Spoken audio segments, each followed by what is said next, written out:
I mean, that'd be the thing, though, right? Like, if everyone just stopped believing in them, like they would just. The Kardashians? Well, them too. I wish. That was a nice setup. It was perfect. By the way, Nikki's mom, we're so sorry for this episode. We're just apologizing because we love you ahead of time. But theoretically, yes, if everyone simultaneously stopped believing, but the book makes it very clear that's not going to happen. Yeah, that's not going to happen. It's almost impossible. It's hard to stop believing when they just walk through the sky on a stroll. Yeah. Drop their weapons. Well, what blows my mind about the Theros book is what they did and didn't take the time to talk about. Like, there are specific instructions for destroying all 5 of the gods' weapons, as if any party would be able to go through all the steps for even one of them. Oh, shit. But I think that's what it's setting up, is that this is supposed to be that world where the party can do that somehow, can actually. Yeah. Some of them are like, you got to spend a month in the underworld. Yeah, they're silly. They're I mean, you would literally have to commit to destroying the weapon, which of course, if the weapon, it would have to hinge on one of those kind of like Lord of the Rings style games where the dungeon master has made the weapon a part of like the demise of Theros or something.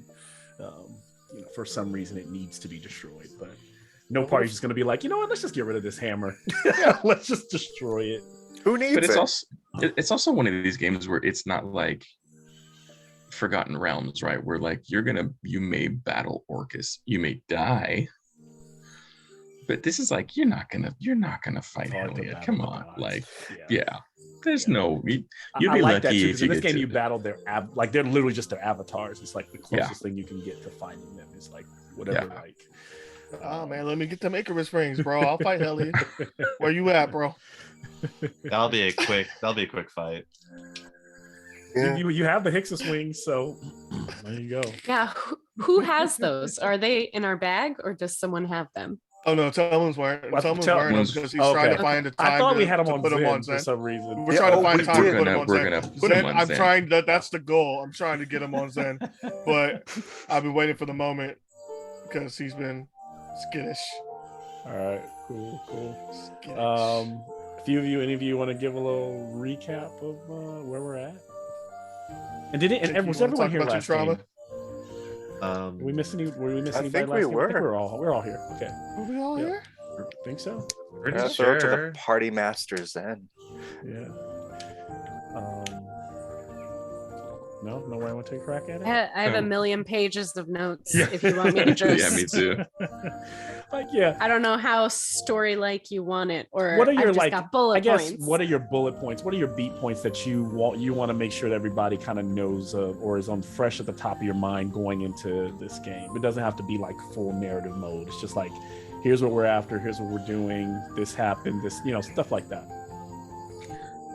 We definitely got a password to go to between the Forge and Proxinos's dad's office. Yeah. We fixed the wings. Yes. Medios is out of town. Yes. We saw far away. That was my note. Medios is out of town. That's all we need to know. Towards Scophos, right? Yes. Canadian Scophos. We had a meeting with Barramon. Asked us to get the cops off his back. People think that the leader of the town is sick and hiding because there's that sickness going around.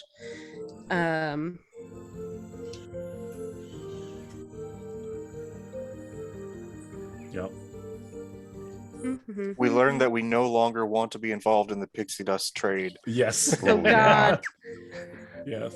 And I think to clarify, the way you can make it off of just the wings, I heard somebody saying they were just using the wings. They're killing these poor pixies just for the wings. But it's a lot deep. Like if you looked at that table, the way I described it, it seemed like that way. But they were pretty much using all of the pixies to make it as strong Corpse as possible. dusting them. Yeah. It was Telman's letter from Bacchus. Yes. And then when we went into the temple, the Medusas are the ones who opened the Medusa is the one who warned us about what was going on. Yes. And she let us go. And then Zen asks, is there anything that can be done? And he gets a vial, I guess, with either the caduceus symbol on it, and asks like for people who are sick of the disease, that can be used. Nice. Yeah. The only other thing I'll probably add to that is when you visited Neolanton, you visited the shopkeeper or the inn owner who told you that Exekias, the artist, used to live there. He does mention some more on Exekias's kind of background life, and that he was very popular as an artist and known all across the land. He does not ever mention ever seeing Exekias with no hands, so clearly that part of the myth may or may not be true at all about Elliot taking his hands. And he mentions that when he was on his last leg, he had kind of gambled all of his money away and things like that. He had left saying that he was headed to the Skull of Vale because he was going to make his final kind of a grand art piece. He gave you a chest with access to the few things that this man had, which I think Fitz took, and I did look in notes, and it does say that there is a map. There's not only a general map to the Skull of Vale, but then in that little memoir book he had, there's a sketching of the general area of Skull of Vale, which is also where the map comes from that I've just shared with you all. If you all got an email today from me inviting you to the Legend Keeper, I have, if you look at your email, you should have access to another Legend Keeper map, which is just Skull of Vale. We have now crossed over a portal into Skull of Vale, and because Nikki started, I know a few other people shared, I'm going to give you one Nylea piety for sharing today. There was also a cutscene at the end, and yes. Nylea shot an arrow at us and gave inspiration. Inspiration, good one, yes.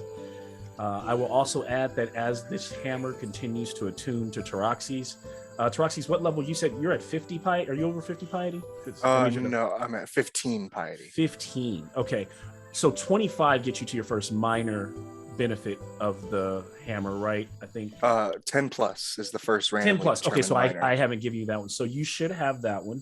So as you've held it for some time now, while you're attuned to it, I know this doesn't help a whole lot.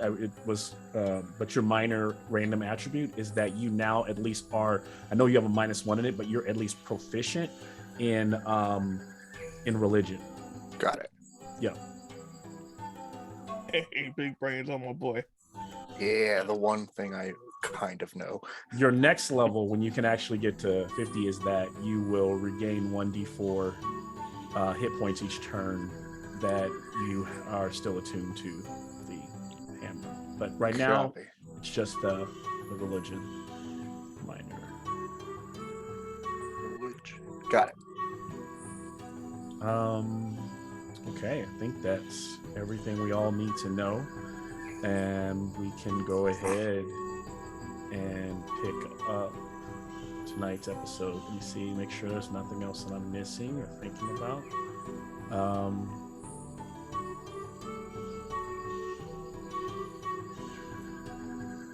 Okay. All right. So we'll go ahead and open tonight's episode. As you all are in the early parts of Skull of Vale, the forest is lush, it's dense, strange birds and beasts wheel through the sky overhead.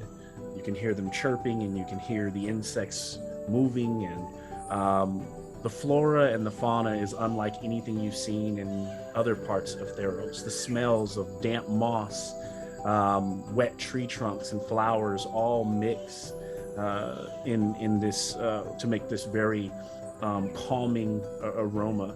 The air is fresh and kind of frosty, and to Fitz, this is familiar. For Telmoon, this is home. This world is continuing to span out before you as you seek secrets of this artist, Exekias, who traveled to this vale and who had, recently at the end of his career. I will note one thing is that over an hour ago, when you first crossed over into the vale, the path that you were on, you came across this small bird, a goose with a red feathered tail, that just seemed to stand in your pathway and stare dead at you for a good 5 or 10 seconds before darting off and leaving. Now, it happened in the past, unless you say in that flashback you did something, but you did come across a most peculiar bird, and only because it is a goose in a forest of this such, but not really because it's a goose, but because of the very striking red tail.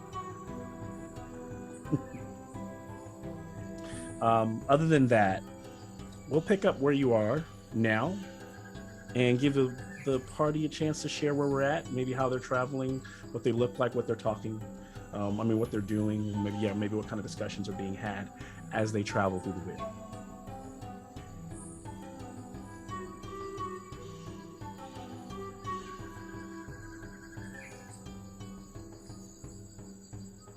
We've been walking for the last hour. Has anybody assumed that Telmoon should be taking the lead here? Your house, your rules. If I even have the map out, it's probably upside down. Can I have, and actually, as you tell Moon, can I have a insight check from you? Oh.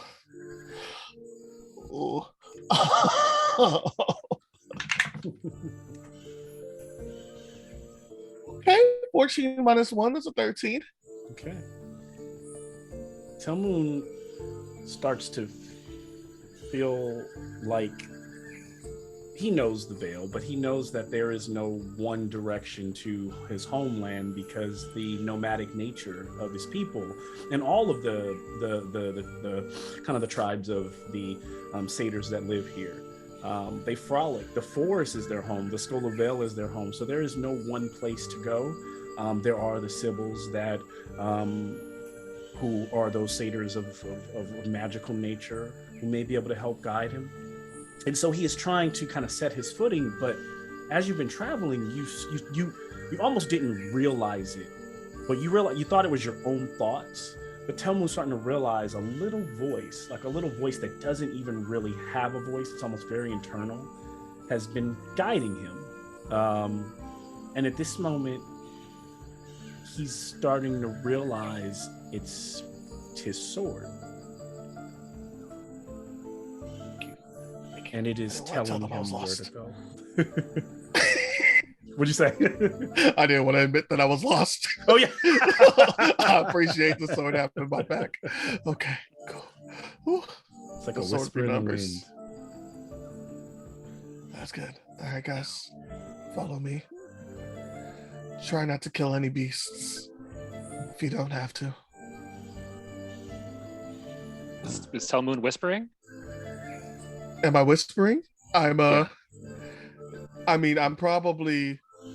talking loud enough for anybody close to me to hear, probably not for the whole party. So who's ever in the front probably hears me, but I'm still kind of adjusting. This is home-ish for Telmoon. It's weird. What's the layout? How does the party travel through the wooded glade? Please tell me the I'm big guys flanked up by front? high wisdom people. Do we have enough room to have people side by side, or is it single file? Because You have room to have people side by side. Okay. Being useful as ever, Proximus is still a squirrel sleeping in a bag. Okay. Taraxis is carrying. Taraxis is carrying the squirrel. And I'm kind of looking around wide-eyed, just like, this is much better than Akros. There's actually moisture in the air here and all of these interesting smells. We do have a mighty river. Maybe we'll pass through there before we get back. And I didn't mention that. Yeah, you would be close enough to where you probably don't hear the river right now, but you're like river adjacent. Like Telmoon knows that if you guys traveled like 30 minutes in one direction, you would be at a river where there's a fresh water source.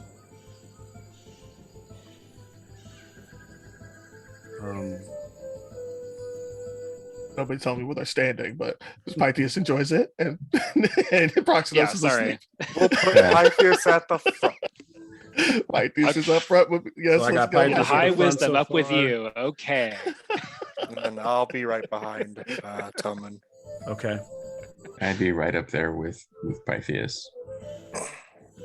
Thank you. Someone save us. Zen, stay within sight. I'll stay near the And- back. And Abidexis would have, as soon as you said don't kill any creatures, he probably would have taken a mouse he found and just kind of gently took it out of his mouth and kind of like flung it. You can't even taste that. Why? I had to try. It really is the thought that counts. Thank you, Taroxys. So the party continues to travel up this very almost slippery, mossy embankment for the next hour. And they begin to hear an enchanting song of flutes being played ahead. It's not raucous. It's not that ruckus kind of sound or like the party they heard from Bacchus some days before. These sounds are soft. The notes are long and alluring. As you approach, you reach a section of rocky spires connected by rope bridges around you. And each of these rocky spires seems to descend down 50 feet, and 50 feet below each one of these ramshackle, bridges it's just like a cloudy mist, not letting you know how far, that drop descends. But in this area, maybe less than 100 feet away, you can hear this music being played. Wisdom save from everyone. Ridiculous, because I'm about to get enchanted in my own damn forest. I can't do nothing about it. And Well, you including would be squirrel? resistant to it, right? Or We have magical resistance, but like I still have a -1 to my roll. I'll treat this as it's magical, so you'll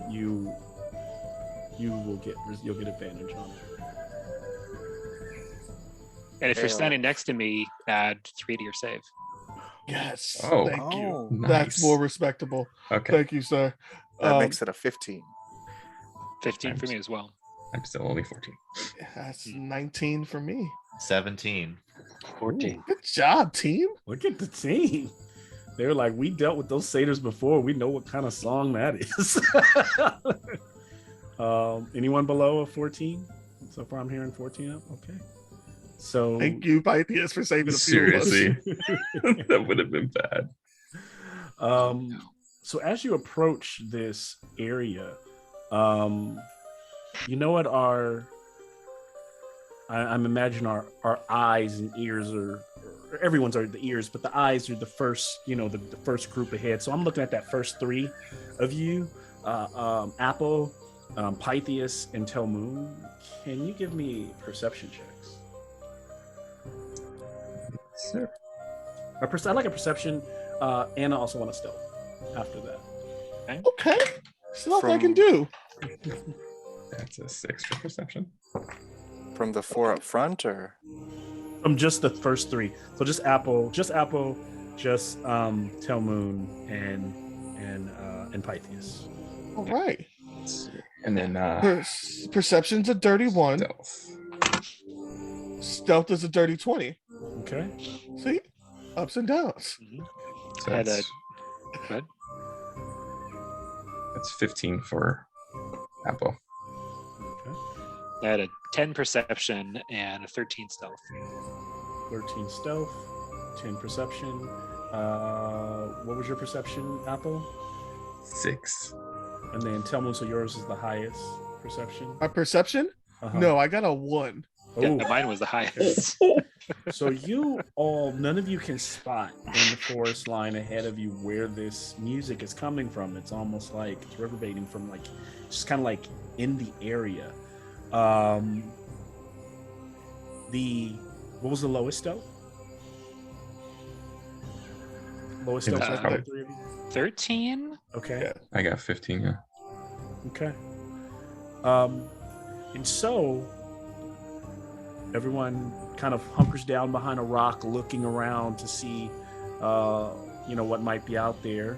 Not noticing necessarily anything. But so, what do you do?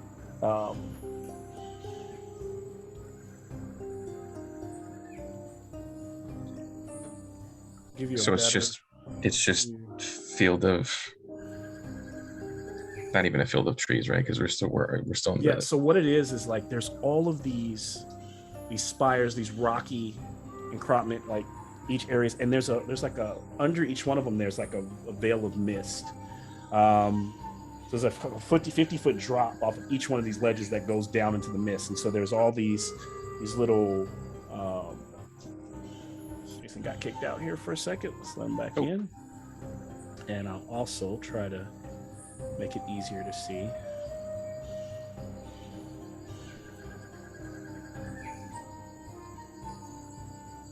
Now, as the rest of the party approaches, the first three of the group didn't see much. What's the highest passive perception of who has the highest passive? It might help you here.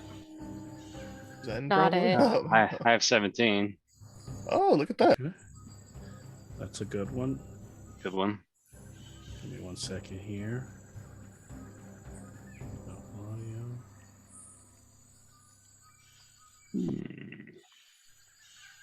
One here. And give you a better view. Go sideways.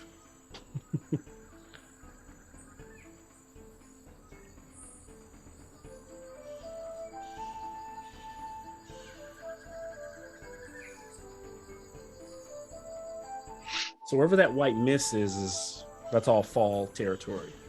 The rock where you stand, a short jump could lead to this rock over here, but you've got each one of these leads to both of the farthest two bridges. Look like they lead deeper into the forest, to where if you can get over there, you can get to a landing eventually. This one just kind of curves around this way, and there's a path that leads deeper in that way. But as you're looking, what you notice, THEROS, is that suddenly, because you are able to be stealthy enough, maybe it's also the music, wherever they are not paying attention, but you do see over in the corner here, but I'll move this a little bit, is on one of the rocky apartments, there is a large nest of eggs, and there are, come on, just hurry up and get it.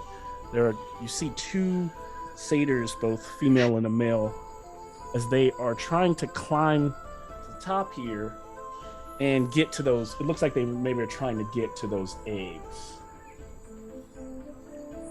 And I casually point over and I say, that does not look very wise. Shut up, just hurry up and do it. So, and these are big eggs. How big are the eggs? Pretty, yeah, like a little bit like football size eggs, and they are off-white and like with little like black spots on them. That's a bad idea. Yell that out. would put it down. So much for stealth. Speaking Oh, from we were hiding? experience. I took it that you guys were kind of walking up as slowly as possible. Yeah, we were. It's fine. Roxy's I was being weird. funny. I was being funny. Suddenly, nope. And then there's another one. All right. So, Did we manage to get their attention? You did. So they kind of turn and look back, and as they look, suddenly you hear a, and one of the arrow slams into right where Taraxi's yelled out. One of them slams right into his chest. Oof! And but what you all notice is there's a huge explosion as it hits him, and it like starts to. It's a very like a pink, puffy, bright, fluorescent mist comes off of Taraxi's chest, and then there's like a bunch of little fires like go off.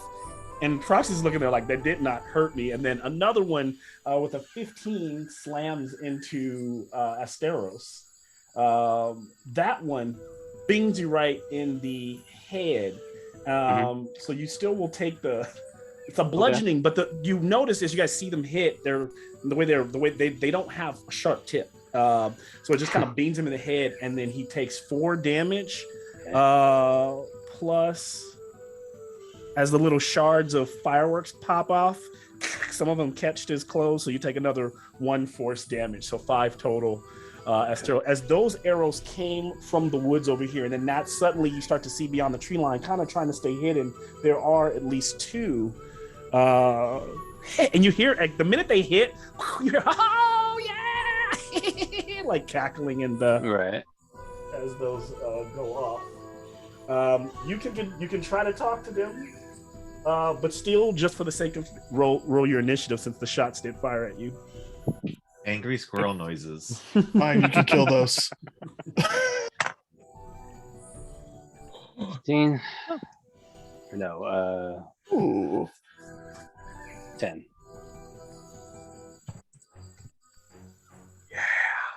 Look at you guys. Wow, you roll it so well, guys. I switched to Just regular give us die. some. That's an 8. Yeah, I got 10. Did you roll a disadvantage that you were a sleeping squirrel? What happened? Apple, what'd you get? Apple Dex is I got a 21. I'm gonna get my other dice. These ones are not. Yeah, that's the Zen. that's the lowest I got. There was an 8. I rolled that Funko Pop TMI. What'd you get, Zen? I got a 22. 22. Pythias. 17. Oh, Actually rolled well this A time. paladin. Wow. Mm. Yeah. Telmo, did you really get a 1? No, I got a 20. Oh, okay, that's weird. I had There's a lot of numbers in the chat. Yeah, and then Fitz. It's actually when 11? you roll on roll 20, it actually populates. So some of you are. I'm showing some much populated. So let me check. Taraxis, what'd you get? 15. Okay, so yeah. Make sure that goes up. All right, and then so Apple's 21, Zen is 22. Fitz, you said what? 11. 11. Okay, it's not bad. All right, you're doing both it. 10. All right, so is anyway Proxinos, you got an 8. Yes, I'm the Asteros, lowest. you got a 10. I got 10. Yeah. Okay, so I think I got everybody correctly here now. All right, let's see what we got. All right, so now, yeah, all that's happened is these 2 shots have gone up. They have caused a little bit of damage. Asteros kind of grabs his head and staggers back. Taraxi's just unfazed by it, by the first one that slams into him, these little sparkly showered arrows. The music is still being played, and then you start to notice from that there are 2. So there are a good number of these satyrs that are in this forest. There's also 2 here that are playing their flutes.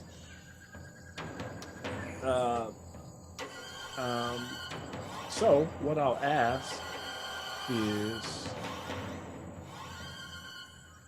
Zen, what do you want to do here?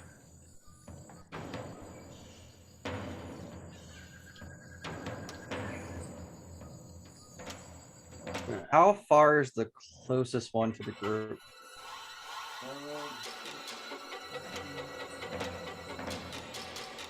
If you look at the overhead camera, it might be a little easier to spot them. But if you, all right. So actually, I should probably go up a little bit. So there they go. So there's 2 over there behind. There's 2 here that probably these are the easiest to see, and then there are the 2 directly out from where you are. This is probably, I'm gonna say, about 60 feet over that way. Probably like about 40 feet the closest to them, and those are about 50 feet out that way.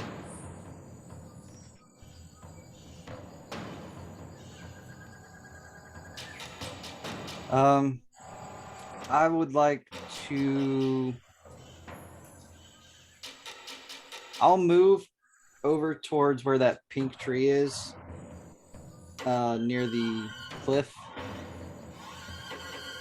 Straight ahead, right here? there. Okay. Yeah. Does it cast any shade of where I'm standing? What you guys feel is what you notice is that you're high up in the forest, and so there are trees around you, but there's a little bit of shade, but there's a lot of sun coming through because you're at the top of the forest. Like you're like right, like there's actually a little opening, almost like a little grove opening where there's sun like shining down, right, especially like right on the spot where you are. Okay. Is there any place where I can get into where there's dim light? Maybe like right down under here. Well, I'll just say you're like right under this tree canopy. Well, if I can get to any form of dim light, what you'll see is Zen walk into it and like kind of walk in, and he just disappears as he walks into the dim light, and he's using his bonus action to shadow step over towards the blue tree. Okay. Now the wet mossiness of all of the terrain is difficult terrain, by the way. I have no doubt that you can get there, but not only is that, because it's wet, whenever you move, you must make a dex save. All right. So right before you would have shadow step. Dirty 20. You're good. So then you're stepping over to where? What do you want me to over to the satyrs that shot us in the blue tree area. Okay. I just want to be like in between the two or something like that. Right there on the bridge? That's fine. Over behind them in the... I'll take this guy off. You're trying to be behind. Right there, that's perfect. And can I like get behind that satyr that's closest to the bridge and try and like grab his arrows from his quiver and take them?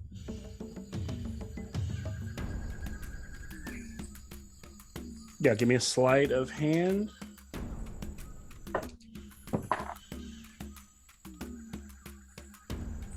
$22. All right, so you're able to wrestle this. So you just kind of grab the whole bushel of arrows and pull them out, and she spins around like, what are you doing? These look like cool toys. Let's see what they do. She kind of furrows her brow. She's got a bit of like blue paint across her face. The satyrs here have a little bit more defined with like their horns, like their noses kind of seem a little bit more I guess that would be like bovine in nature, in terms of like kind of like the way they're in their eye and their brow. Okay, is there anything else you do? Is that it? No, that was everything. Oh, okay, so then we move from Zen to Apple. Apple's gonna go for the ones with the at the egg and just be like, put it down. So he's kind of trying. Is he moving up so they can see him? Yeah. Okay. Give me a dex save.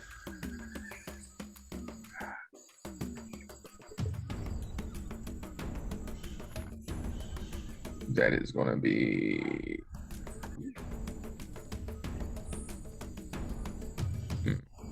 that's gonna be 13.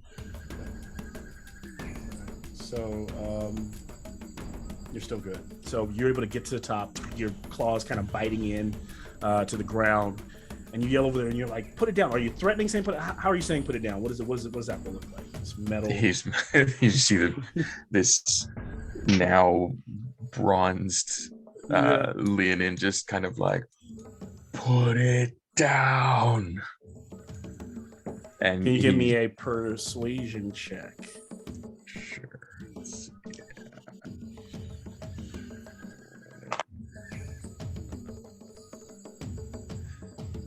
Yep, that's a -1. Why?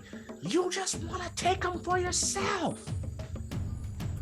He's just gonna motion. Big eggs, big Bird. No, Team Mischief is going to win the BardStock egg steal. Go away! Just kind of yells back. As you are unsuccessful at getting them to reason or listen to you at all here, Apple. Telmoon. Any of those words make sense to me. Do I know about Team Rocket? Are they out here? Is that normal? You've never heard of this team, and okay. Have I heard of BardStock? This BardStock thing is also new from when you left. So these are some punk ass kids. Okay. We took away 5 hit points, but yeah. I mean, it's what kids do. I know, it's what kids do, yeah.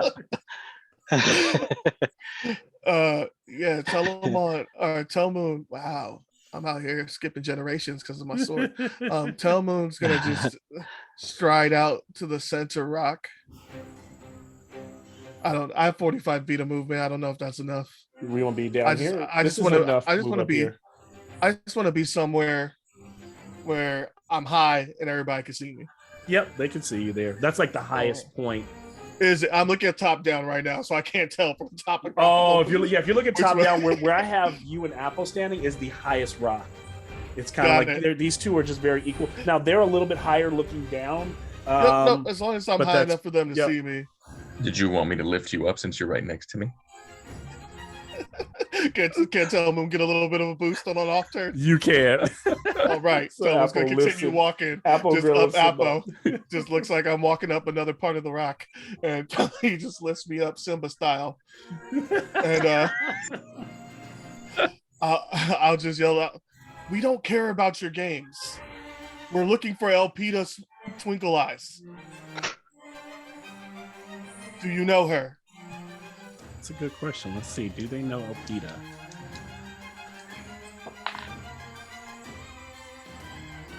Everybody knows Elpida. Yeah, I'll get your jokes out. No, now. Get that firebolt later. You mean the old lady? See, that's disrespectful too, man. Like, I mean, she told us not to come out here. You must be old too if you listen to the elders. What's the point of a revel? What's the point of being a satyr if you can enjoy your wildest whims? Oh no, y'all, we whooping their asses. This is going down. Telmoon, I believe they called your mother you old. Give me a. Do you want to continue? Do you want to give me a persuasion check in this 6 to 10 seconds? Persuade him with the damn spell. Persuade him with the slap. Because I didn't make it a roll for that. I just shared with when you called out Elpida. They decided to get real disrespectful real fast. All of a sudden, Telmoon's not put me down. Put me down. All special.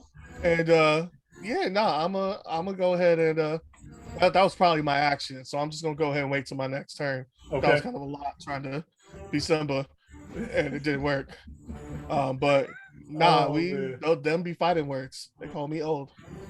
I used to be pretty. Pythias, you, if I'm not mistaken, are up. 17. All right.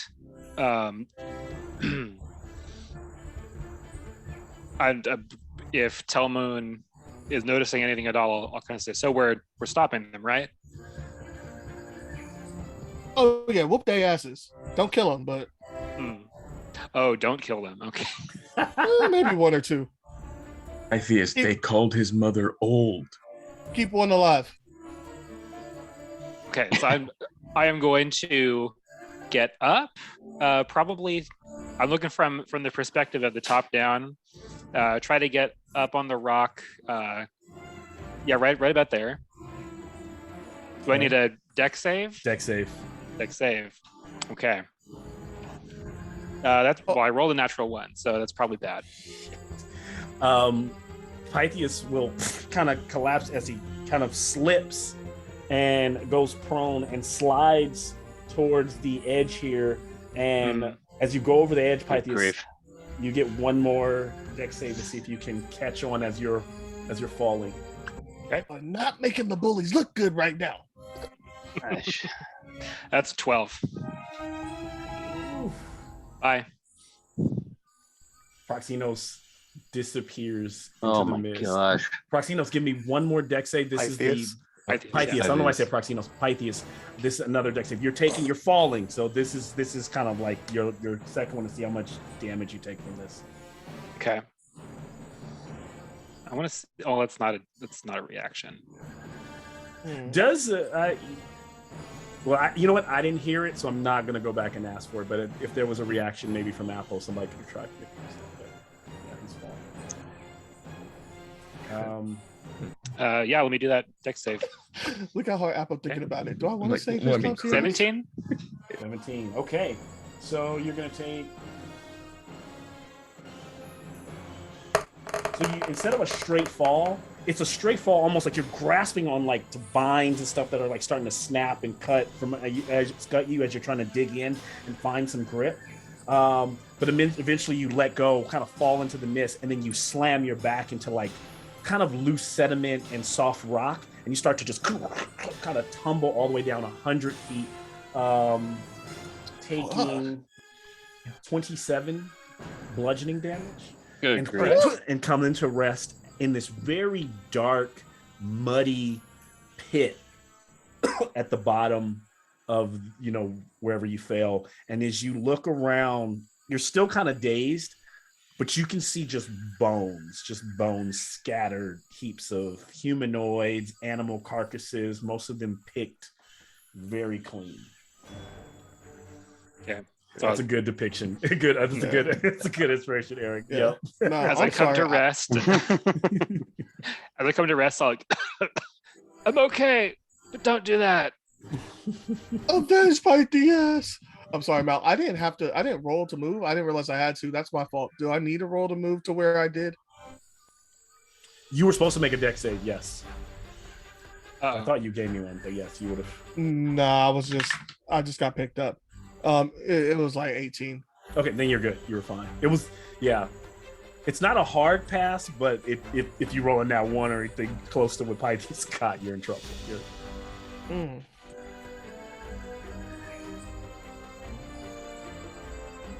All right. Theraxes, I think you're up. All right.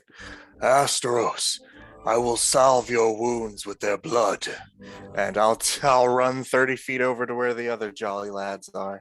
I like it. And that dex save is a 12. So you're going up to where they are? Yeah. So here's the thing, you're 10, 20, 30. What's your movement? It's like 30, so you're a big guy, 30. Trucks. Yeah, so you're probably like right, so you're probably 30. If you're if you're moving your regular feet, you're like right here. All right, and you know what? Because you're not within 10, you're not close to an edge. I will not ask for the dex. Okay, and then oh gosh, what to do now? How far away are the satyrs that shot us?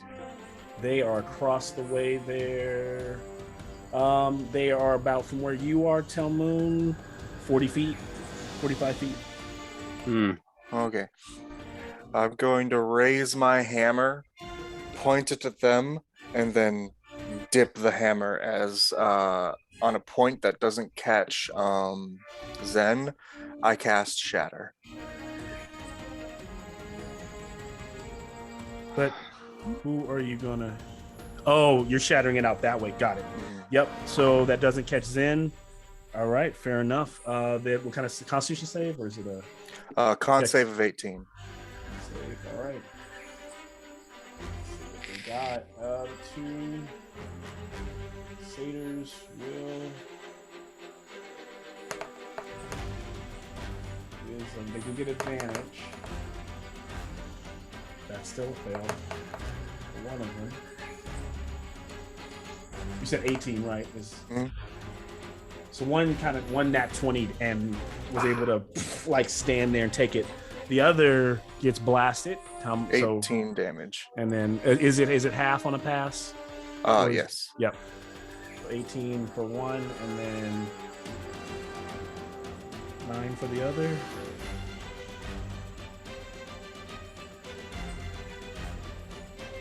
Both of them will make dex saves. Actually, only the one who failed. Sorry. Oh shit. Okay. Well, the one that Telmoon snatched the arrows out of her bag, she gets blasted. She gets blown backwards. She tries to grab onto the bridge and goes like flying down into the mist. And wherever you are down there in the pit, like there's still the same structure of kind of like columns of rock, but on the other side you can hear you Pythias can hear on the other side of there. And then I put the hammer over my back and point at the one who's still standing. That was the fall for that one. Okay. You do what with the hammer for the one that's still there? I throw it over my shoulder and then point at the one who's still standing on the rock. Okay. This brings us to Troxys is there finishing that. Down below, out of the smoky mist, about 30 feet in front of you, Pythias, you start to hear it's like something kind of grumbling, and it's like almost like it's getting up, and you start to see the shape of this horned bird-beaked creature, and its head frills out like what we would know as a triceratops. But when it starts to come lumber forward, it rises up like a T-Rex. So it's got like the head of a triceratops, and then its hands are actually like, can grab. It's kind of like stepping out, and then it has a spiked tail of almost like a stegosaurus, right? This just weird, strange reptile creature kind of walks out of the mist and just roars out, some bit of spatter hitting your face. If you had hair, it would blow back, and it just starts rushing forward to try to kind of rush in and ram you this first time. Okay, great. 21 to hit. Yeah, that's gonna hit.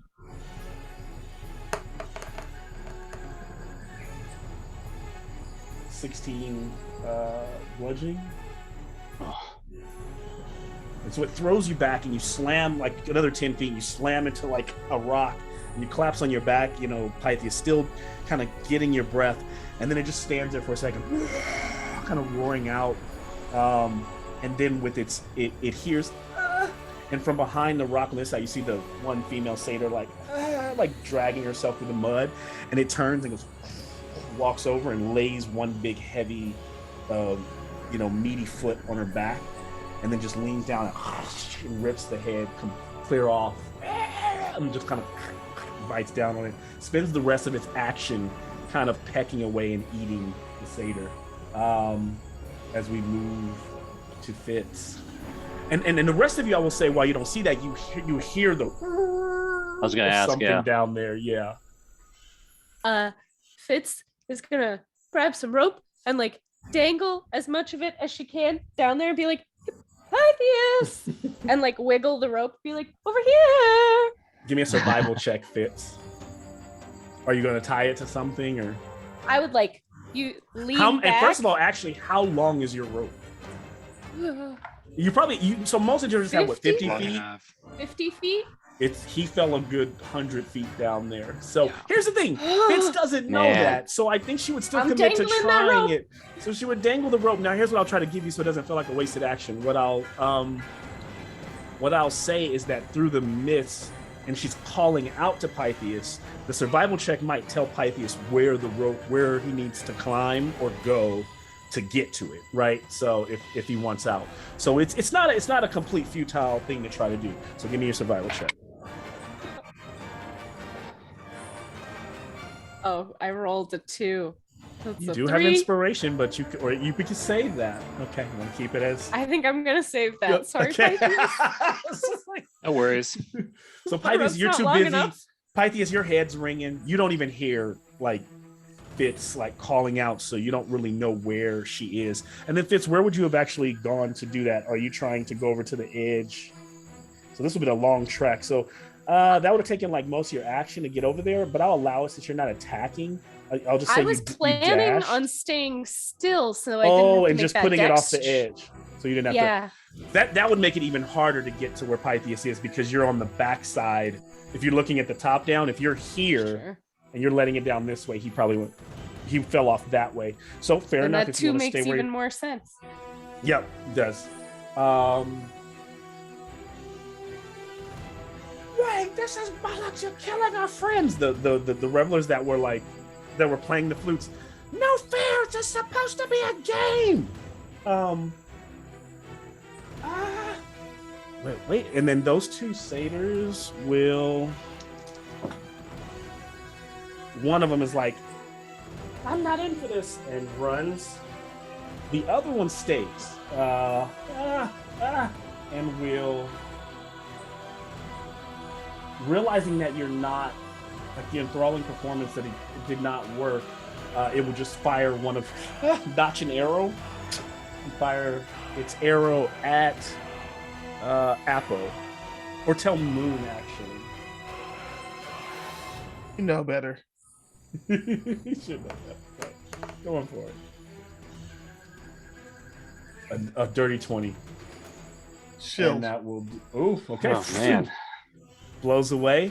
And then he's gonna stick around and like try to notch another one, and then suddenly he's just like,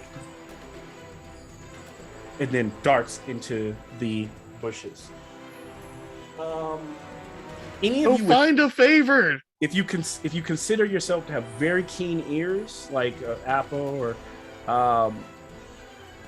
I will ask you for a perception check.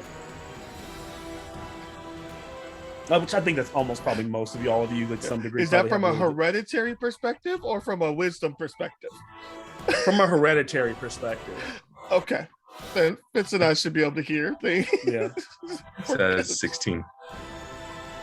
Squirrel has keen hearing. Oh, also a 16. Even with the disadvantage and the Yeah, minus 1. that's what I did. All right. And perception check. Yep. That is a 22. Okay.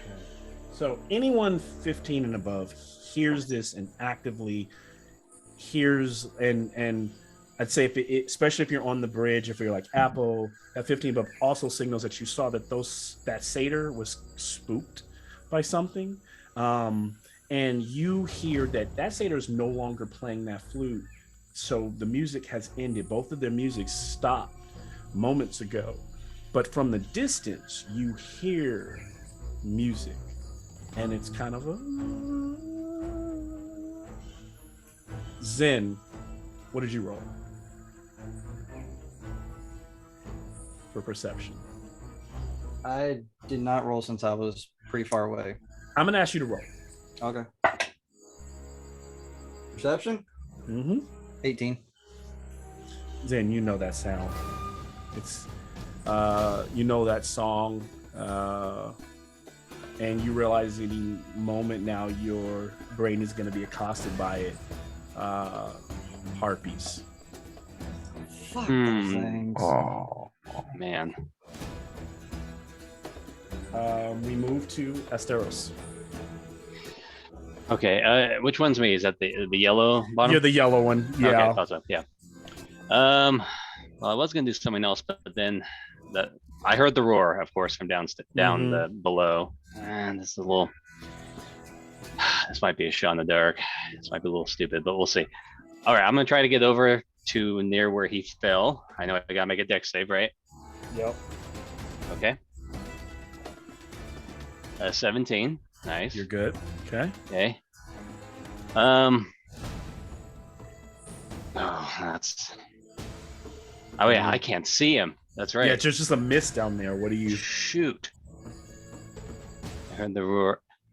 Can I discern like from the sound like where he? If I call down like where he is, and if I can I hear the beast where it is, whatever it is? I mean, I called up that one time, but I'm Yeah. not saying anything now. Yeah, understandably. Okay. When he called up, Yeah, I'm not gonna do that. Give me a perception check, Eric, to see if you know. Perception? You could pinpoint where he is. 22. Ooh, so you know he's literally where I put his miniature. So where you're at, he's about 30 feet away from you, but straight down, right? So right under he's right under the bridge that Telmoon is on, essentially, but down there in the mud. Yeah. Okay. And yeah, but that won't work what I need to do then, because I still can't see, so that's okay. You want to hold your action? Yeah, I'm gonna hold my action. Yeah. 'Cause if we can burn this mist away, then we can see straight down. Yeah. Yeah. I was thinking ball of fire, but I don't know where he is, or I don't know where the beast is, or whatever. And I have to. Would I have to see the bottom to cast that down there, or no? What does the spell say for you to pull it off? If it says you need to see the target, if it's not a target, you can put a point in somewhere in time. It's probably gonna say a point that you can see. I might give you a little bit of leeway based on where you try to throw it, but I might make it where there's some randomness to it. So you create a wall. It has to be a solid surface, obviously. Okay. And then up to 60 feet long, up to 20 feet high, a foot thick. Let's see. I'm trying to see. About how far away? Up to 120 feet. Okay. Away. Do you need to be able to see it? That's what I'm looking for. When the wall pierces, it's a lot. I don't see that. No. Yeah, it doesn't say it. Yeah. Okay. Then I'll allow you to put it down there. Okay. So Drop the wall. here's what I'll Hopefully say it's not though. on You still are trying to put it. So here's the thing. You know where Pythias is. You think you know where he is. Yeah. You hear the roar. You think you know where the roar is. So you're trying to put it somewhere between him and the the two creature. of them. Exactly. All I'm gonna ask, your wall, your spell automatically succeeds down there, right? Like it does. And I'm just gonna ask you for an Arcana check to see like how close it is to the creature versus how close it is to Pythias. All right, here we go. 15. Ooh, okay. So you hear. So what how much damage does the creature take that walks into the wall of fire? If they walk into it, it's they have to make a dexterity saving throw, and they fail, they get a 5d8 fire damage. Okay. I have an idea. I've actually never used it until now. I've So always wanted. you just hear. And then, like, even though fire probably creates some more smoke, there's a moment of I imagine the arcane nature of creating the spell as the fire. There's a moment where the mist parts just enough for you to see. Now you can see like the red down there. You can see it, and for you to see momentarily, like you see like a little bit of that probably Pythias down there, and you see the shape of the creature reeling back, kind of like trying to whip up.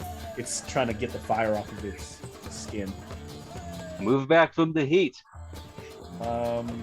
Pythias is safe. Good move there. It worked. And if that ends your turn, then we move to Proxinos. Okay. Proxinos is going to get out of the backpack, like scrambling to get out. Yep. And he's in the Taroxi's backpack, right? So yeah. Yes. So if he doesn't move, there's no need to make save. He just like drops down. And is he still a squirrel, or is he transformed? Bonus action transforms back into human, and below he can see the mist and like the smoke coming out, right? Yes. We can see the flame now, right? The flame. Yes, you can see the flame. There's an area where you can see the flame in that area down there. All right. Well, clearing the visibility problem, Proxenos extends his hand out and he says clear as he casts a create or destroy water at 3rd level, and in a 40-foot cube all fog gets destroyed. Where is he putting that 40-foot cube?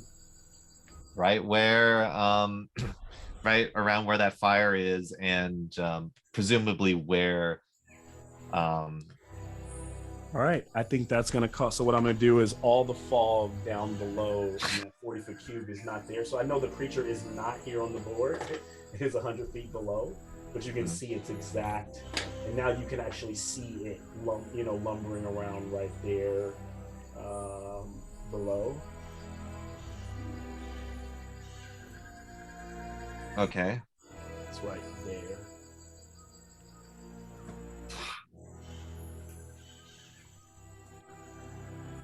Okay. Revealing the mist, so I can see Pythias now, right? 40 feet. Well, you put it around the fire. Pythias is in the mist over here. If it's a 40-foot cube, so I think you're. Oh, it's a 40-foot cube. So yeah, you're right.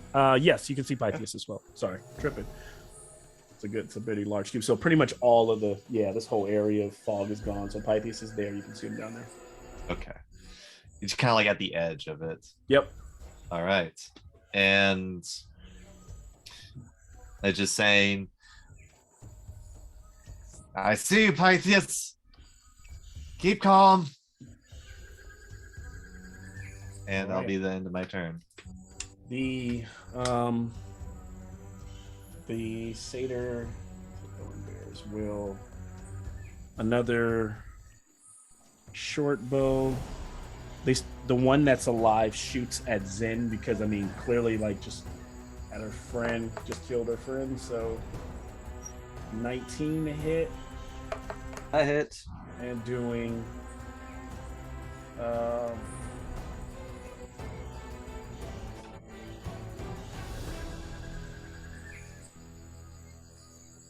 right, so 6 damage.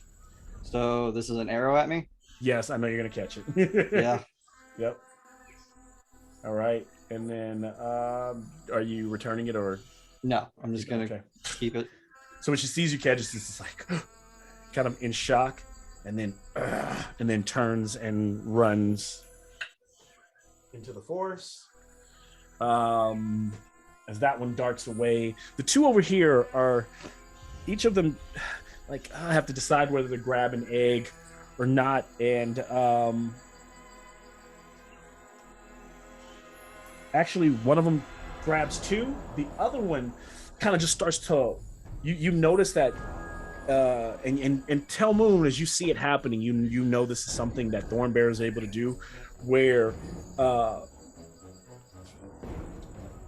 this one satyr notches several arrows into one quiver and magically pulls him back, and when it flies out, it looks like one arrow, but it starts to separate and it starts to come at you like a volley. And it would be just you and Proxenos. Give me a dex save. Right.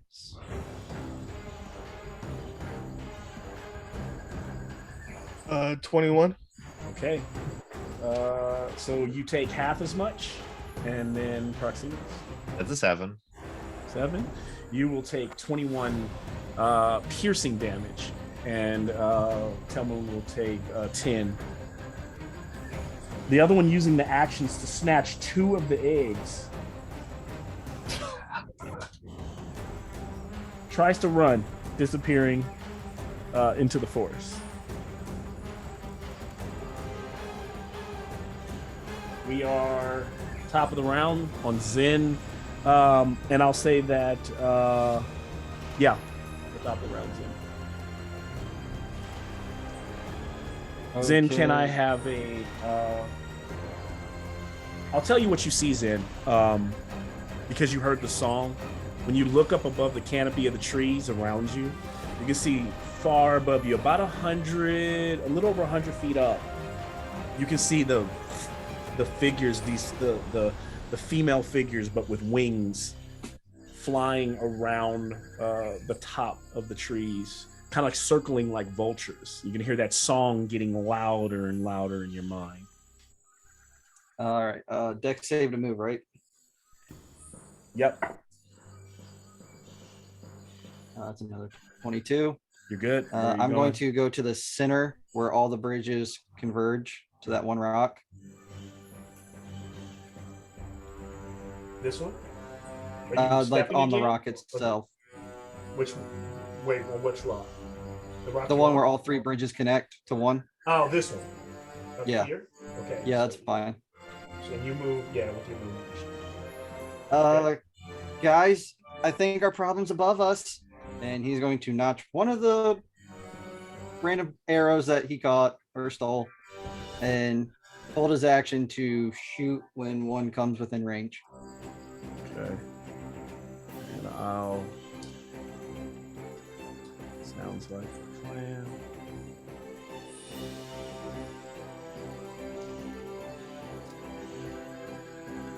So I know they're going to be very hard to see, but there are harpies in the sky.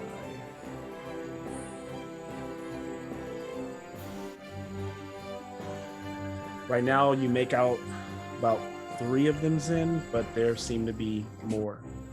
You're notching an arrow? You're firing at one of them? I'm just going to wait for one to come in range. I mean, I could fire. Short bow. Longbow? Short bow? Oh, Short bow. I think short's 60. Yeah. Short's 80, 320 long. Yeah, I'll just wait till one comes within 80 feet and shoot it. Okay. So as you hold and wait, the song begins. Apo, you're up. You two start to see them now circling high above you. I think seeing that Zen might have this covered. How it's 100 feet down, right, to where that Triceratops creature is. Mm-hmm. Is it close enough that Apple can just drop down straight on it, or would he have to make a leap? Oh, he'd have to make a leap. He'd have to try it. I mean, yeah, and he might even like just take some. He might take some damage just landing on it, but yeah, because I mean, it's almost 100-foot fall, right? That he's just leaping into the. You know, it's not like leaping off of a balcony in a tavern. He's,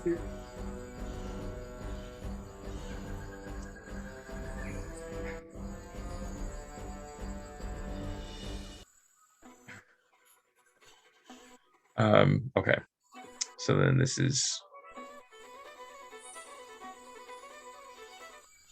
and we can see the harpies or no?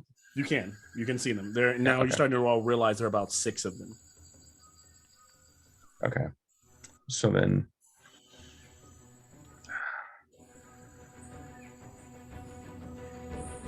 Appo's gonna yell down at Pythias.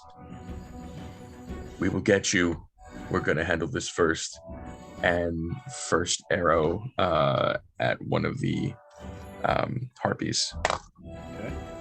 And that is going to be Are 18. they really far? They're a little over 100 feet out. So I don't know if you have a longbow or. Yeah, he's got a longbow. Okay. Oh, look at this guy. So 18. It hits. Yes. Okay. And then 9 damage for the first one. And he'll notch. You see a patch of like orange and blue tuft of feathers, kind of like you hear, as they kind of like flap around and like sound like seagulls mixed with weird like pigeon noises. She continues to fly, her clawed feet.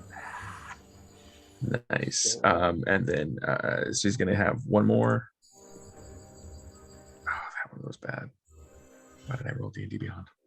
That was a miss. Yes. Yeah. And then he's gonna cast Hail of Thorns. Ooh. So the next time. Got it. All right. And Suddenly that. that's it. everyone, first harpy, everyone within 300 feet. I need a wisdom saving throw. That everyone. Oh no, not actually you can hear it too, Pythia, so you would still say.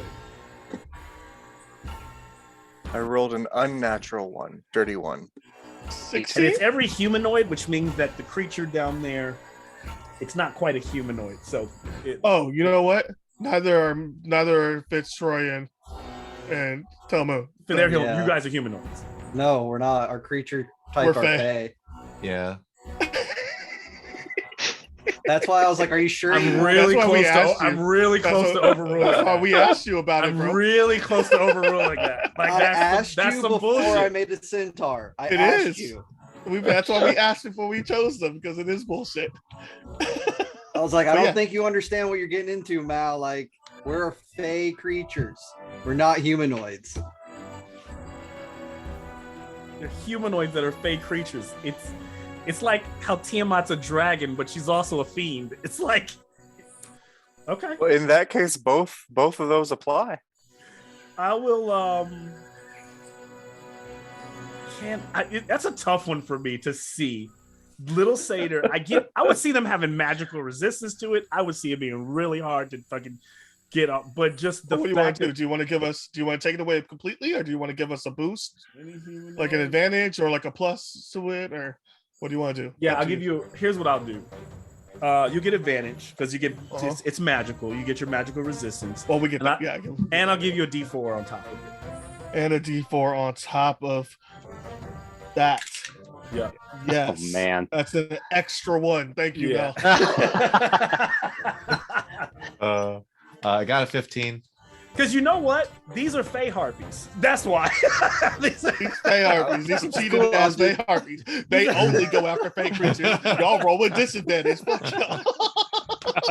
Well, okay. Also, it has to make sense because so in my story, the way these harpies work to try to make it make sense too, is to steal their eggs. The reason the other the revelers were playing their music is because it combats the harpy sound for a while. It keeps them away for a long enough time. And when the harpies start coming, then they bounce. So it's like the other people playing the song was not for you. It's to keep the harpies away. For them. Yeah. So fair enough. Okay. What you got? And harpies are not it's not a very difficult DC save.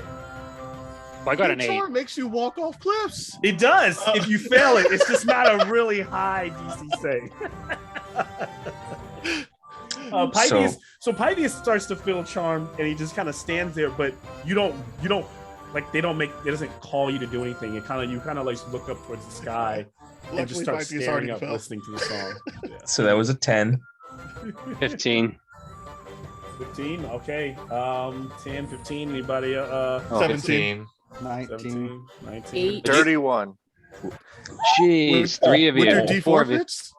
Did you have the D forfeits? Did you have the D4 with the 8? I gave you. So did you roll with advantage, or did you roll one die? Because you as a fey creature always get resistance to magical. You're talking to me? Yeah. Yes. My You roll my with advantage. computer froze a little bit. Oh, Yes, yeah, the first time I rolled, I got a 4, and the Okay. second time Uh-huh. I rolled, I got an 8. So And did I'll you be roll the switching my D4? dice. And did you Yeah, roll add a that's- D? Yeah, That's I with rolled the- a 4. Yeah, Being Yeah. appreciated with the honesty.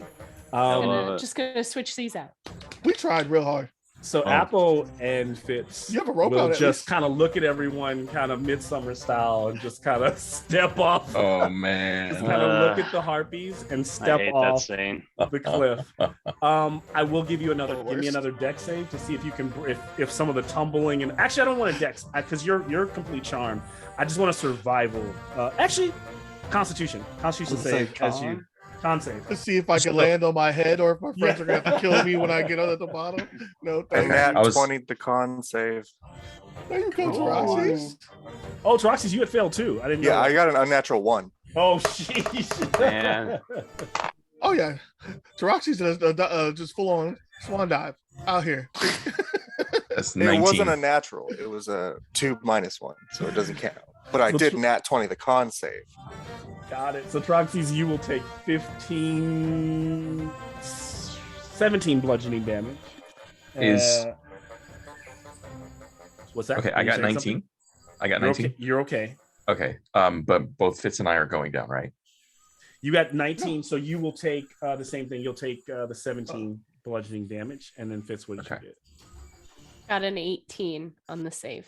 Okay, you will take the same thing, 17 bludgeoning damage. You all were able to break and half the amount of damage you would have taken from the fall, like just kind of like literally, like even though you're charmed, your body's just like. And the way this fall is, it's kind of like there's a slope, so there's a lot of trees and branches to like break your fall, because a lot of these trees that are around here are like growing up from that, from that pit. So, but you all will land down there. It's somewhere down here in the darkness. And am I closer to the thing? Right near the. Did he land in the wall of fire? Yeah, I was gonna say that wall of fire is just chilling. I actually think he would have landed in the wall of fire. Okay, so if I did, as a reaction, I have absorb elements. So I'll take that. Yeah, so where did I fall? Same side as. You're over on the side of Proxinos. Ah, gotcha. So you would have taken 24 fire damage as well. Well, is Pythias able to dodge the falling anvil right minutes?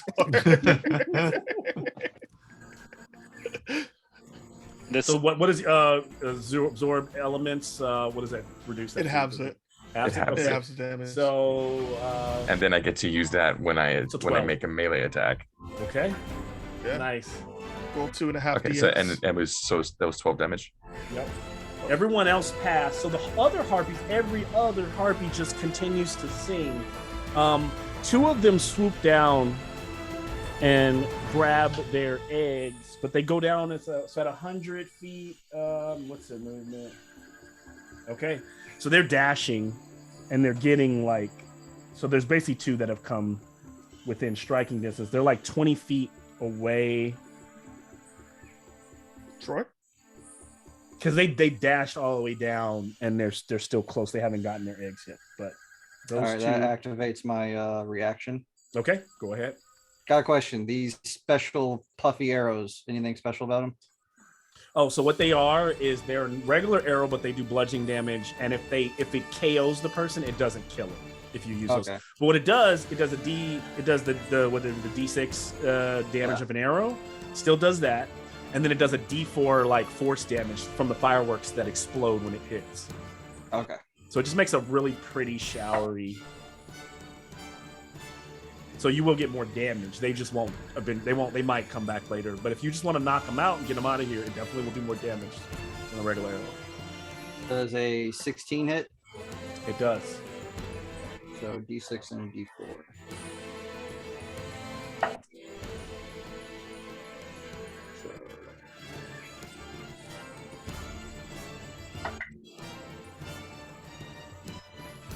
D4. All right, so that is 11 piercing or bludgeoning, since it's bludgeoning. Yep, bludgeoning. And 2 force. 2 force to take it. So one of them looks pretty haggard, looks pretty bloody, like bloody meaning like really hurt by the blast. You see the showers and the sparkles. Some of the others in the air kind of look shocked by what's happening down below. What else?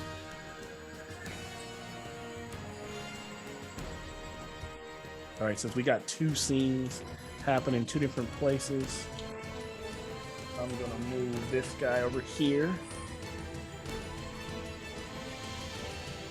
I'm gonna move Apple here, and we got a firewall. Apple always has like the worst scenarios. Apple really does. Like, this is the first time that I get to use this, though. This is pretty cool, and I had wanted to do that. So behind enemy lines, man. Yeah, man. What I like about it is he chose to get shunted to the damage side of the firewall so that he could fight the thing, as opposed to getting shunted to the safe side of it. So depending on what, I'll just make 2 screens here. So depending on which one you're looking at, you're down below. This is the one that will go off. There'll be the tabletop cinematic will be.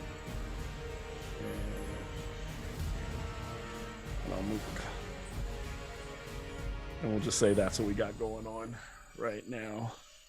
Is that a Monster Apocalypse model? It is. Dude, that's like 15 years old. Yeah, dude. One day I went to the store and just bought every single one of them because no one was buying them anymore. So I just bought a bunch of them. It just went crazy, and I never played the game, but I like the monsters. They're kind of cool. They're fun. I always use them when I play. What's that game? It's a Tokyo. King of Tokyo. King of Tokyo. I use these instead of the cardboard cutouts. Oh yeah. In my King of Tokyo game. Yeah, cool. It's a lot of fun. All right, so I'm on this a little bit. Wait, so who's down there real quick? That's Apo, okay. Pythias, Taraxes.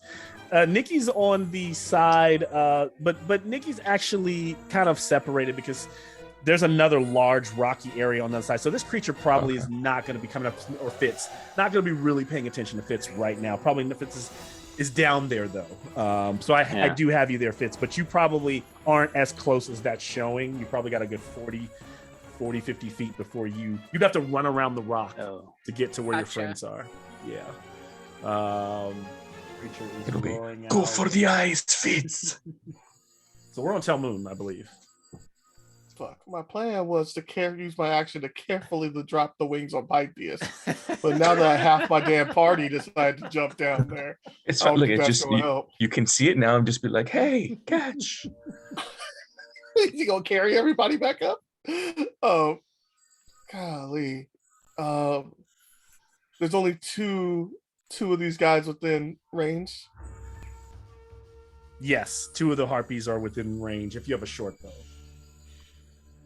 Nah, I do that. I got magic. No, I'm a magic boy.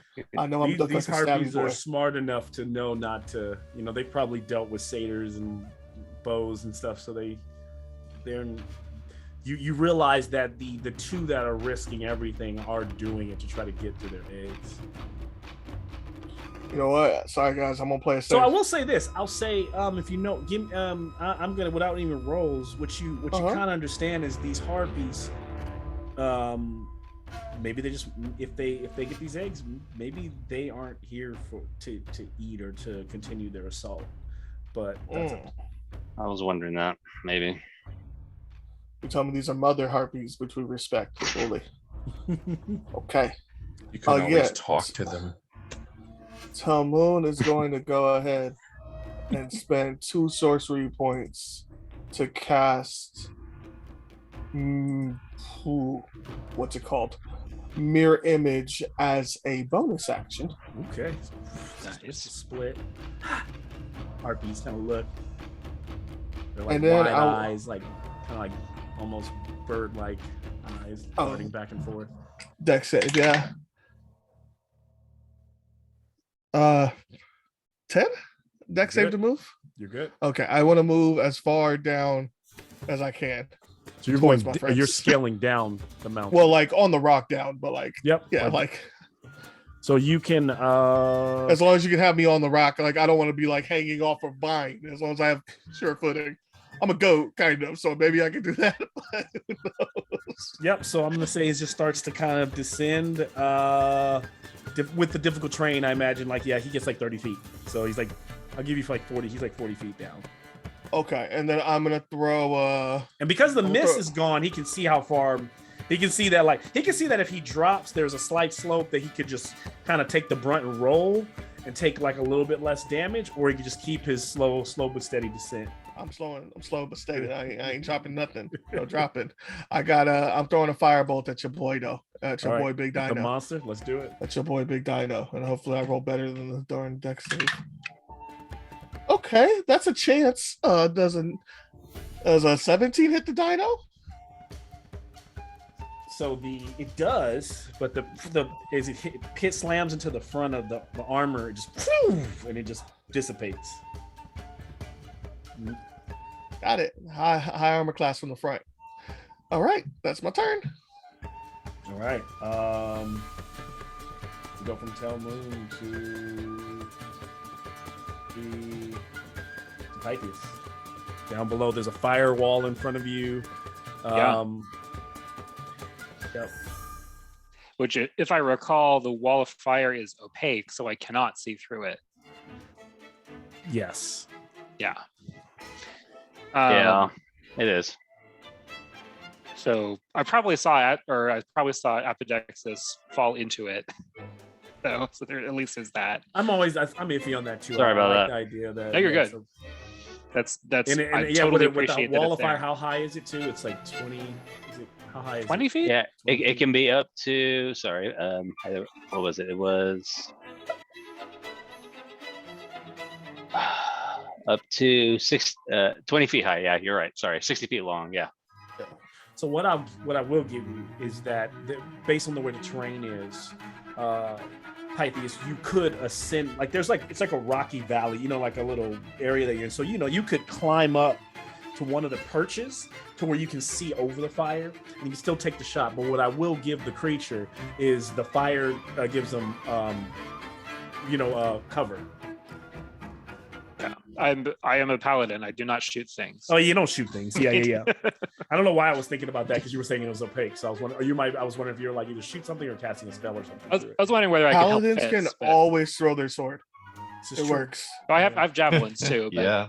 Or that's you can bullshit. run through the fire and just charge through it. I don't.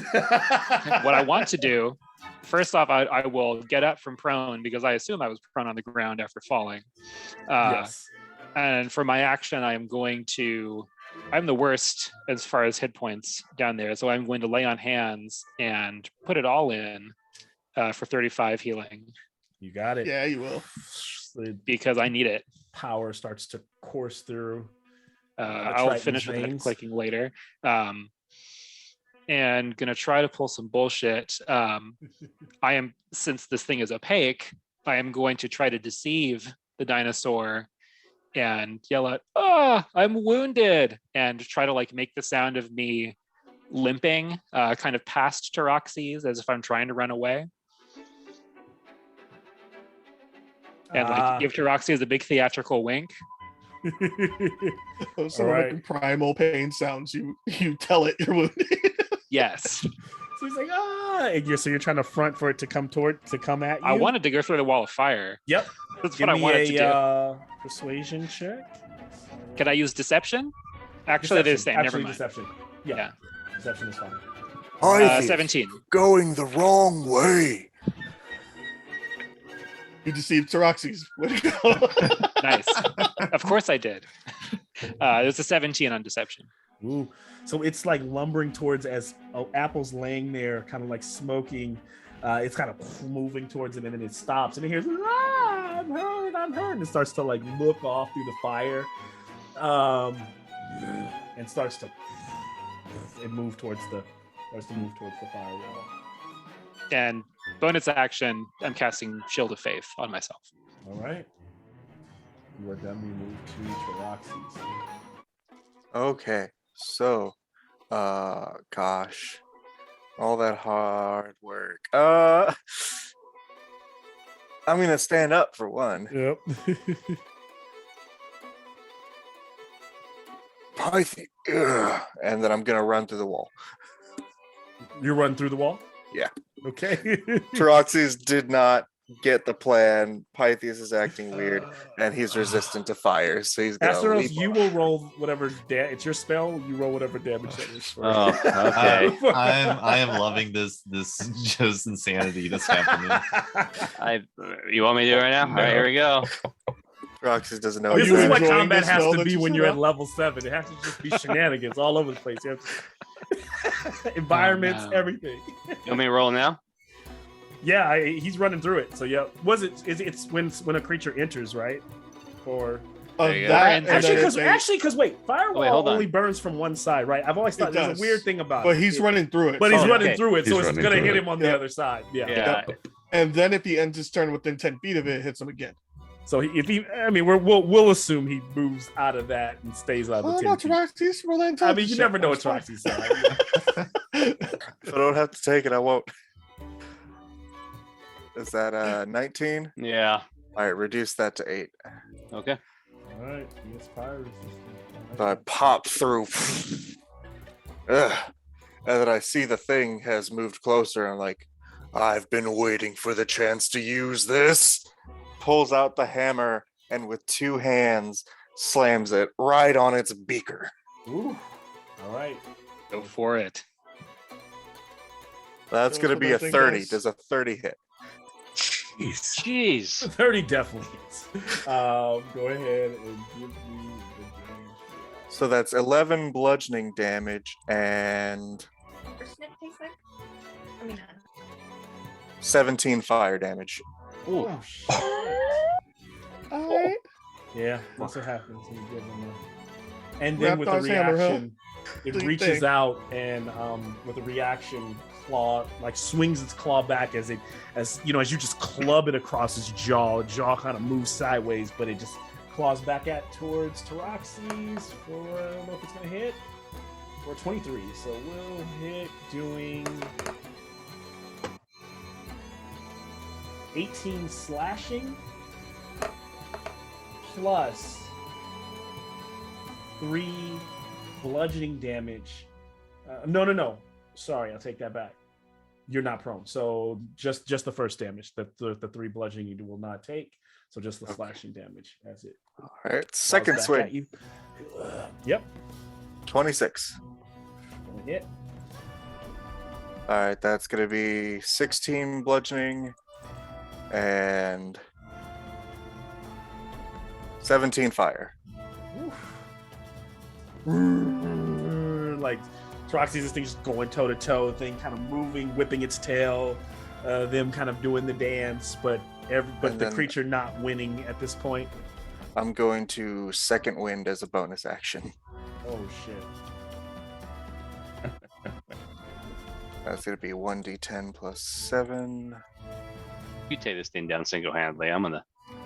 That's going to be 16 healed. All right. And I end my turn. You end it.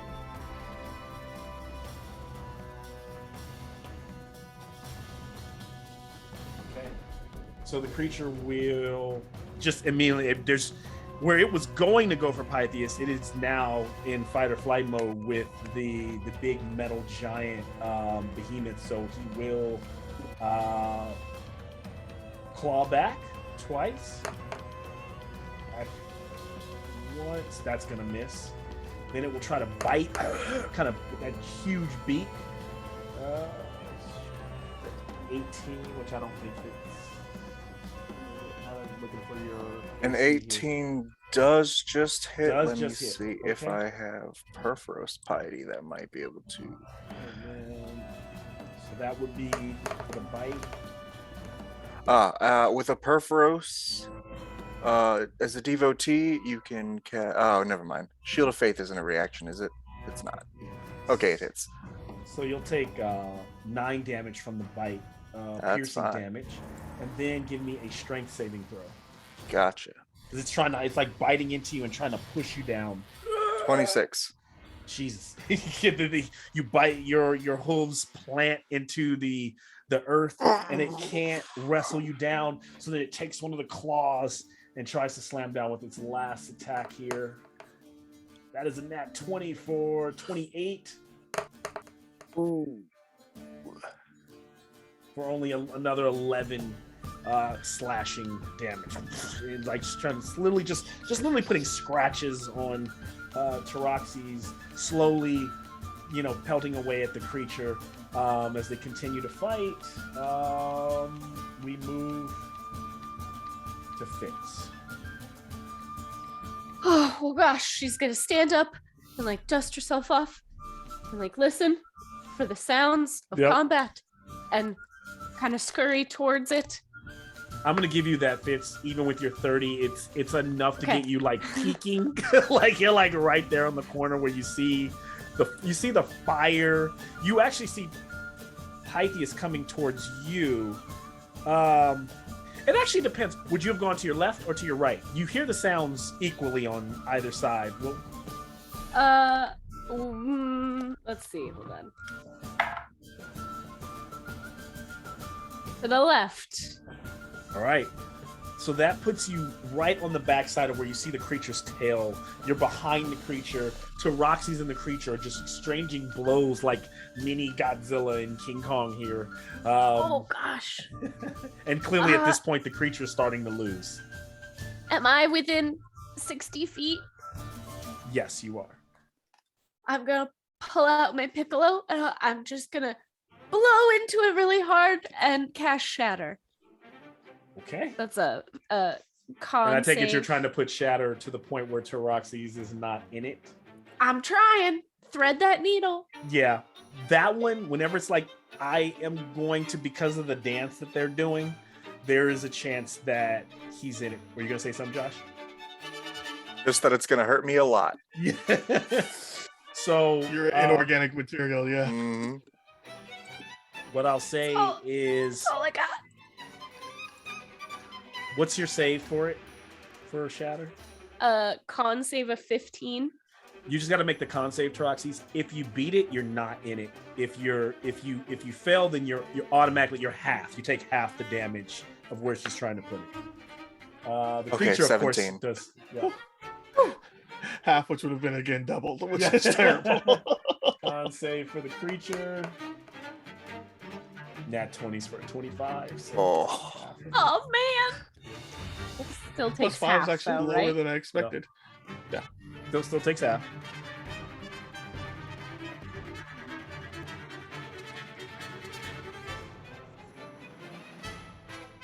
$19. 19.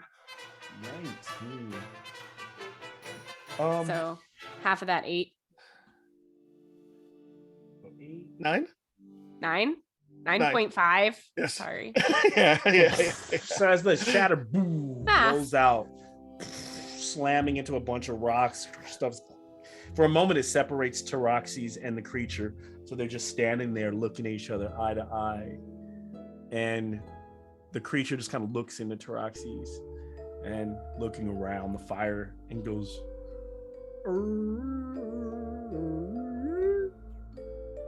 And you see its eyes kind of go like doe eye. They kind of get kind of glossy. And it drops down on all fours in front of Tyroxes and goes. Well, that just makes it easier to hit.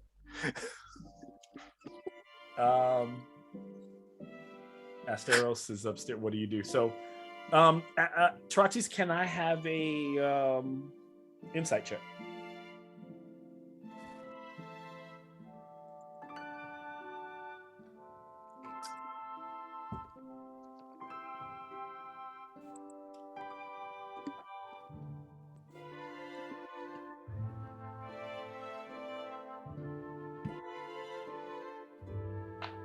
I don't think your audio came through. Was I'm sorry. Tyroxes, can you give me an insight? It's an 8.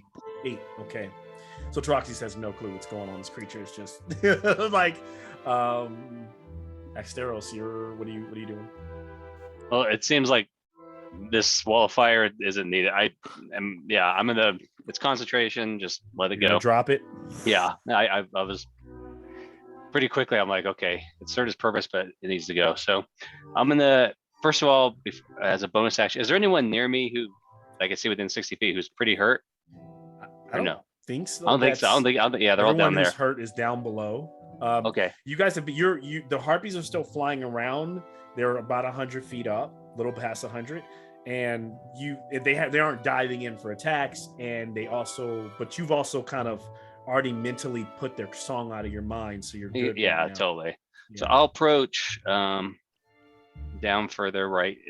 Is there a point where I can see the beast down there? Yeah, you can start to climb down like Telmoon, maybe 30 feet, and that puts you within 60 feet.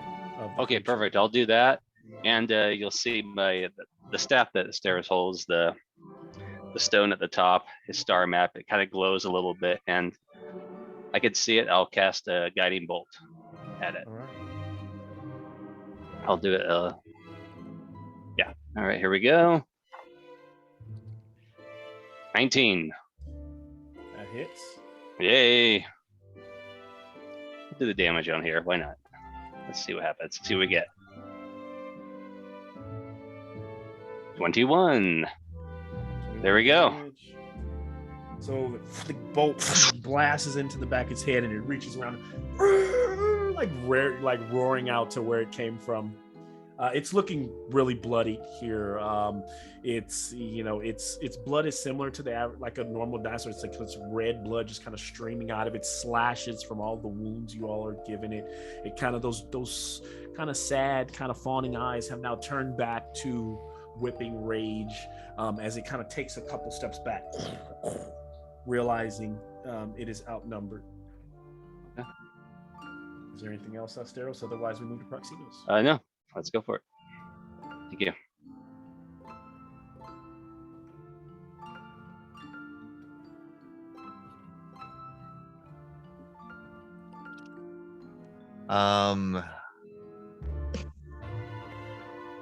Okay, so clearly seeing that the harpies above are not really posing a threat to us, and seeing that the creature below is hurt and angry.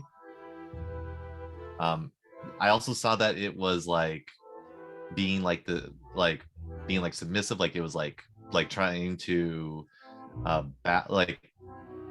bow to Taroxys, it looked like.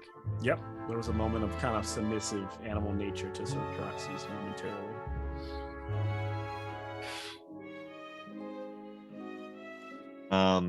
Proxinos kind of wants to step down and goes to like the same rocks as THEROS.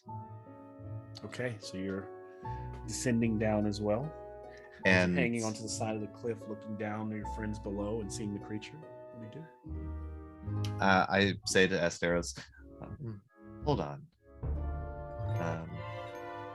How far below am I? Or how far below? You're still a good 60 feet up. So you're hearing the clashing, blast going off, the fire kind of dissipating. You can kind of just see the commotion 60 feet away, just directly below you.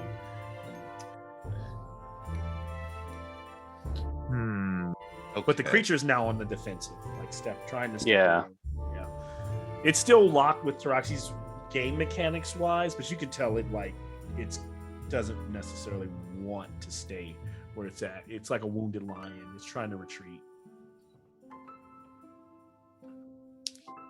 Okay.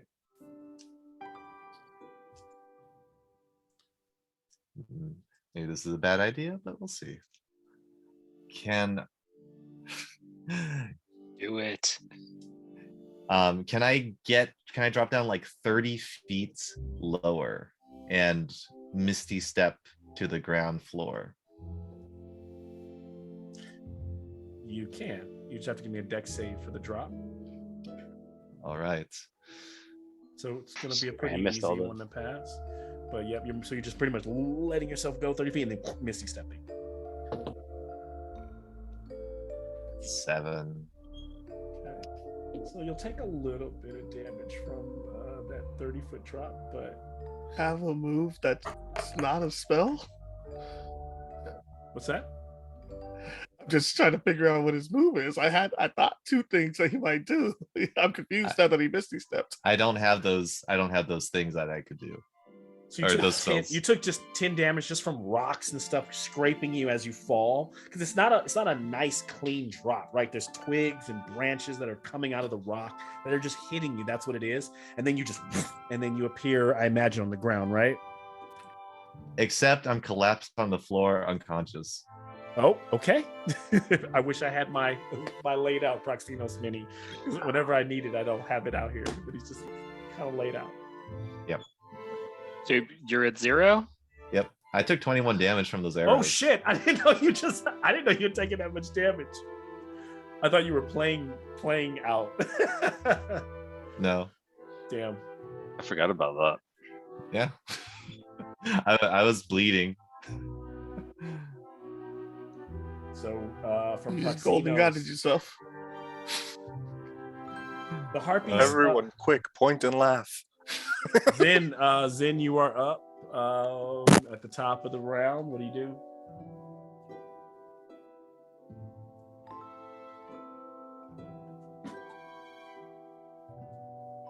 Are they at the nest or are they swooping down towards the nest? What'd you say? Are they at the nest or are they sweeping down There's towards still the only nest? 2 at the nest that are like on this turn, literally getting close enough to grab their eggs finally.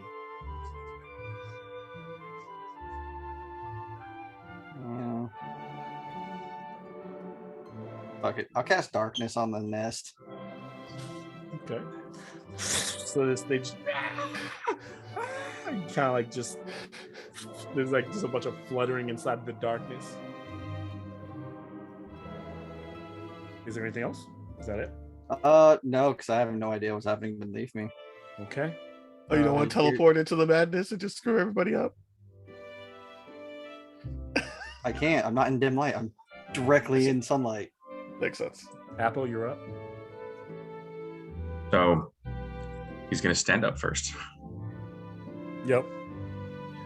And then he's how close is he? You're about 10 feet from the creature. 10 feet. And then wall of fire is gone. Wall of fire is gone, so it's just like this kind of smoke that's clearing. Okay. The area of bones scattered all around you. So he is going to go toward that leg that's closest to him, and then he's just gonna swing with his mace. That is 17 to hit. That will miss. It's not even that you don't hit, but you slam that your mace slams against the skin, but just does not break that very strong leathery skin. Okay. So he'll try again. 19. That hits. Okay. And that's 1d6.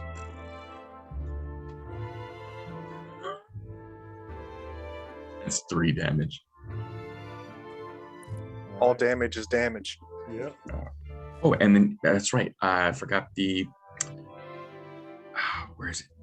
Because he was still taking fire damage. So Yeah, the 1d6. yeah, so that's going to be 2d6 fire damage or 6 damage total for fire. Takes another 6, burning the skin in that area that you just pierced into. So it kind of starts to char over after the blow. That ends it for Apple. Then the harpies start to circle. Their song starts to cease as they begin to fly away. The matriarchal mother like comes out of the darkness, kind of out of that orb, like just like flying rapid, like holding the eggs on her feet, but because she was in the darkness, one of them drops, and Zen sees it smash into like a yellow ichor kind of goo. She screams out as they continue to fly away. The harpies leave the scene as Tel Moon is up. All right, I have 45 feet of movement. What can that do getting me towards the ground? That gets you. So it's like gets you like almost to the ground. So you're like what, 15 feet away from the ground, or roughly something like that. Okay, I'll take the fall damage at that point. Yep, just take it. So you just kind of lands to the ground. Give me a dex save. See if you can just plant your feet. Yeah, 15. 15. You're good. So I'll give you half. So you take 6 damage just from the your feet slamming into kind of the shock going through your body. Golly, 6 was half. Yes. Only fell 15 feet. All right. And then oh yeah, right. That was you're right. I rolled a little bit. No, it's all good. I'll take it. I'll take it. Roll what you roll. So 3. Make it 3. It's all good. I'll leave it. I'm not gonna change it again. Yep. Guys, in that Leia's forest. Just a reminder. Maybe let it live. But tell me, those horns are glorious. We could make a necklace. Damn it, Taroxys, we will forge you horns that look like it. That's all I got. That's all I got. I'm hoping my friends. He shared. Hoping my friends care. The friends have to decide if they want to listen. Pythias. Okay. I'm gonna run forward and get in front of Proxenos. There we go. Yeah. Yep. So I'm in between Proxenos and the beast, Mhm. but I'm going to lean back and cast Cure Wounds so he's not dying. Nice. Appreciate it. Yeah, he deserved that. Let him go. 7 for you. Thank you. And then it doesn't do anything, but thematically, I'll be in front of Proxenos, hold up the shield, be like, okay, Telmoon, I'm trusting you. I'm saying it's not going to eat you if you stand in front of it. I'm saying let's try not to kill it. What?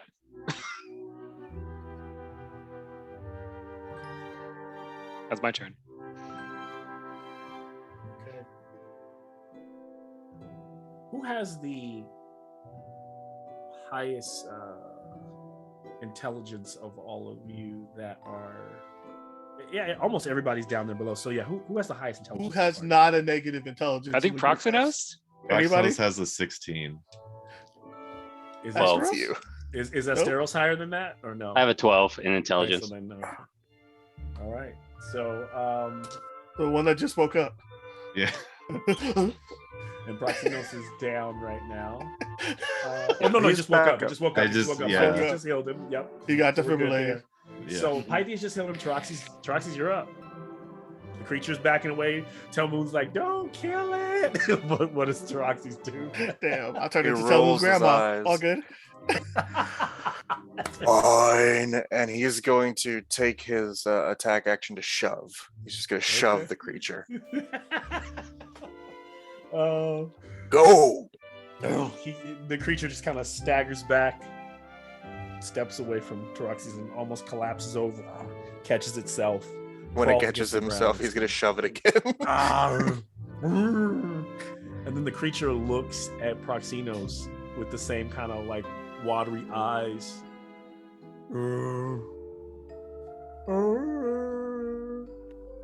What does Proxenos say anything back?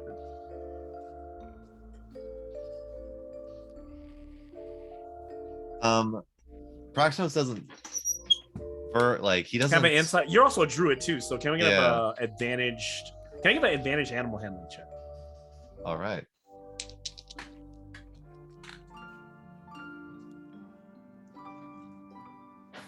$19. So Proxenos, you get the feeling that this creature, when its test of strength has been kind of shown, it will look towards some. It seems like it's looking for guidance, almost like it's bonding. It's looking for a bonding, and it is bonding. It's trying to bond with you right now. Its mannerisms have gone from feral beast to almost like lapdog or companion. It's a huge creature, and I think Proxenos realizes it would act like a pet to him if he continues on with this kind of, or he can maybe try to shoo it away. Either way, though, it will like I said, yeah, it is trying to make a bond. It's okay. It's the creature. It is looking for a bond with someone. It does not want to hurt us as is. Points at Taroxy's. Then it turns and looks and realizes that Fitz is coming up behind it. Steps away from her.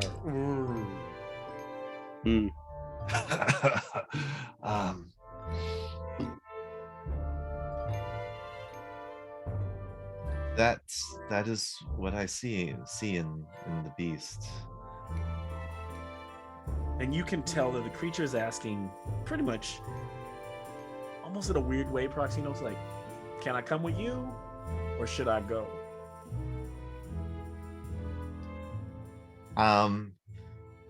A little conflicted there, looking at the rest of the group.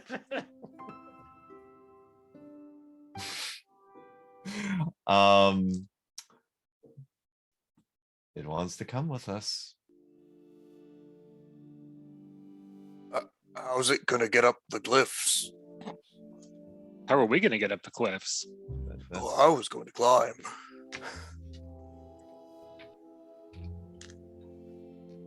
Anyone else want to?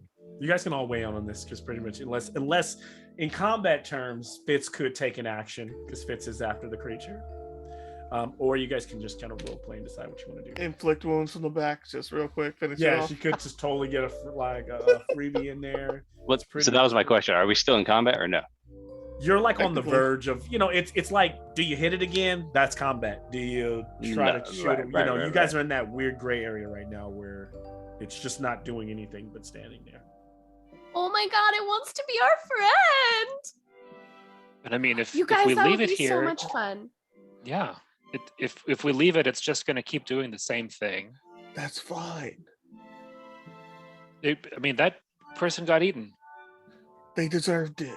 I walk over Yes. and give it little scritches behind its little ear. No. If we take it, then it's gonna go wherever we go. Oh, you How and are my we it pet like dragon are collapses gonna get over. along so It well. goes, How are we gonna tell Tessa? like I thought Fitz, so. you have to like leap back to not be crushed by it, just so that you could scratch it behind the ear. It's just like lying there on the side. How are we And then- gonna feed this thing every day? We ain't In the got, mid- we ain't got money for that. These are all valid questions. They're all valid questions. In the midst of this, all of a sudden, Astero starts hovering down as his eyes are glimmering and he's got glimmering wings using radiant Nice. soul. And he goes, "It could prove to be a useful ally," as he just hovers right there. By the way, Ooh, who's look out, hurt the Fred. most? Go back to Proxenos' mom. Me and Proxenos, I think. Don't mind if I do. have 7 HP. Yeah, it's him. And then I have 20. Yeah, I'm around Okay. half. All right. Wow. All right. Healing How for much healing you days. got? bro? Heal him Like, for we'll take it if you days. got it. Heal him for days. Yes. So the worst was all right. Which was Proxenos, I think. Yeah. Proxenos, I'll do him first. Now, Leia also Eight. likes us, but And then, last I checked, I'm not a worshiper or anything like that, but she's not big on domestication. If we start treating this thing like a pet instead of a partner, You get the feeling process. You could easily just shoo it away and say, "Go on," Mm. all I'm saying, now Leia, I wash my hands of this, pull my Pontius Pilate, and I'm gonna fly back up. I'm flying. I'm using the wings. Fuck it. Screw these You have a guys. feeling like if you tell it to go, it will go. If you invite it, It's coming with. it looks like it's gonna be, dedicated to you. To you. so Proxenos 8 plus 3, so you got 11. Oh. And tell him full on. He flew up to Zen. I'm not in it no more. That's on them. I washed my hands of So it. he's like, can't believe what they're doing down there. Yeah, so I'm using the wings. The mist is and I'm out of here. separating. So yeah. Dusting himself off and walking over where Fitz is literally cuddling the creature.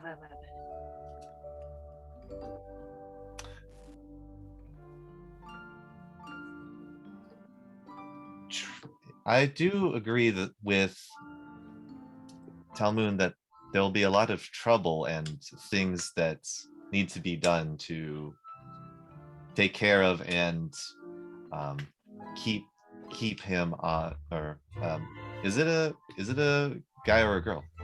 Can't I really haven't tell. looked. I don't know. Make him Alright. check. You Make can't him really check. tell right Make now. him find an investigation. If You you can haven't give me become a, a you can man give me before a today, you about nature, to you do can it give a today. nature check to try to. All right, Yes. nature check. Investigation with advantage.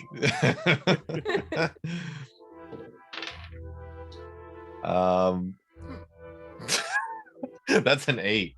Okay. Hard to tell. Roxy, He's every time looking you on try his to like back. get down there, it like moves like. Yep. It, Checking Proxinos, Adam's don't be apple. weird. to take care of the creature,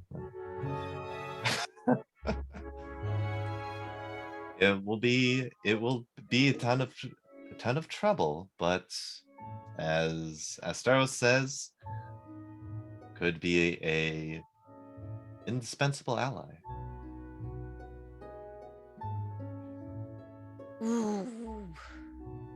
I for one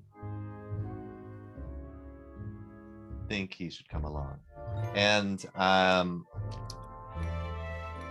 I'll just give him a bit of healing just to make sure that he's not in any pain from all that fighting.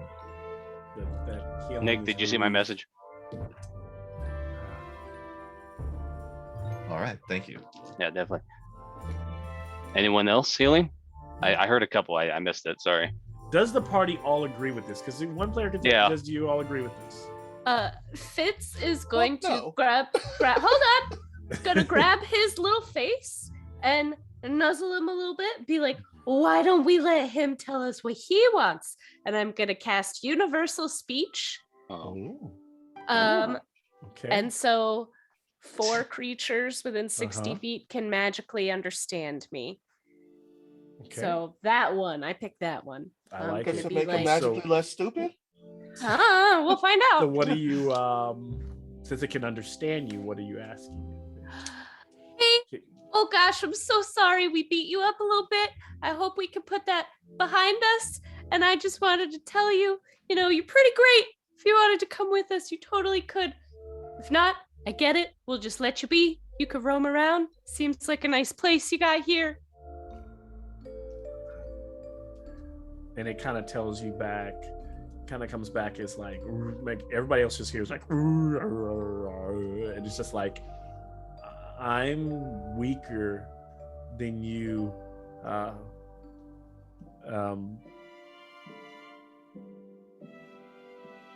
I follow and help you, owe you, and it says, friend, love, or whatever the feelings of love you feel. Say it's trying to say that it is to Proxinos.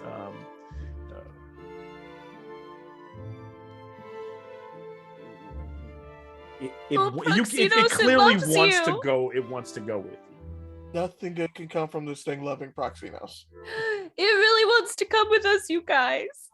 But what kind of love is it talking about? We all know how things love Proxinos. And Vince, you get the feeling it's very much kind of like a puppy dog kind of infatuation of like it's bonded to him. I've seen what puppies do to things they love. It's not okay.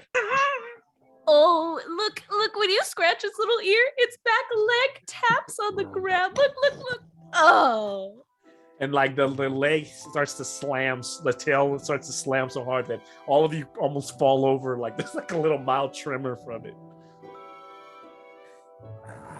And then it like leans down. It's like very like dark gray tongue with little pus bubbles on it. Like kind of licks Fitz. She almost kind of gets launched into the air from the lick, and she's like kind of like ghost. She's like slimed when she like lands down. My hair is from all saliva like... or from pus? From the saliva. All of the above. Oh golly. Yeah, it's not really pus. It just has like little bumps on the tongue, like little. Like... Yeah, you gotta be careful when you start talking about pus bubbles, bro. That's different. Big bumpy tongue, especially. Fitz, can you ask it if it likes living here too? Yeah, we could chat for like a whole hour. Hey, do you like hanging out here? You like it here? And it like grabs a bone, just like snaps. It's like a large bone of a creature that was as big as it. Snaps like it looks like a large femur, breaks it, and then it goes, and it like keeps a part of it in its mouth, and then like runs around you. Fits like, and then like lets it go and drops it right in front of you. Just large femur just hits the ground. Oh god, it wants to play fetch. Oh my god. What happens if I toss it really far? Fitz probably throws it like pushes 2 it feet. in the mud. It's like, and then like it nudges it towards Terox. He's like, I think he wants you to throw it.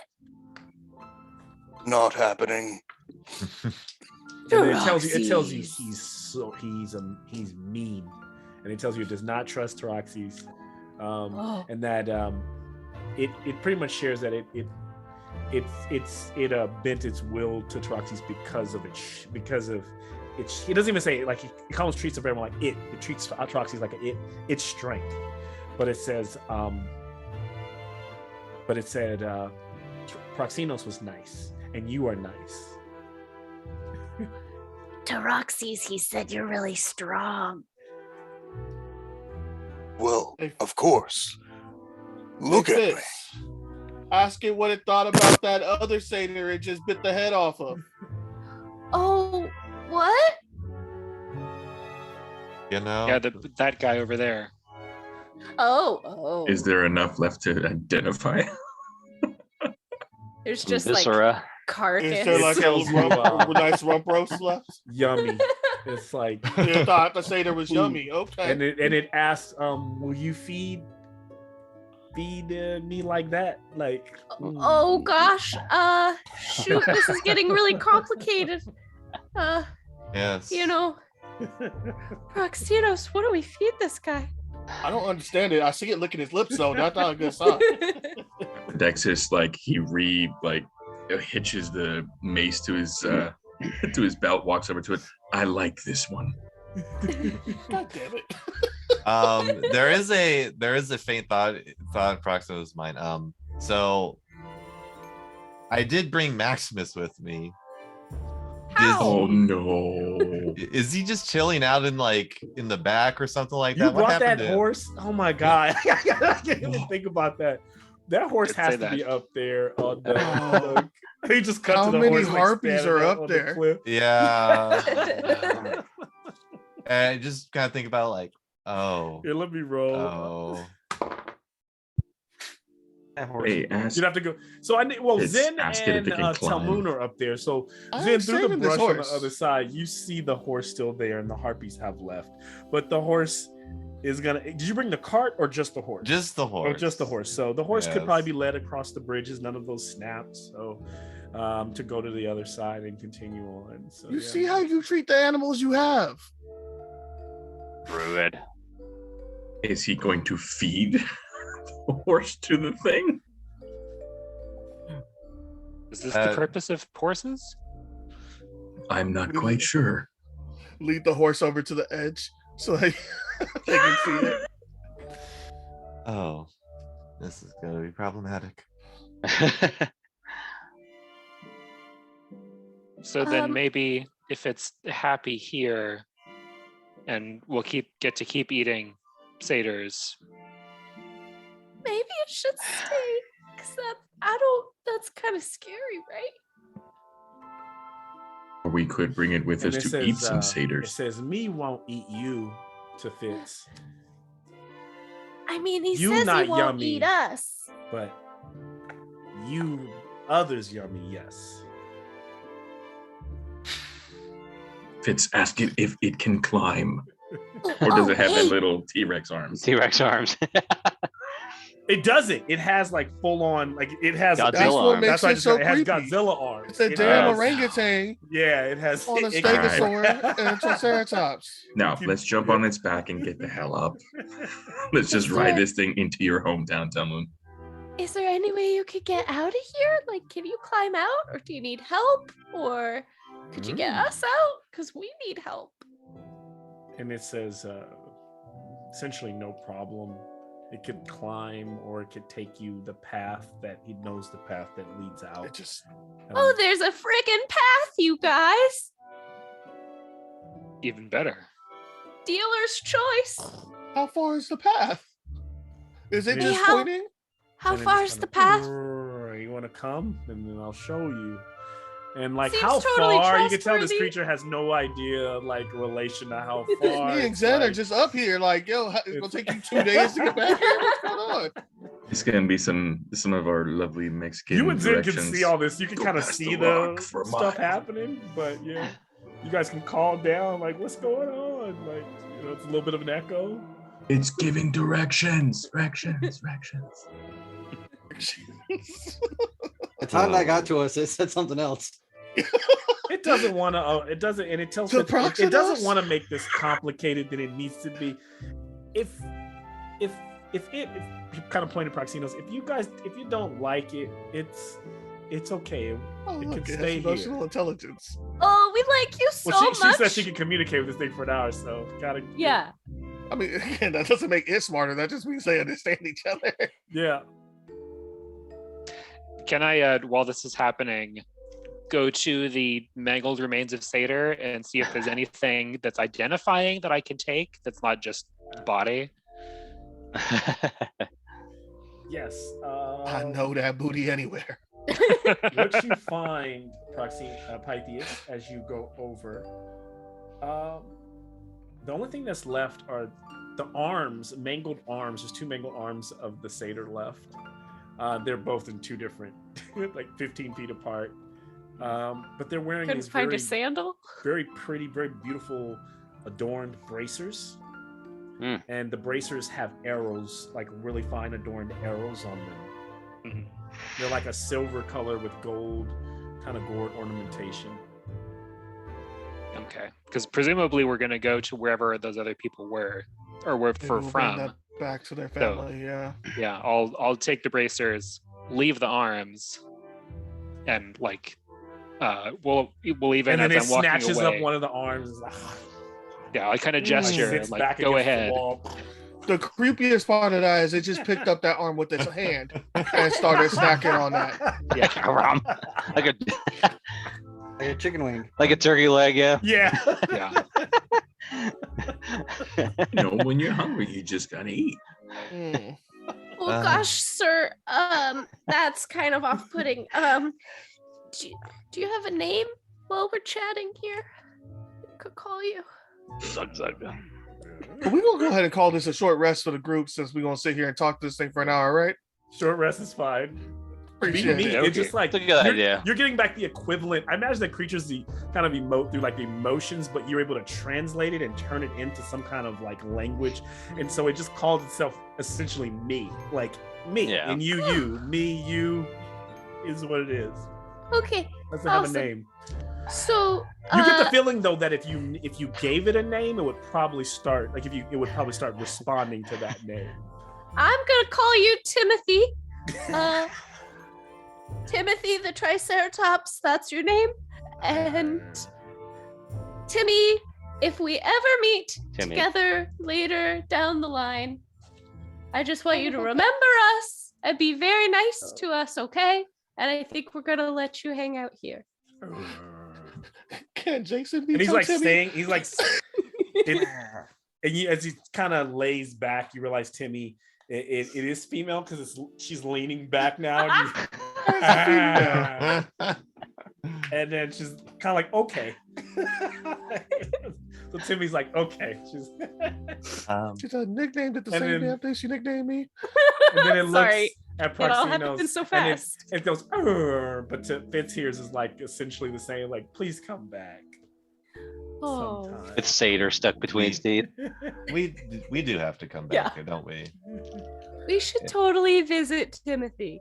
And please tell Timothy that I'm glad to have met you. Axinos likes you too. And it kind of looks happy, grabs the other satyr's arm, starts to eat that one. Okay. Does anyone I mean I could Misty step once, but I can't really take anyone with me. Anybody? And it's like, get on my back. And like kind of like looks at Fitz like, and it picks Fitz up. And then it's like, and it starts climbing. Can I have We gotta ride, you guys. Yeah. So Proxenos climbs on. It tries to get Proxenos like the smaller. Taraxis, it looks at like, it starts climbing up.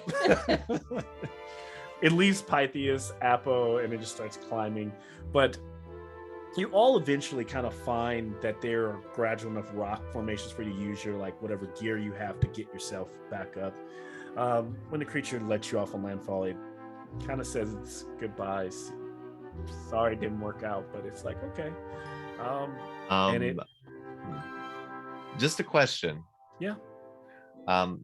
Being close to it and spending that hour, do I have a understanding of this creature, or like what kind of type of creature this is? Yes. question. in that hour, What what do you you mean? realize It's a Triceratops. you know it No, to it's be got something ears. known as a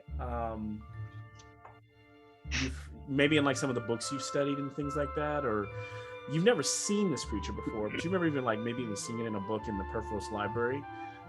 It's called a gray render. Gray render? A gray render. Okay. Yeah. So You gotta start with that before you start offering pets. A gray render? That's not okay. that's those things bond Yeah. and protect. And Proxinos, you get the idea that that hour was long enough to bond, and so you have to hope that it will listen, like a dog. Like, hopefully, it won't try to come sniff you out, because it's had a whole hour to really, get to know you and fits, know your smells and all of that. Taraxis, you'll be doing it a favor. The reason why I asked this is because that if it's a beast, I could add that to my polymorph list. It is not considered a beast. Okay. It's considered a monstrosity. For sure, it's a monstrosity. Look at it. You just never know. Yeah. You can't turn it to a gray render. That would be insane. But yes, good call. Saying goodbyes and apologizing to Maximus if he got hurt during that time, and that could have been really bad. You all go on. I know we haven't taken a break, so a break is coming here. I'll just kind of describe as you guys travel on. And Faerun. Oh, go ahead. Sorry. Go ahead. Actually, I was just gonna say, I looked it up, and if Faerun, that does not look like a Triceratops. No. The Faerun my version. version is a little different. In Eberron, it's either essentially the Rancor from Star Wars. It's whoever designed it clearly was designing the Star Wars creature and putting it in D&D. But in the Fae, I imagine it's more of like this creature. I have one of the actual Rancors, but he's more interesting. He looks Yeah. I was just commenting so on how no, it this looks, 'cause thing, that thing's this a thing monster. we would take as a pet. This one, yeah. the Rancor. You see that thing with the multiple eyes and stuff. You're like, Oh, look how cute.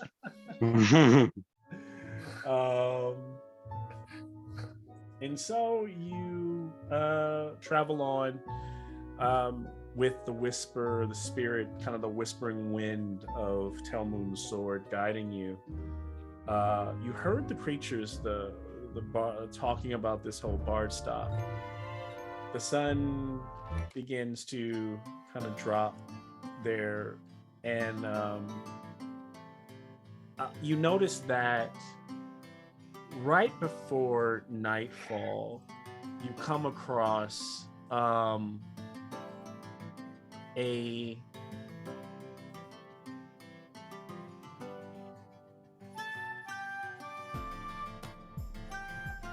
it's kind of like you see the first stars of the Nyx starting to twinkle over this kind of apricot sunset, and there are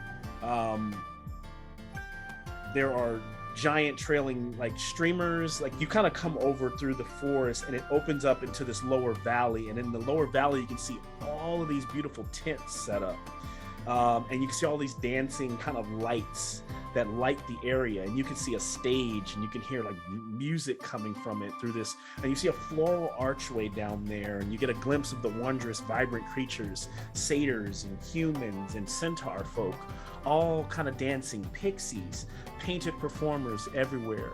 There is laughter, and there is you can see natural forms of pixie dust just floating in the air, mixing with bubbles, the smell of perfume and sense of fine food and ale and wine all together, luring you forward.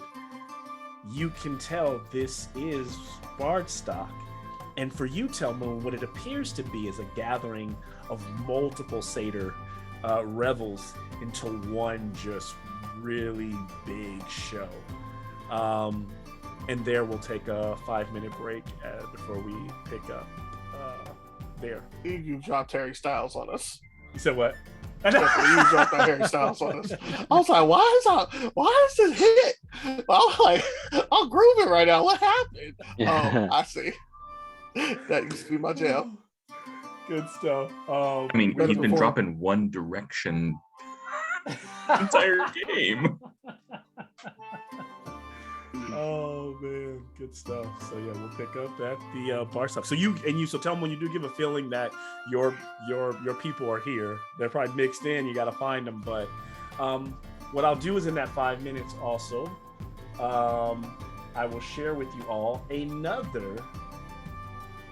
So actually, what I'll do first thing I'll do is if you're looking at Skull of Vale, I will unhide the fact of where BardStock is, so you should see BardStock there.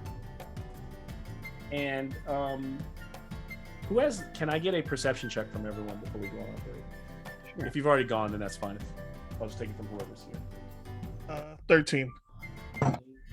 7. 11. 18. 12. 7. 21. Nice. Who got that? Zen. Zen. One of the one things I'm good at. Yeah, Nice. he's a wisdom-based character. Don't cheer him for that. Cheer my 13. Yeah. So 21 and 18. I got 18. Who got the 21? He did. Troy.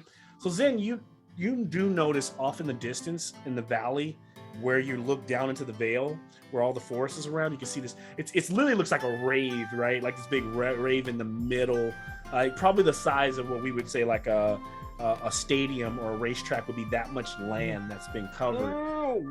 But across the other side, often as the sun is starting to set.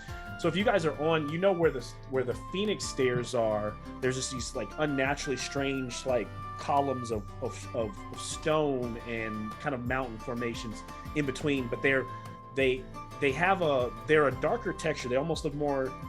They're natural, but they seem like they're natural stepway. Like they create a stairway. That's why they're called the Phoenix Stairs to the top of this old volcano.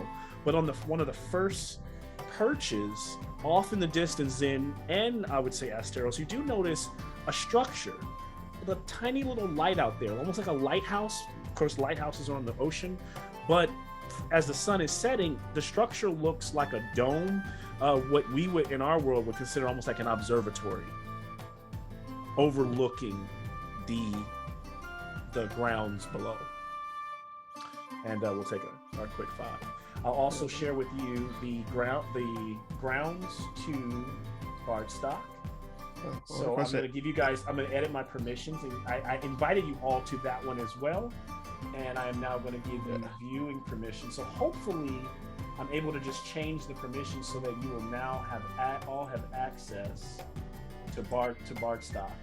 So go to your Legend Keeper, because this will play a big portion in this next scene, because you'll be able to decide where you want to go on the grounds.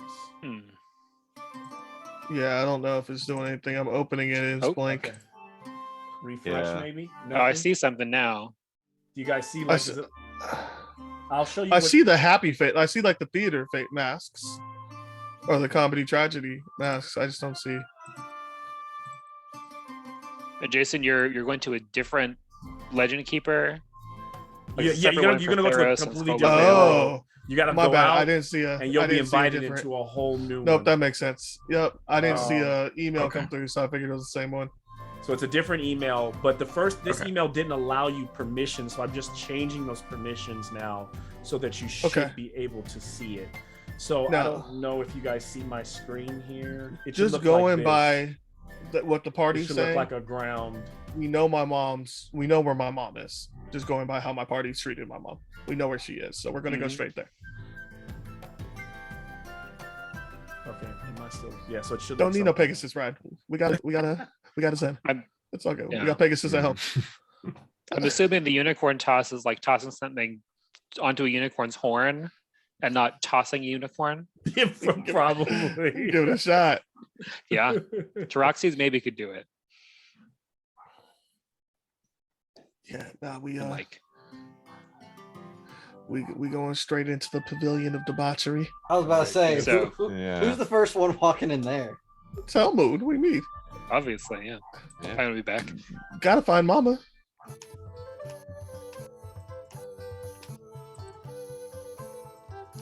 there it is.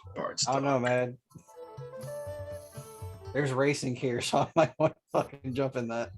You want to race the cockatrice? Fuck yeah. We can split up. There ain't no reason why we gotta be. I mean, try not to get. God damn it. Sean. Here we go again with the fucking Witchlight Carnival bullshit. You the one who wants to go and run in the race. Don't come in at us. Here we go, Caleb. You're the one excited about it. I'm looking for my mother. So we're looking at the Skull of Vale Legend Keep. Is that what we're looking at? I'm sorry. No, BardStock. we're looking at a different one. Wait, It's called BardStock. okay, I'll find it. Okay, Yeah, so you have to actually click on your LK on the upper left Okay. and go back to gotcha. the menu. Oh, okay, That's what I didn't do. there it is. Okay, And then click on Gotcha. the world. There's There you about go. You will find- 7 things. there we go. Yep. You will find Thank the you. pavilion of debauchery right there in the center. It's Motley Crue and all that. Oh, this is for sure 69.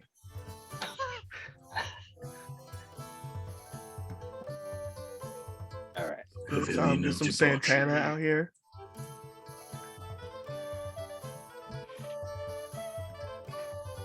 I'm not sure what that word is. Orchard. At first I thought it was an orchid. And then I was like, is it an orchard? Feasting. And now it's kind of both. Oh, it should be feasting orchard. I think. Yeah, I wasn't sure if it was supposed to be orchid or orchard. It's one of those two words. Either too many it's letters probably- or a typo. It's probably feasting orchard. Orchard sounds like a better place to eat, right? Because feasting orchid would be like full vegan. They both sound kind of vegan. I don't know if I really want. But here's the thing: an orchid, if you eat it, is poisonous. Oh no, Yeah. I didn't know that. Then again, I've never. My mom didn't feel the need to teach me that one. She wasn't like that boy gonna go eat an orchid. That was never on the list of things I was doing. I was too broke to ever be by orchid. So where you find an orchid at? Oh, man, I didn't see one until I was in college, but we had read about them in school. So Yeah, like I ate grass when I used to play t-ball. Outfield. ate some grass. I never ate a flower. Actually, that's a lie. I have eaten a rose. okay, so I'm looking at it, but is it supposed to be a black screen for feasting orchard or whatever it is, or am I supposed to see writing in there? Let's see. 'Cause I see It's black. He BardStock. didn't write any descriptions. Okay, so then I think did we're get just the right one supposed to though. go. But I can. Yeah, I think it's so more just a map. Yeah. okay, so I should see BardStock, and then it should have all the other things. Yep. Okay. So either we go to the concert. My mom actually might perform. My mom is, or at least she used to be, pretty famous. So that's probably Yeah. where I would start. Because the cockatrice racing, I don't know about that one. I don't know. 'Cause- Maybe Mama's a staring contest champ. I don't know. There's all sorts of shit to go to. Unicorn toss. There's nothing in the South. I guess that's just all housing. We sleep here. Okay, so there is a map. Let's see. Go to map. Ooh, nice. Main stage, unicorn. Outstare the Cyclops. Oh, you didn't see the map? Yeah. No, Yeah, I that's didn't what check I on the map yet. I just Yeah, got that's it. what I'm saying. yeah. Like, there's nothing to the south. So I'm assuming that's just like sleeping area, and so it's the northwest. But yeah. we'll check it. I mean, I don't know if we're gonna split up and check out for everything. I figure we'll ask for information at the entrance, and then You know, it'd be funny. Somebody does the Outstare the Cyclops. They cast darkness. bro, we already had people run ahead talking about they killed Freddy or whatever. And it really was Proximos or Toroxys that killed that satyr. That satyr should not have fallen. Oops. But I mean, they've been playing games. So did you roll? Because I forgot if you rolled for that. Did you know what game they're playing or no? Mm-mm. So this is Apparently stuff that BardStock- happened. Apparently, I either had never heard either BardStock. I only have a memory of living in the Skull of Baal for 6 months. Okay. So it's either something that's happened prior and they just never reminded me about it, or this is new. Ooh. Because yeah, my backstory is a little weird. But yeah, everything pre 16 got wiped out. Came back at 22, and then left to do my own thing, and then joined you guys at like 24 or 25. I joined up with Taroxy's at 22, but I joined you guys at like 24, 25. So yeah, Got it. there's some time in there that 16 before I may have known, but I hope I wasn't allowed. Well, shit, knowing Satyrs, I probably was allowed at Woodstock at under 16.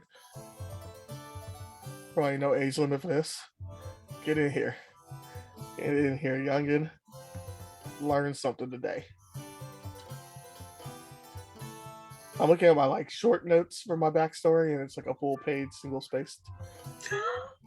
It's bullet points. It's bullet points. It's 1, 2, 3, Okay. 4, 5, 6, 7, 8. It's 9 bullet points. Is my backstory. And then my full backstory is another 4 pages. It's over. I like backstories, man. They make me know where my character would want to go, no matter what situation I'm in.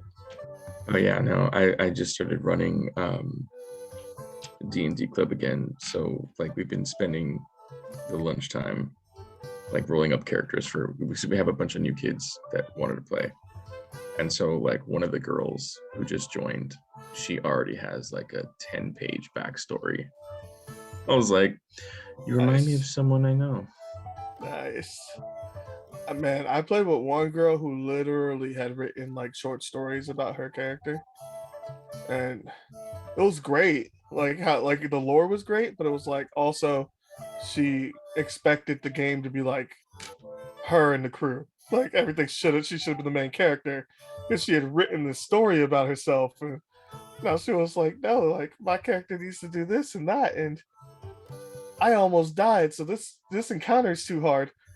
We're not gonna have fun if anyone goes down, because how do you have fun if you don't get to play the character you want to play? And it's just like, girl, you're in the Have wrong more game. characters. Yeah. Wrong game. But We stay for the story. exactly. It's about the story. Sometimes the story's stronger when you sacrifice a friend or two. Yeah. Was the story strong for your first character, Jason? My very first character? Yeah, I heard that story many times. I am here for Owl.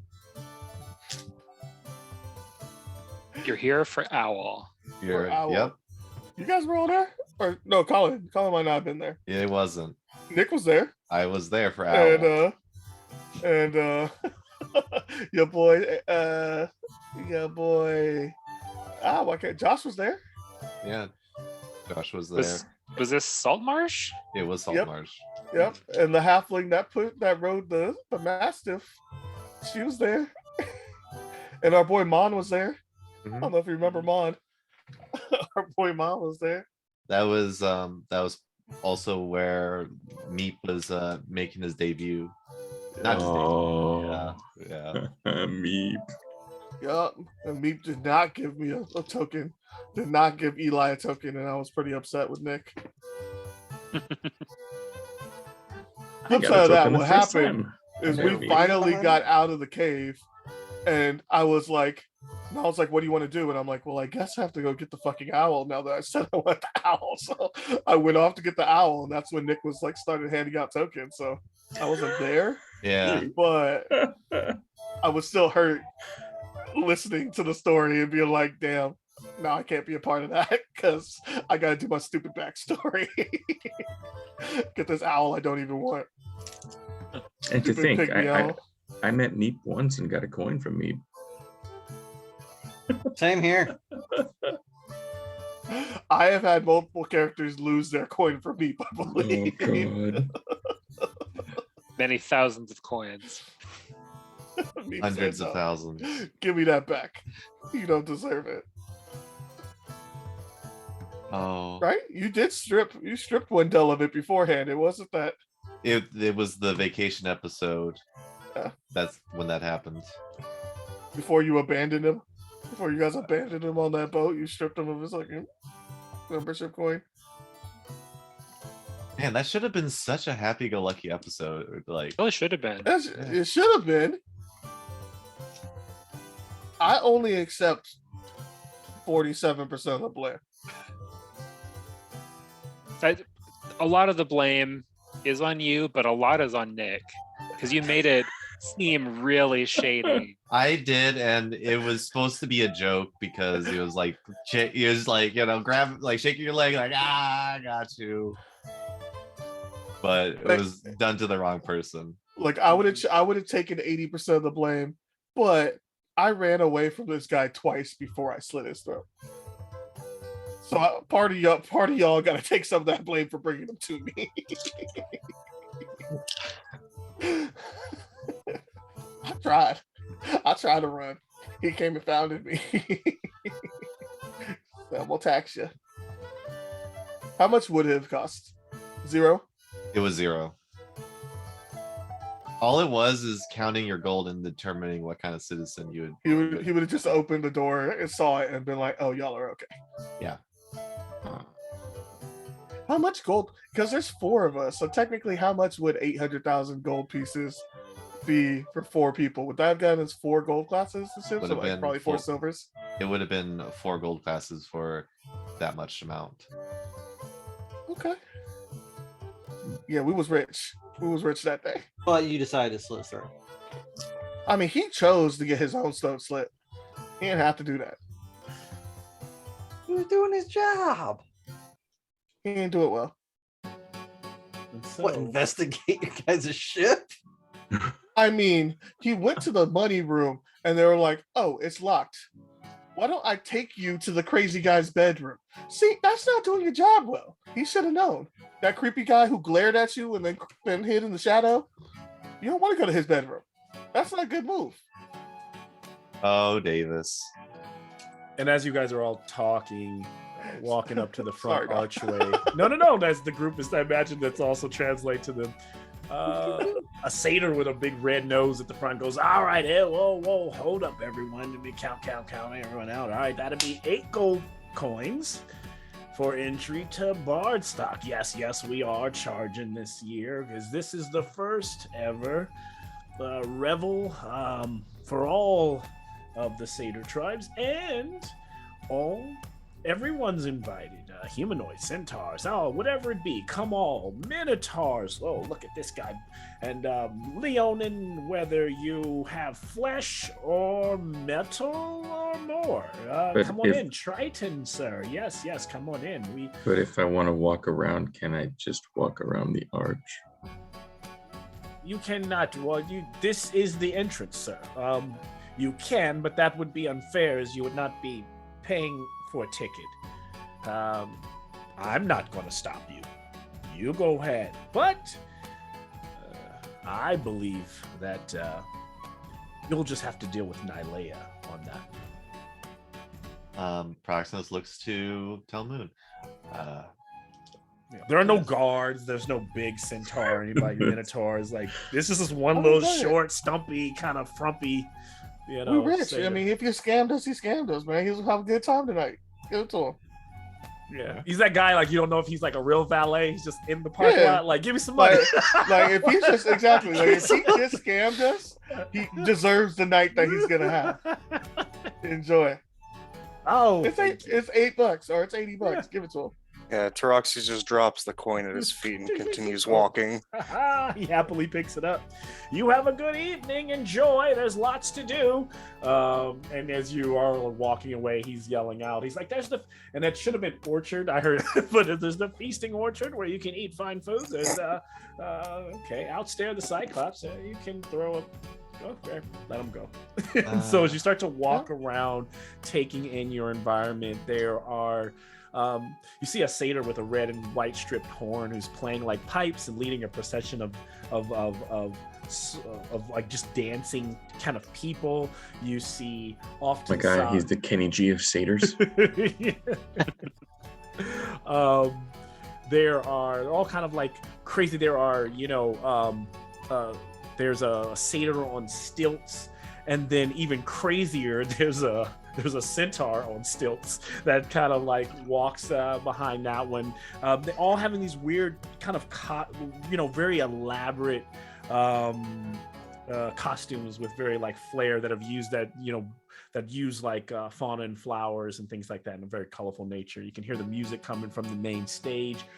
Everything, like when you look at the map in the kind of the darkened area, are just tents, right? There's still orbs and stuff floating in those areas, but like the main kind of almost like rave is happening in the area where you are if you just come through the area that says entrance. I'll leave it up to you all to explore the grounds how you see fit. I'm not seeing the information desk. Where's that at? They're at a Seder-based rebel. There's no information desk. Where's the Lost and Bound? Is there one you of can those just like walk up lost to somebody children? random. There's clearly plenty of people drinking and having a good time. They got one of those things just with the megaphone, like those lost somebody. We ever found lost parents in section C? None of that, huh? Okay. None of that. Doesn't seem to be any of that. Oh. This is quite lively. So we I'm toss a assuming Pegasus? wants to go to the orchard. Toss a unicorn? Who wants to toss a Pegasus? Toss a unicorn. Outstare the Cyclops. One big eye, huh? We're looking for my mom, so if we split up, that might be faster, but it's up to you. Okay. What does your mom look like? Yeah, Or Sybil, she looks like a satyr. Oh, okay. I think I found it. Telling me if I told her what she looked like a satyr. You telling me you can tell us apart? Don't lie to me, bitch boy.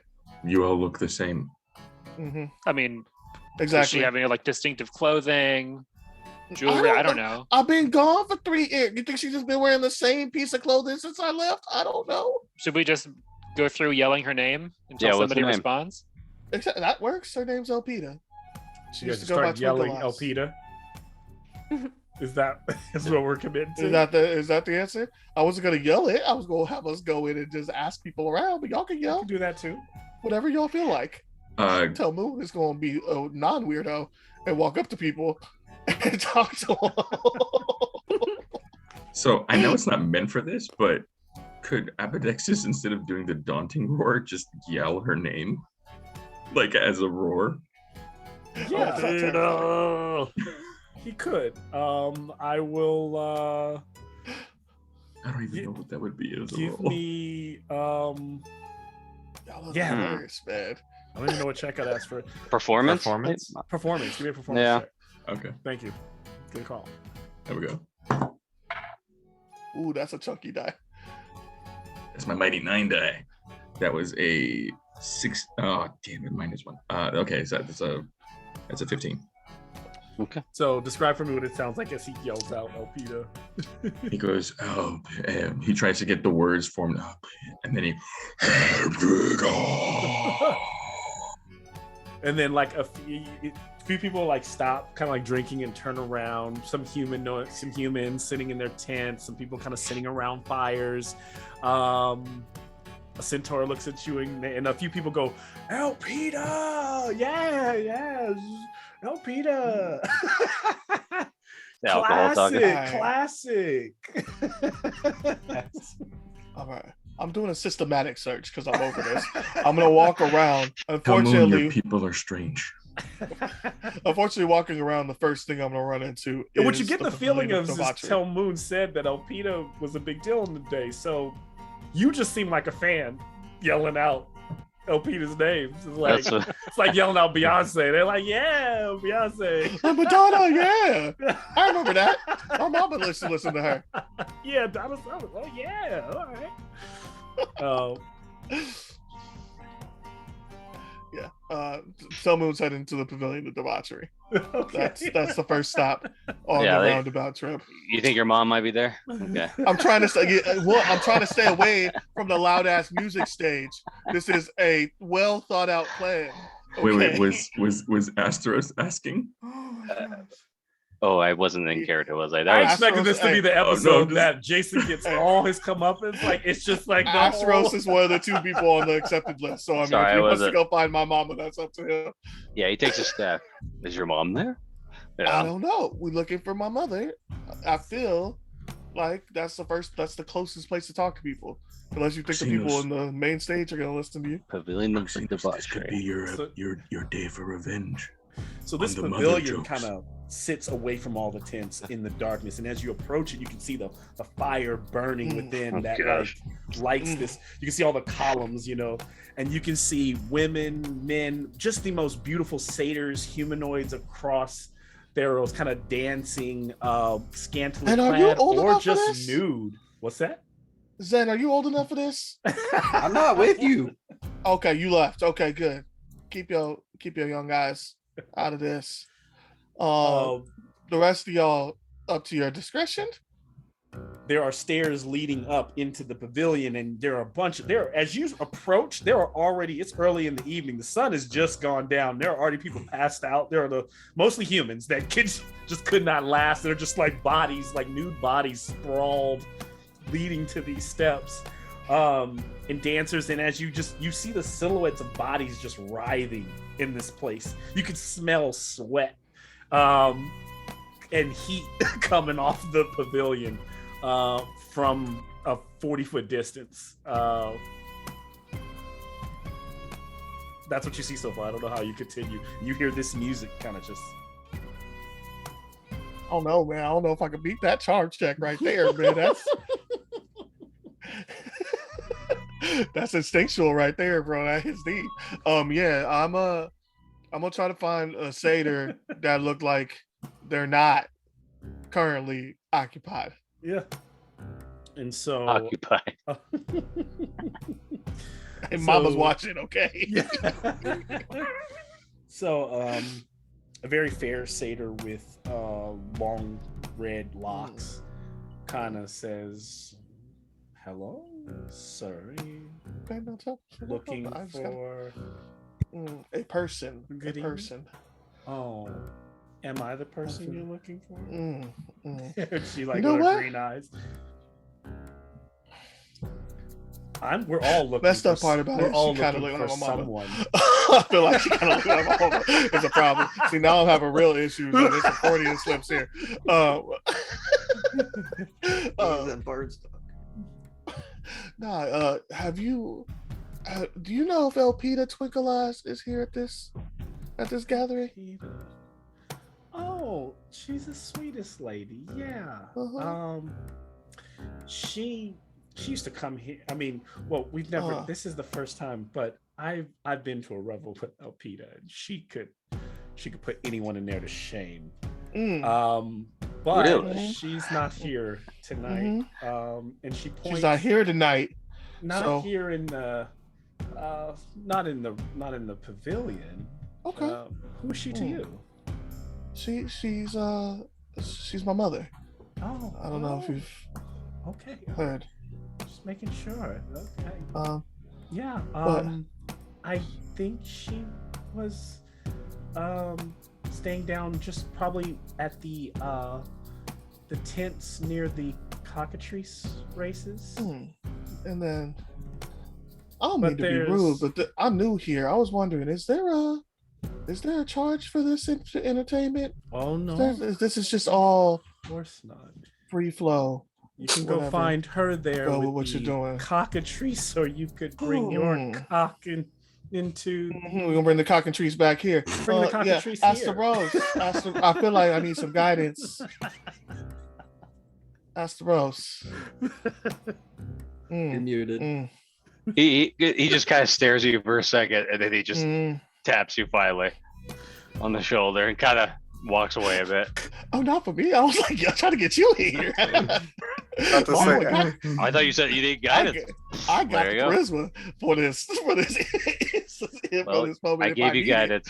I appreciate it. Okay, fine. Okay. And then you so know what? this really attractive looking. There's like centaur, leonin, minotaur, and they all kind of like walk over, and just like a whole group that it goes.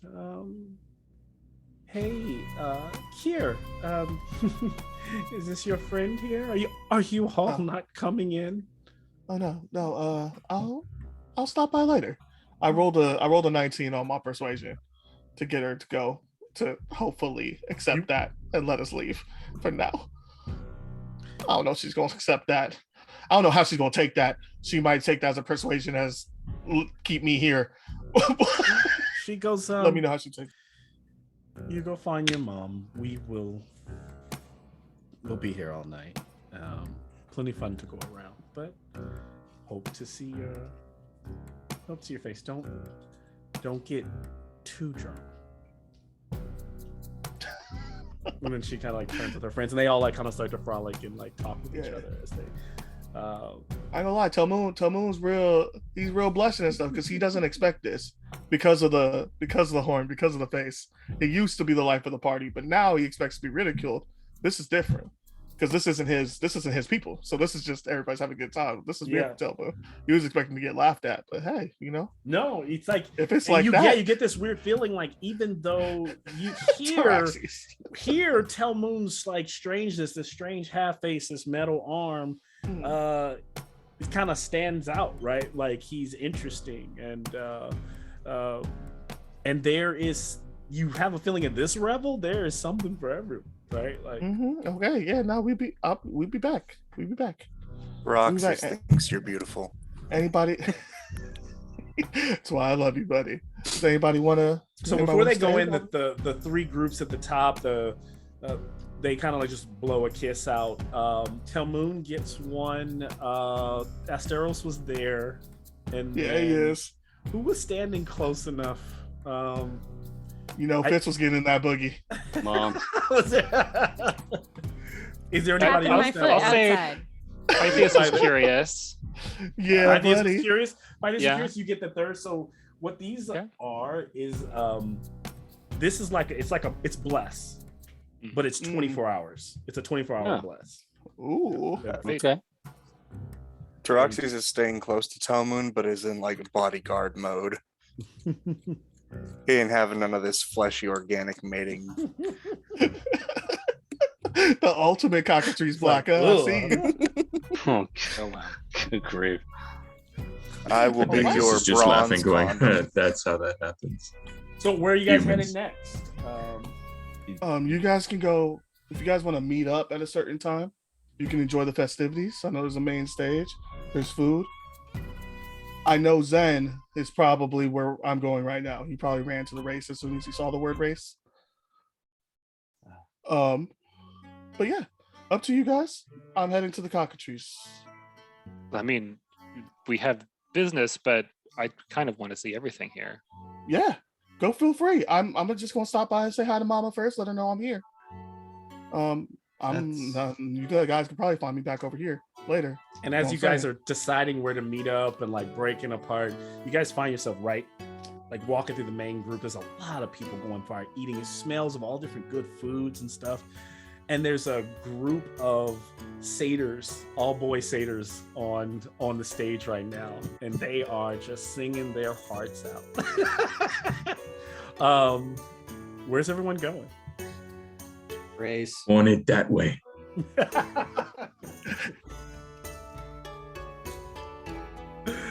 Taroxys is just following along with Talmoon. Wow. Yeah. I just heard the song. Yeah, no, man. I was like, Man. really? Seriously? I was like, am I here? Yeah. That's amazing. That is amazing. Dungeon Synth meets Backstreet Boys. Oh man, it's funny because at least works. when I look it up, it's called Bardcore. That's amazing. I love it. Yeah. So is anyone going after any of the particular one going to race or anyone going to like, just so if we are splitting up, we kind of have to like systematically figure out what everyone does first. Zen probably arrived first because Zen took off immediately, right? Yeah. So where did Zen go? You went to the race. Yeah. If he says anything with a race where he can just run, he's there. Okay. So if Zen would have arrived at the races, the way it's set up, it's cockatrice racing. So you see a guy there, like there's a human placing bets, and then at the front there is a Leonin who is checking in those who are going to be riders, and it pretty much costs. It doesn't cost you actually anything to submit yourself to go ahead in a race, because you have a ticket to the BardStock. But when they see you there, the guy at the front is like, sorry, kind of like licks. He's like, kind of like picking his claws. He has his pinky's longer than all of his other nails. Sorry, sir. Only cockatrice racing. So fortunately, no centaurs. You're faster. You know you're faster than the birds. I could make it. I could hinder myself if you wish. I just like to run. Yes. I'll trot. How about that? How about this? We'll let you run. We'll let other people take bets under the table for you. But whether you win or not, you don't benefit from anything. Oh, I don't care about winning anything. I just like to run. My boy, sounds good to me. Let this one in, and so there's like a little like wooden stalls where all the cockatrices are they're like all these giant big birds, which I see them more as, of course, I am always going to see them more as chocobos from Final Fantasy. Yeah, no, yeah, 100%. These are very big, beautiful, pretty birds, but like not all yellow, just different colors.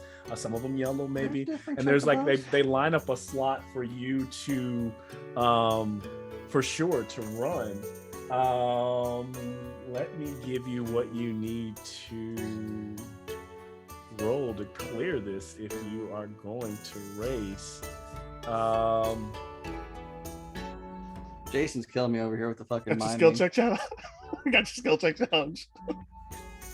I've calmed it down a little bit. The first time through, you had to get all the hits. This time it's just a little. Second encore. Where's my racing? No, it should be in here. All right, then. So what you are going to do is give me your. It's not going to be acrobatics necessarily, so I'm just going to take your straight up dexterity checks. And for the sake of one check over all of the bird, each bird will roll. There are 5 other slots outside of you, so it's for 6 birds.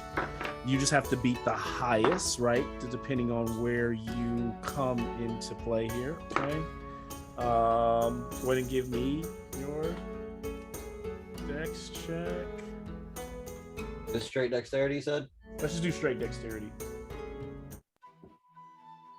That is 21. All right.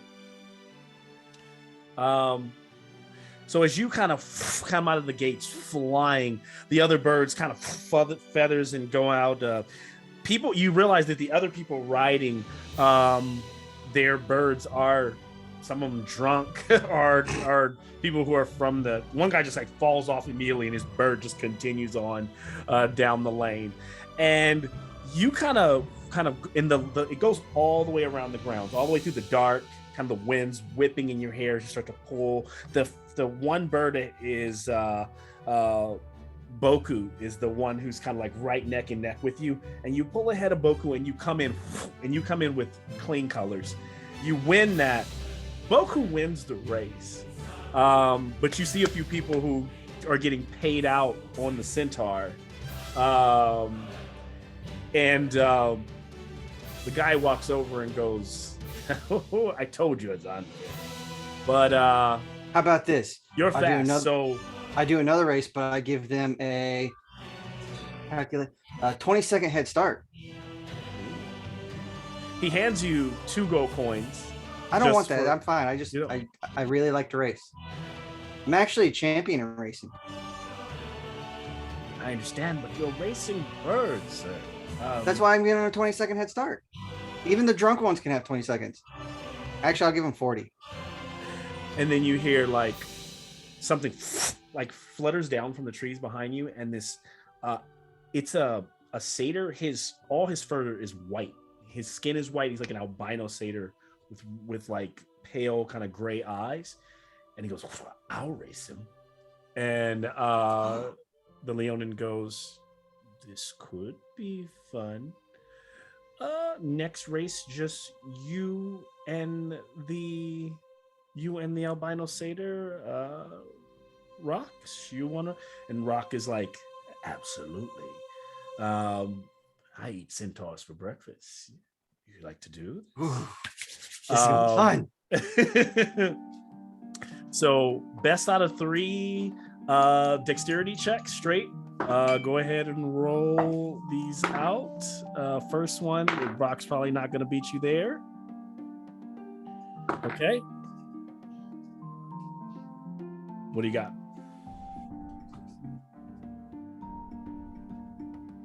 So I got 16, 22, and 18.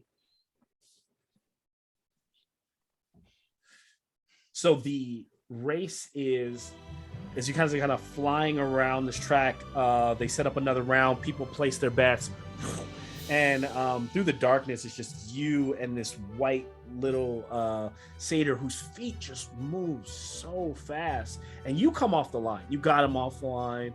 Halfway around the track, he slowly starts catching up. And then it's just like neck and neck. And then he starts pulling on you. And he starts like, almost like, looks like he's like bounding ahead, like leaping, like he's skipping. It almost looks unnatural. But sure enough, you come in, it's almost photo finish across the line. And you hear the Leonin go, it is the Centaur's win. And you hear a huge clap. You are paid out another 5 gold coins and a potion of greater healing for your run. We'll have to go back to cockatrice racing, but just listen. Here's my card, and he gives you this card with, and he goes, just if you ever want to call me. It doesn't have a name on it. It just has like a tooth symbol. Just burn the card, and tell me where to meet you. If we ever need to, I do some other types of racing, and maybe we could use your talent like yourselves in the future. Okay. He's going to. Is Rock still nearby? Yeah, he's like, he didn't really break too much of a sweat, and he says, you're pretty fast. Did not expect that. He kind of goes to Neither shake did I. your hand. Oh yeah, here you go. You're almost as fast as, actually you're faster than a buddy of mine. He's the only one in my group that can keep up with me, kinda. What's his How'd you name? get so fast? Is he a satyr? Yeah, he is. I don't know if you know, Telmoon's his name. And his eyes get really big. Son of Telamon?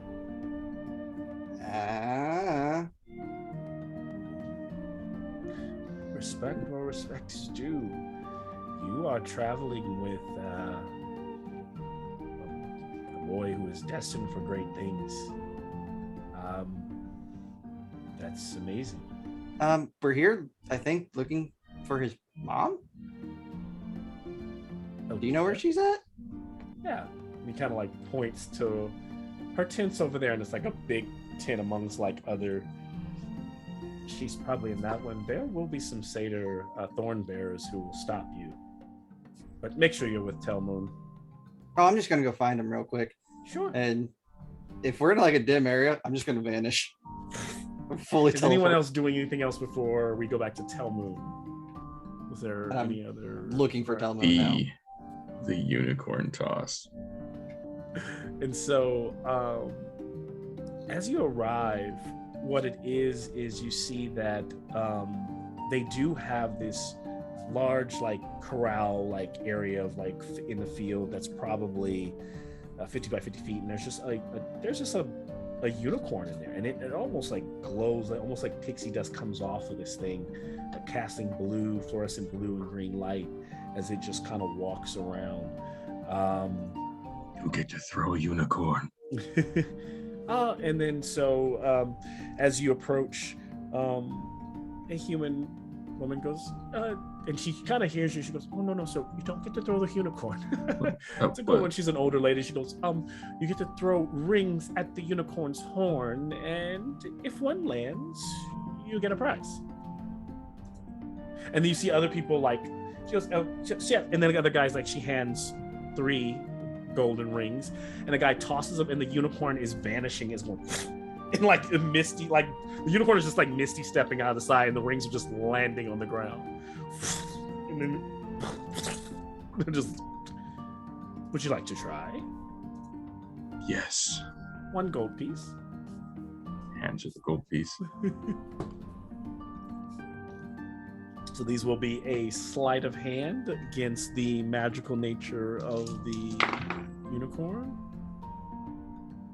All right. All right. Your first throw. Ooh, yeah. It's 19. And then you're kind of close, and you're a little off, and then it just vanishes and appears like 15 feet away, and your coin hits the ground. Well, that's 1. Very close, sir. Very close. Another try. Feel free. Go ahead.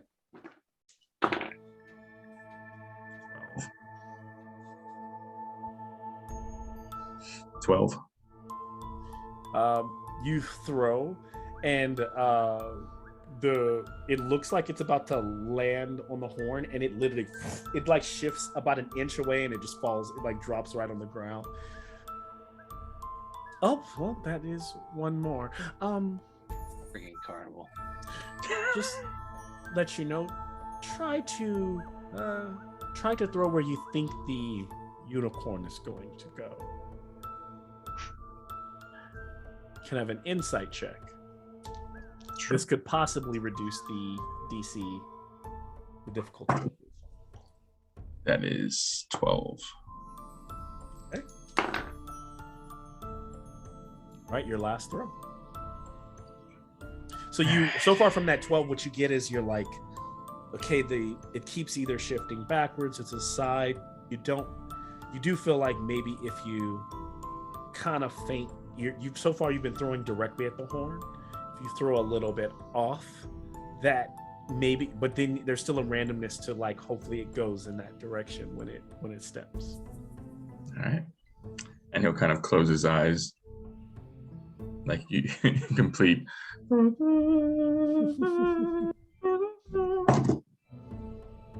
And that's a 2.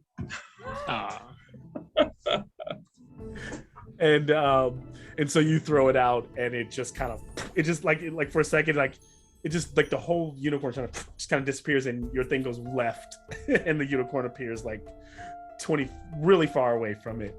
And she goes, "Well, you're always welcome to try again, but it is a long line.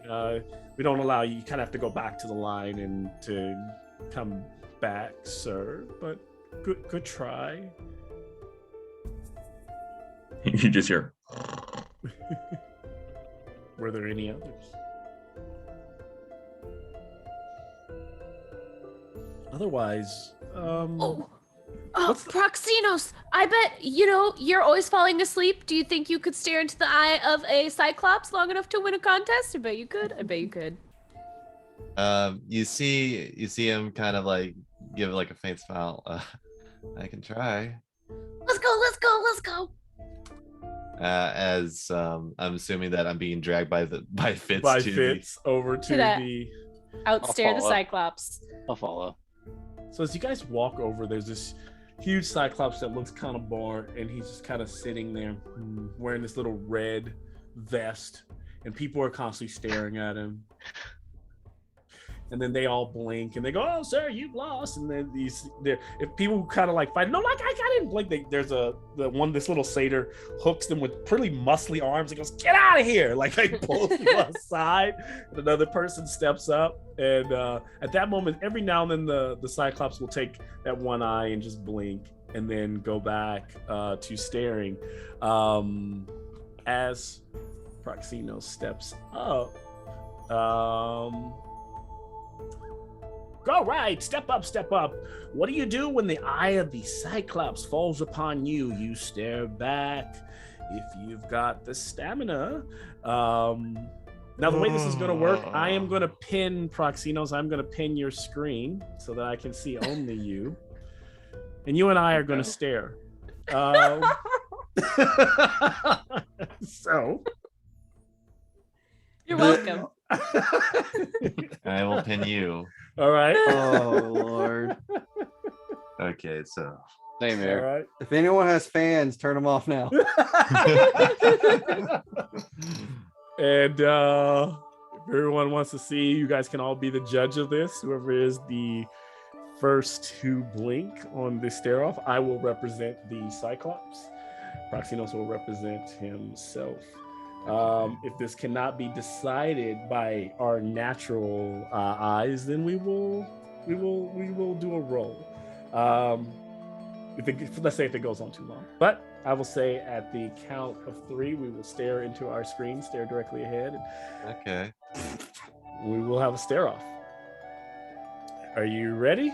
Yes. 3, 2, 1, go. And the Stare him down, Cyclops Proxinos. stares. I know you can do it. You just keep those eyes open. You got this.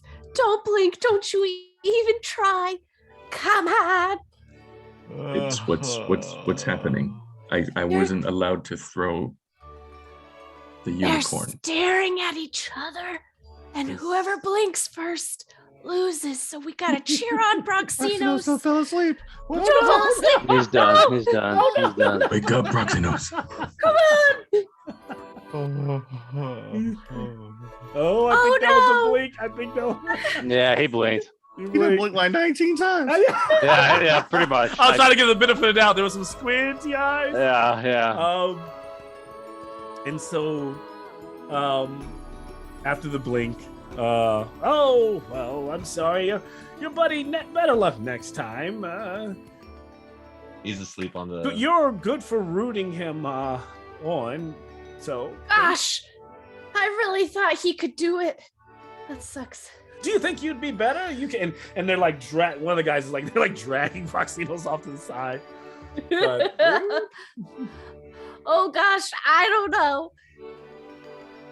I really just thought he could do it because he's always so sleepy. I he could've seems sworn like a he got a sleepy nap. fellow. I don't know if he'd be the one to do it, but we'll be here all night, right, Cyclops? And he's like, It's beat him. Oh, Capo fireman carries Proxinos on his shoulder because he's just wearing him like a cape.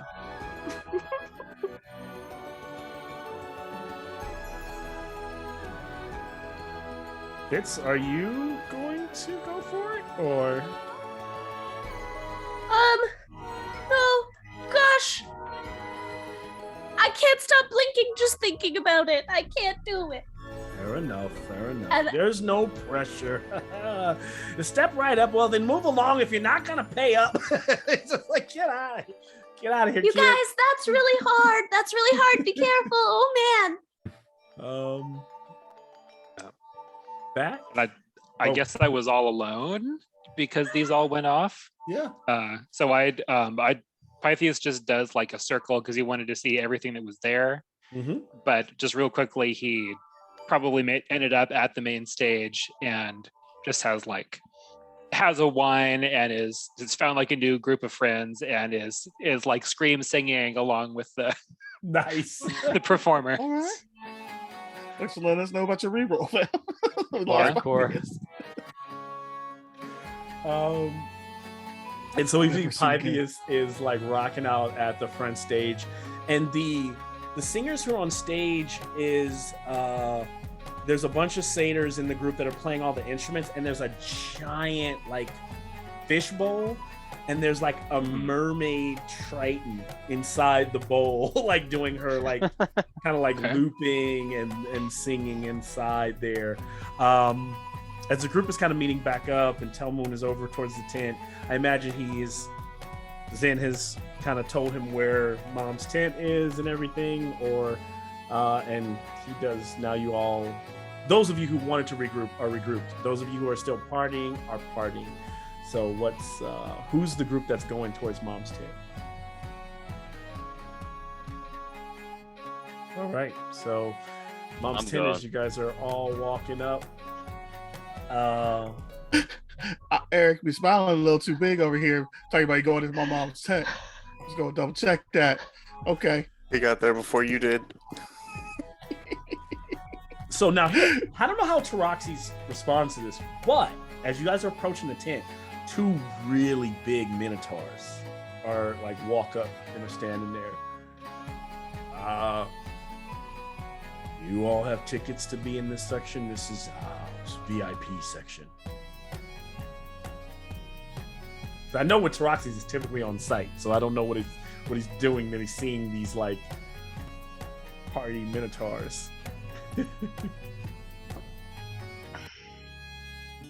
Or if Telmoon's talking to him about it, but they seem to be dressed kind of like they're guarding the tents in this area. Does this seem to be like VIP section, or is this the VIP to be like section? where Mama is? All the tents in the section are larger than all the tents in the other sections. They're just but this is my mama's a little more extravagant. There's big torches, like torch sticks in the ground, and then there's a little more the orbs of the dancing lights are a little bit larger. The people here are eating slightly finer foods.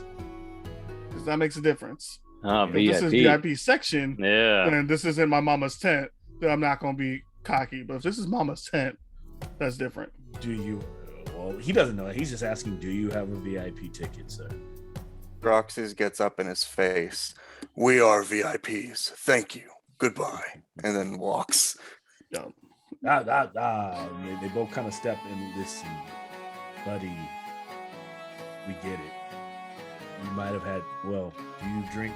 Listen, I get it. We're not. You gotta, you might want to do some, some meditation or something. Get all that aggression out, He activates his giant's might and gets larger.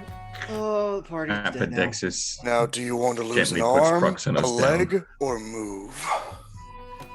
And they kind of like hunker down, and a bunch, like 30, like thorn bears come in and draw their arrows all onto Roxy's, closing in on the tent. And their arrows all have like glowing purple like crystals on the edge of them. I don't know what Telmoon's doing as this is happening. They seem a little distracted. Telmoon's just gonna roll into the. You're gonna hit that duck and roll through the legs. Get in the tent. They don't seem like they pay attention to me no more. Give me a stealth. They're distracted, quite distracted, Telmoon. Disadvantage because of stupid exhaustion. 14. I cast Pass Without a Trace. Oh. On Telmoon. So 24. And so as this happens, you pass right through them, kind of roll through them, and as you come up and stand up, and you're standing right in front of Elpida, your mom. Yeah, Astros cast it on himself too. I it's actually myself and everyone around my cast. So yeah, I read it wrong. Yeah. Did Astros also sneak into the tent? Stop.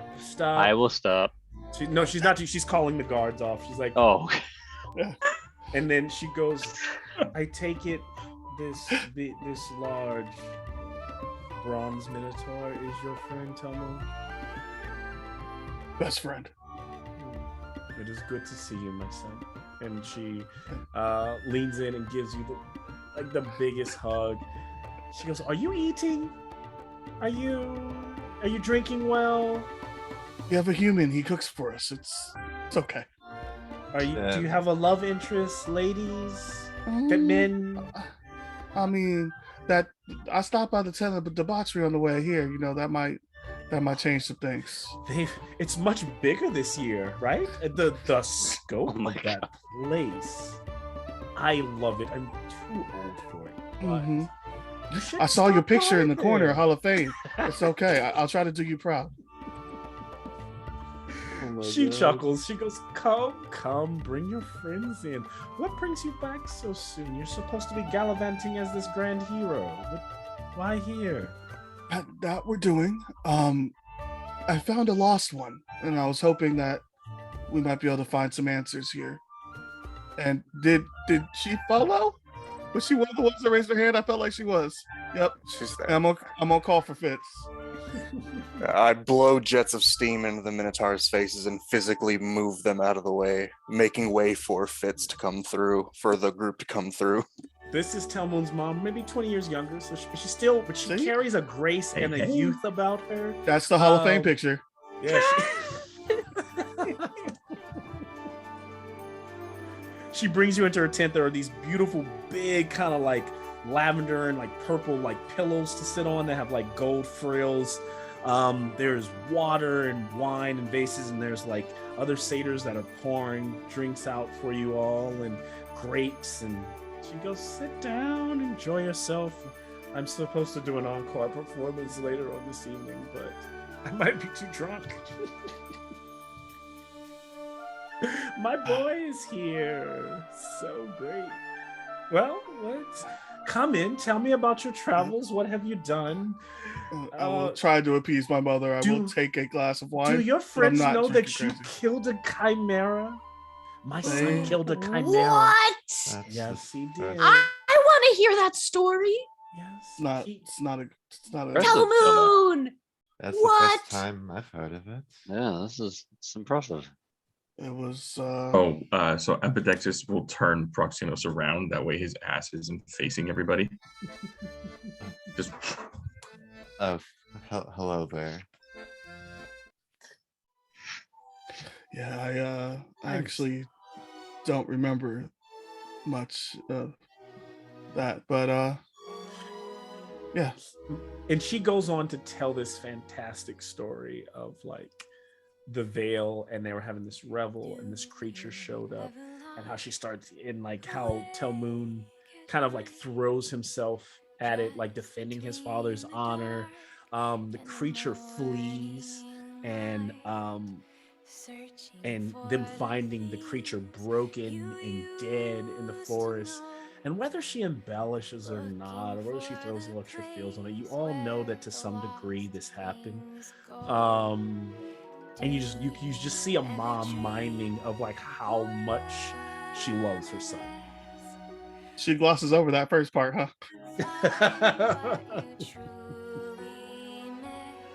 It's a sadder story than it normally is, but she told it the right way. She sells it as this grand story, and then she talks about you being broken momentarily.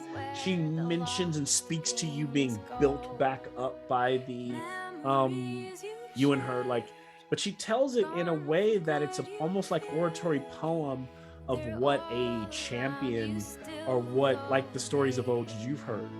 You know deep down there's a lot of issues with it. There's a lot of things that didn't happen quite the same way, but you also see through her eyes, she's come to see you that way. I mean, hearing it from the positive light and just remembering back to those moments, of course, the biggest moments I have with her are the relearning how to dance and the cheering and all the support I got. Like, you know, it's much appreciated. So I'm not gonna burst her bubble. I'm gonna let her do her thing. Yeah. So when she finishes and she goes, well, that is my son. Perforos has chosen him. He went to find something great. What is it that you found from what you were told? You were supposed to defeat a foe. Who did you defeat? It ended up being this guy. So you defeated him, and he. No, I mean, I found him. He was so strong. He is a slave to my son. Yes. No. That's strong words. Strong words. We usually go by partner. He's also a champion of Perforos. Oh, I'm sorry. Not that. No, not that partner. He's a arms fellow in arms. In arms? Oh, swords. We fight creatures together. She pulls you aside. Aren't you supposed to kill it? when I got there, I just had a feeling that was wrong. The sword spoke to me. Well, who am My I leg. to? Who am I to question? Okay, fair enough. Stranger We've things killed have a happened. bunch of things since then, and we really are champions of Perforos now. Well, all of you being champions, and she kind of brings him back in. Come and find rest and peace here in my tent. You are my son's friends, then you are family here. She looks over around. Proxinos, can I have just a charisma check? Okay. You see Proxos kind of wiping some tears away as like being in this beautiful moment. Like this is very heartfelt. That is a 18. She leans over to Telmo and she goes, "He's really cute." That one. You might be a little too much for that one. Have you seen the other human? Who? The one in the back, the one with the stars, the one with the impressive staff. He looks over and blinks, and as he blinks, a star goes ding. Not the only staff he's got that's impressive. Oh gosh. She goes, "Oh, you're so silly." And then she goes, "Well, honestly, I should probably share with you. You wouldn't expect, but I hope." She goes, "Son, speaking of this, we are satyrs. We are a culture of love, and I want you to know, I have found love again.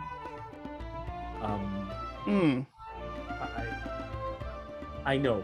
Please take your time to understand this. Hieronymus?"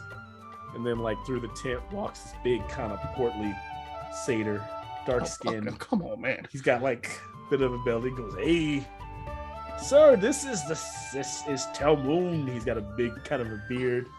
He goes, come here. How does he can see that Telmoon is reacting.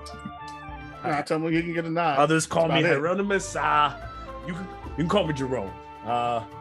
But Telmoon, you have another daddy. Me and your mama been having a good time here in the Vale. So how's that sword work of yours? My gosh. You worthy of my mom? I am. Would you like to dance? And she goes, "No, can we not? This is we can dance. BardStock. This is BardStock here. Telmo, you have killed many. Let us. Did you want me to be a widow forever?" I ain't gonna kill him. She kind of It's pulls okay. herself. "Do you want me to be a widow forever?" I ain't gonna dead the boy. I just want to see what he got. Can he fight? I don't want to go to fighting right now. Can we not? Is he worth? Can he dance? It could be a dance battle. He can dance. What do you think he would have got me if he could not dance? Can he dance like me? Can he dance like Daddy? Well, I'm saying, like, oh my gosh! Would you guys Twinkle like to have a Toes. dance off? We can do a dance off. Oh, I just want to see. You told me he can dance. He kind of looks. She goes, Dance off, dance off, dance off. "Okay, well, Jerome, can you share with the boy your moves?" And he goes, Jerome, son of. Jerome. Nobody important, huh? Okay. Deramos. Son of Deramos. Son of Deramos. It's a Never heard of him. Well, to be honest with you, we are a tribe that unfortunately recently disappeared. I happened to be out hunting when everyone else just vanished. I have been praying to Nylea to get everyone back, but to no avail. She has not answered Disappeared, huh? this prayer. We're gonna get to this dance off, and then But depending on since how you do, I think might have a question that for you. Since you want a challenge, and he starts kind of like popping, he just starts like Uh-oh. he just like goes right into it. Want to be starting something, huh? You're vegetable. Performance checks between you. Oh, I wish I didn't have disadvantage. This is not the night for it.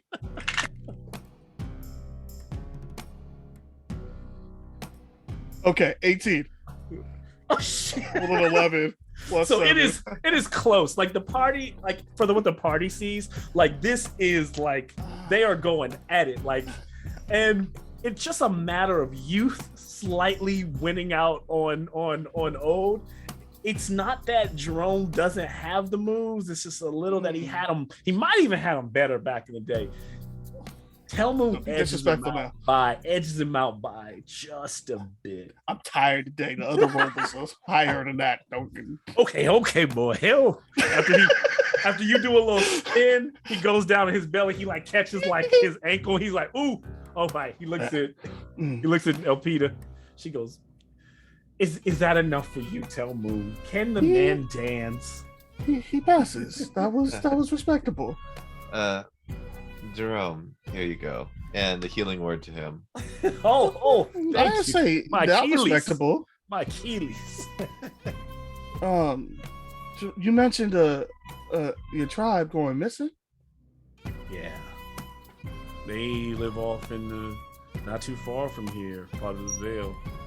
Interesting. The reason why I brought this new friend is because she lost her tribe. I was wondering, do you find her familiar? Know her at all? Looks at Fitz. Kind of like leans in a bit closer.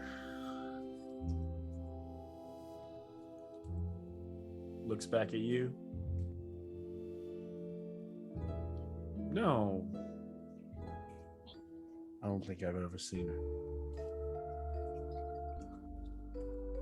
Well, you learned how to dance somewhere, right? You ever heard of a revel that never stops? The biggest revel ever. It's been going on for as long as I can remember. Or mom, mother, either of you? Do you think that since this is happening, you're questioning him, since the dance, I know that Telmoon has probably got some defensive walls up.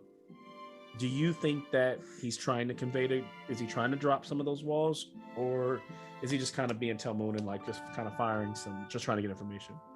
Is he treating him like any other person he would have met along the way? He has gotten to "you're not gonna die tonight." Stop getting. Don't push that's as far as he's getting. Yeah. But my friend needs help. Youngblood, can we go outside and talk about this over? Oh, you want to take this outside? Over? No. Talk. Over a drink. What do you like? I typically like this nice, sweet, golden ale. Very strong. It's kind I can drink whatever you're drinking. Let's go out.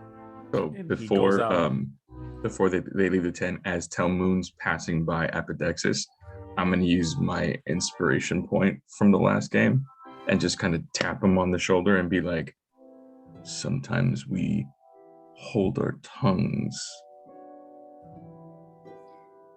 and it comes out better. Are you telling it to and Telmoon? He'll to Telmoon. So that's how I'll give him the inspiration. Peroxys quietly follows Telmoon. Yeah, I'm giving Proxenos a little bit of side eye. That boy asleep. You awake? Well, he's literally hanging on my shoulder like he's my cape. Keep an eye on that one. And I'll follow Jerome. I'll keep both my eyes. So he takes you outside. He can feel Taroxy's presence standing there, and he goes, trying to kind of be as low as possible, not disregarding whether Taroxy can hear him or not. But Jerome says, look, I get it. I can't take the place, and I'm not trying to take the place of your father. You and your mom, we just really like each other. And if you're okay with it, I think we could at least, hopefully, be friends. If that's not possible, tell me. I understand. But I can tell you something. I've seen that girl in there before. And yes, she was a part of my tribe.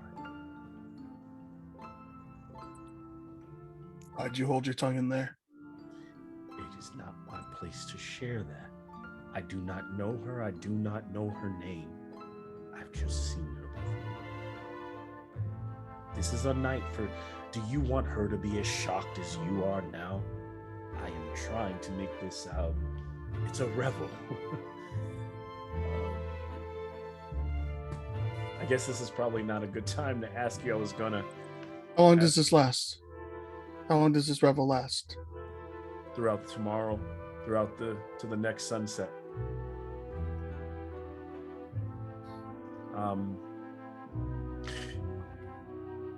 I'll do it, but I'm looking to, if you like, you can help me.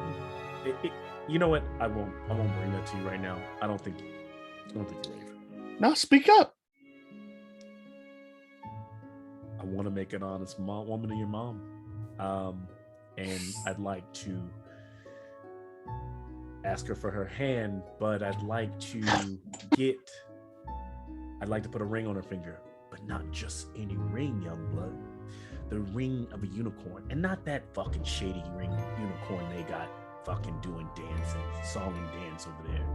A unicorn from the river, from the lake, maybe 30 miles from here.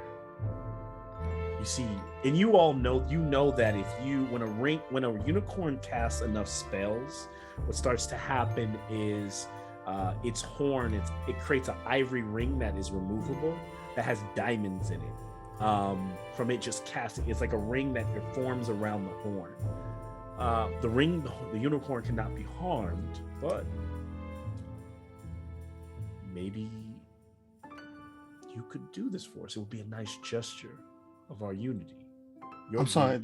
Bringing back the ring. You want me to go perform a feat to show that you're man enough to ask my mom to marry her? I understand. Are you going to go? I would go. Are you coming? I would happily go with you.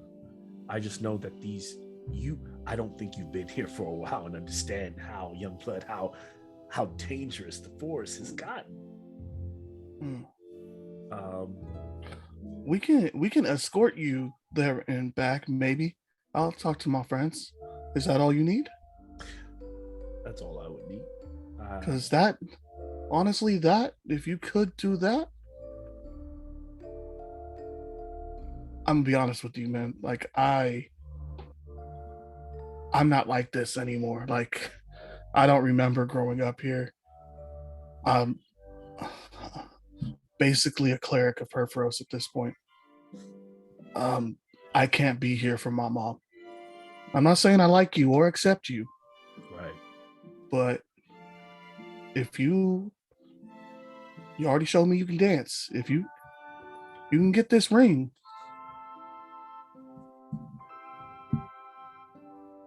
She deserves to be happy. Listen, I don't expect you to like me after meeting me.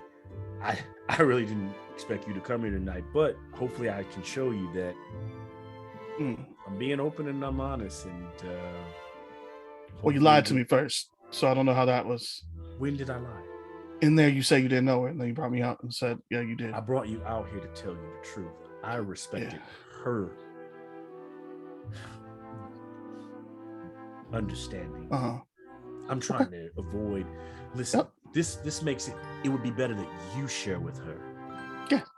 You know what? For everybody's, for my mother's sake, we'll keep this quiet until the end of the revel. But can we at least cheers to a good night? I'm willing to. I'll even step away. I know you haven't seen your mom in a while. I'll go over and listen. Oh no, I think I might be busy Boy band tonight. That's playing. I might be busy tonight. And if anything, you might have to watch out for some competition in there. Definitely not worried about it, but fair enough. Trump said, I got the biggest style. Anyway, yeah, we'll go ahead. I'll go ahead and give him a cheers. Just You guys clink glasses. He goes in and sits and whispers into your mom's ear. You can tell that whatever the exchange is, she kind of looks to you, Telmo, and she goes, you have a feeling that she probably doesn't know that he wants you to do this whole unicorn quest thing. Yeah. I'll turn over to the party. What is Tell Moon like? There's a moment where maybe him and her step outside of the tent. You guys are all sitting there alone.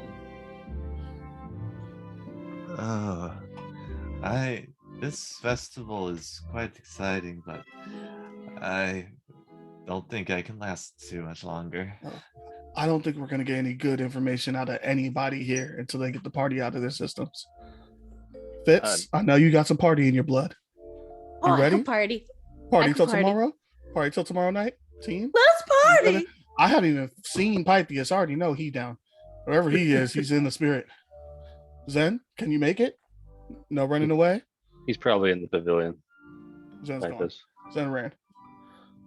Who's in the It's just pavilion? a ghost image of Zen. Pythus. Yeah. Just Zen. bye.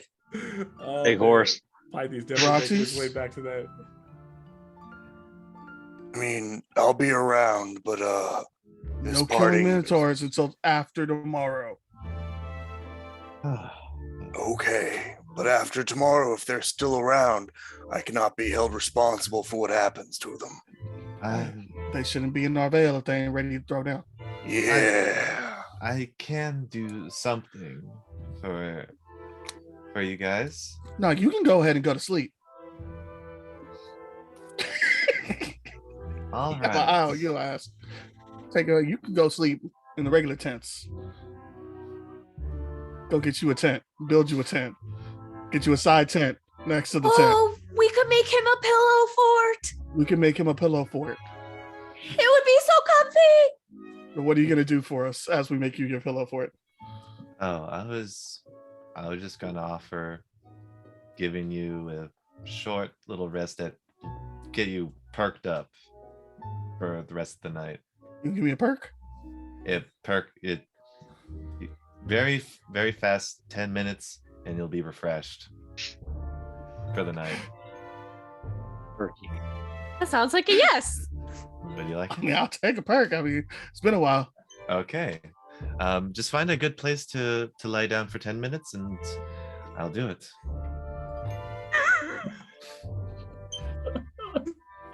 Insight check. Now you throw that out there? Not when he was being shady. I was like, no, I don't know, Fitz. But now?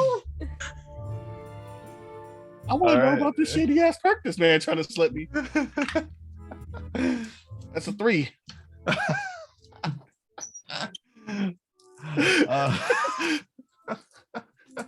Your stiff perk. You see him and he's tired. Fractionals doesn't seem like he's trying to pull one over on you. Is or it something just that- me? Is it multiple of us he wants us it's- to lay down? I can do it for 4 people, 6. But it doesn't work for Apo and Taroxys. You don't sleep. Okay, so Fitz is gonna come. Fitz and Yeah, Asteros are gonna come lay down with us. Yes. Can I just finish this section of the pillow fort? I'm really in the. Hmm. She's like jigsawing some pillows together. Yeah, we can lay down as a group. Apple will go and finish it for you and just kind of like gently push you towards Okay. them. Okay, but make sure you put that blanket on that corner piece. It's a structural piece right there. Okay. All right, cool. Me Fitz and Proximos are in the pillow fort. I Starman. guess. Let's figure this out. And Asteros hopped in there, huh? Nice and comfy. Well, he was kind of just watching, like, I'm gonna watch this. He just likes to wanna watch. watch this? Okay. Yeah.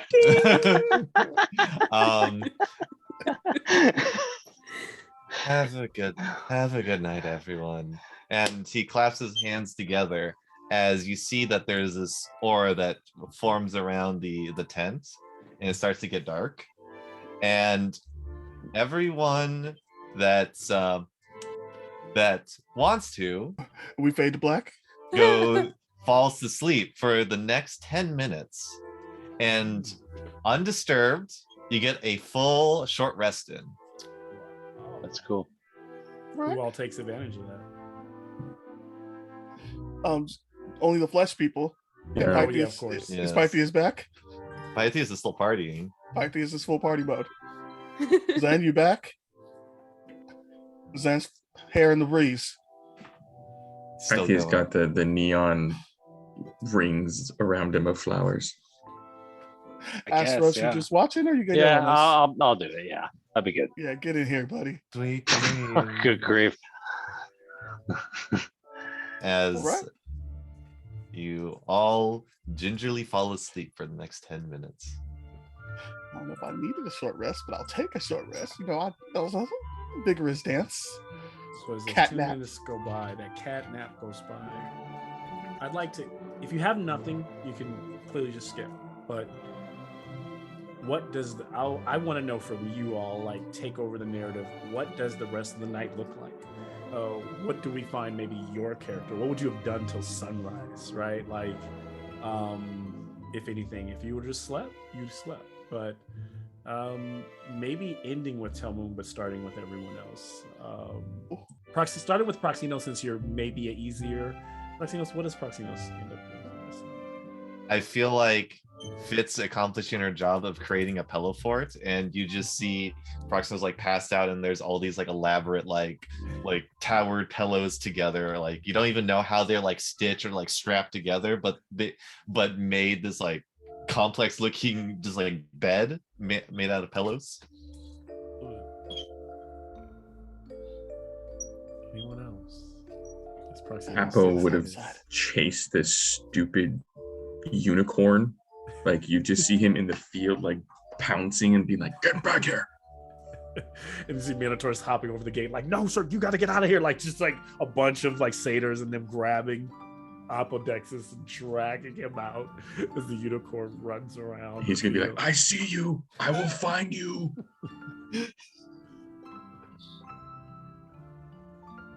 Fitz finds Pythias at the dance floor and is like, Right. "Oh man," and does like the lasso thing and like is like, "Introduce me to your friends. How's it going?" Yeah. Brings drinks for everybody.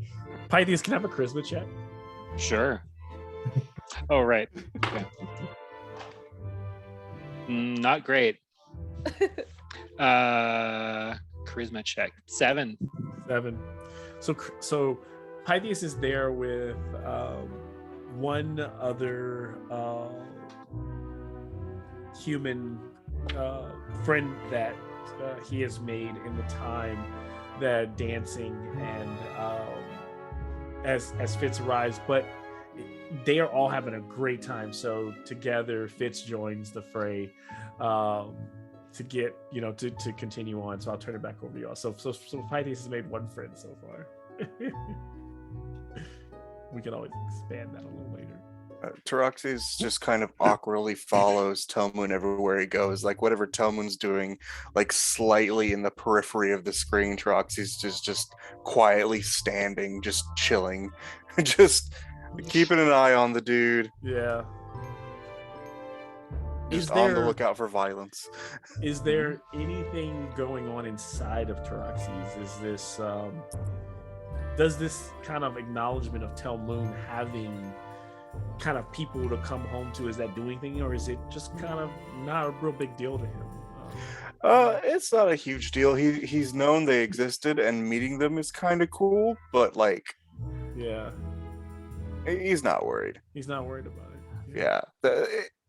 If he were like a person, he might be jealous, but like he is very sure of their purpose, and it's like this is just another. This is a mission in his mind. Absolutely. This is a mission. They're always on a mission in his mind. So this is just his part to play. Like they're all doing the things, and he's just keeping watch, ever serious, ever watchful.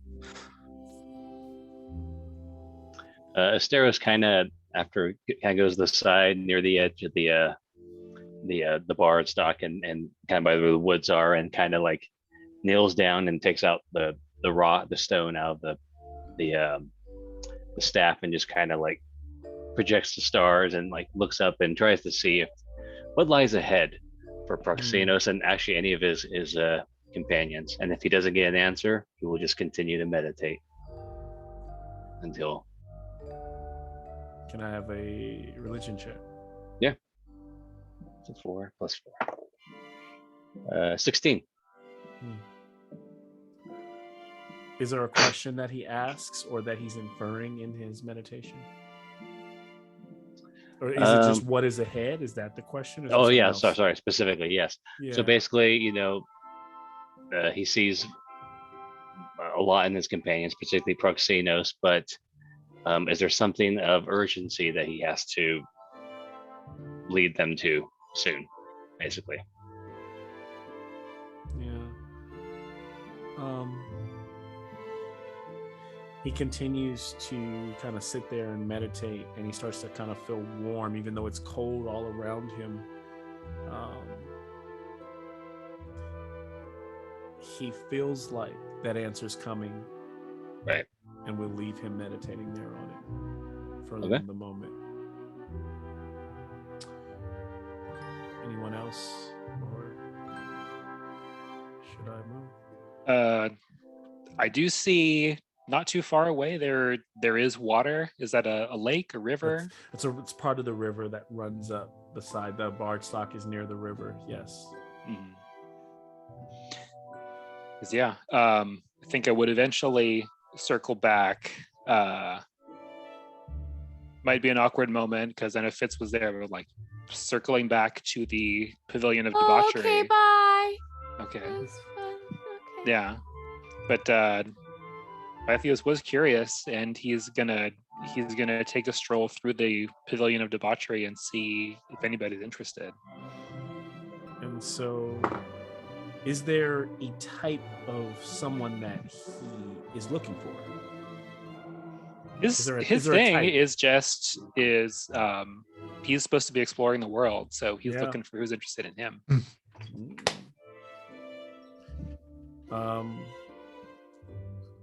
And so, as he walks through the pavilion, can I have a charisma check? Okay. Let me see. And the thing you gave me from being in there first that's on saving throws, though?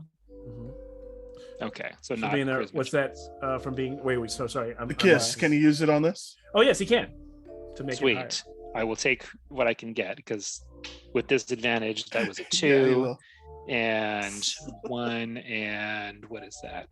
Okay, 6. So 6 total. 6 total.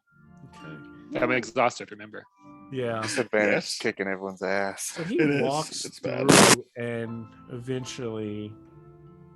He's just like everyone's kind of doing their own thing. He sees all kind of wild things taking place. And tell me if I'm wrong, but because I would never want to lead you in your character, but I imagine that if he's not finding anyone, since he might head to the river to just get in the water to be closer to home. Am I wrong in that assessment? That's about right, yeah. And especially, I mean, Nikki joked about it, but that got hit by the destroy water and like feeling kind of dry. And so you'd head into the river and just start taking off. So he's kind of swimming laps there and then upstream, downstream. And eventually when he tires himself for a moment, kind of comes up, splash of water, and he looks out and he can still see the pavilion kind of almost lit up like a building in flames because of the rolling fires inside of it. But what he sees is a figure coming towards him in the dark. And it's the redhead that Telmoon first met. the green eyes, and the toga that she has. She goes,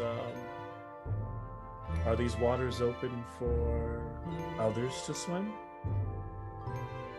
You tell me. And then we just kind of like slow pan as her toga like drops against the ground as we see the figure disappearing into the water and the two figures meeting kind of face to face and kind of push up towards the stars. So, like, to an ending thought, how are you at holding your breath?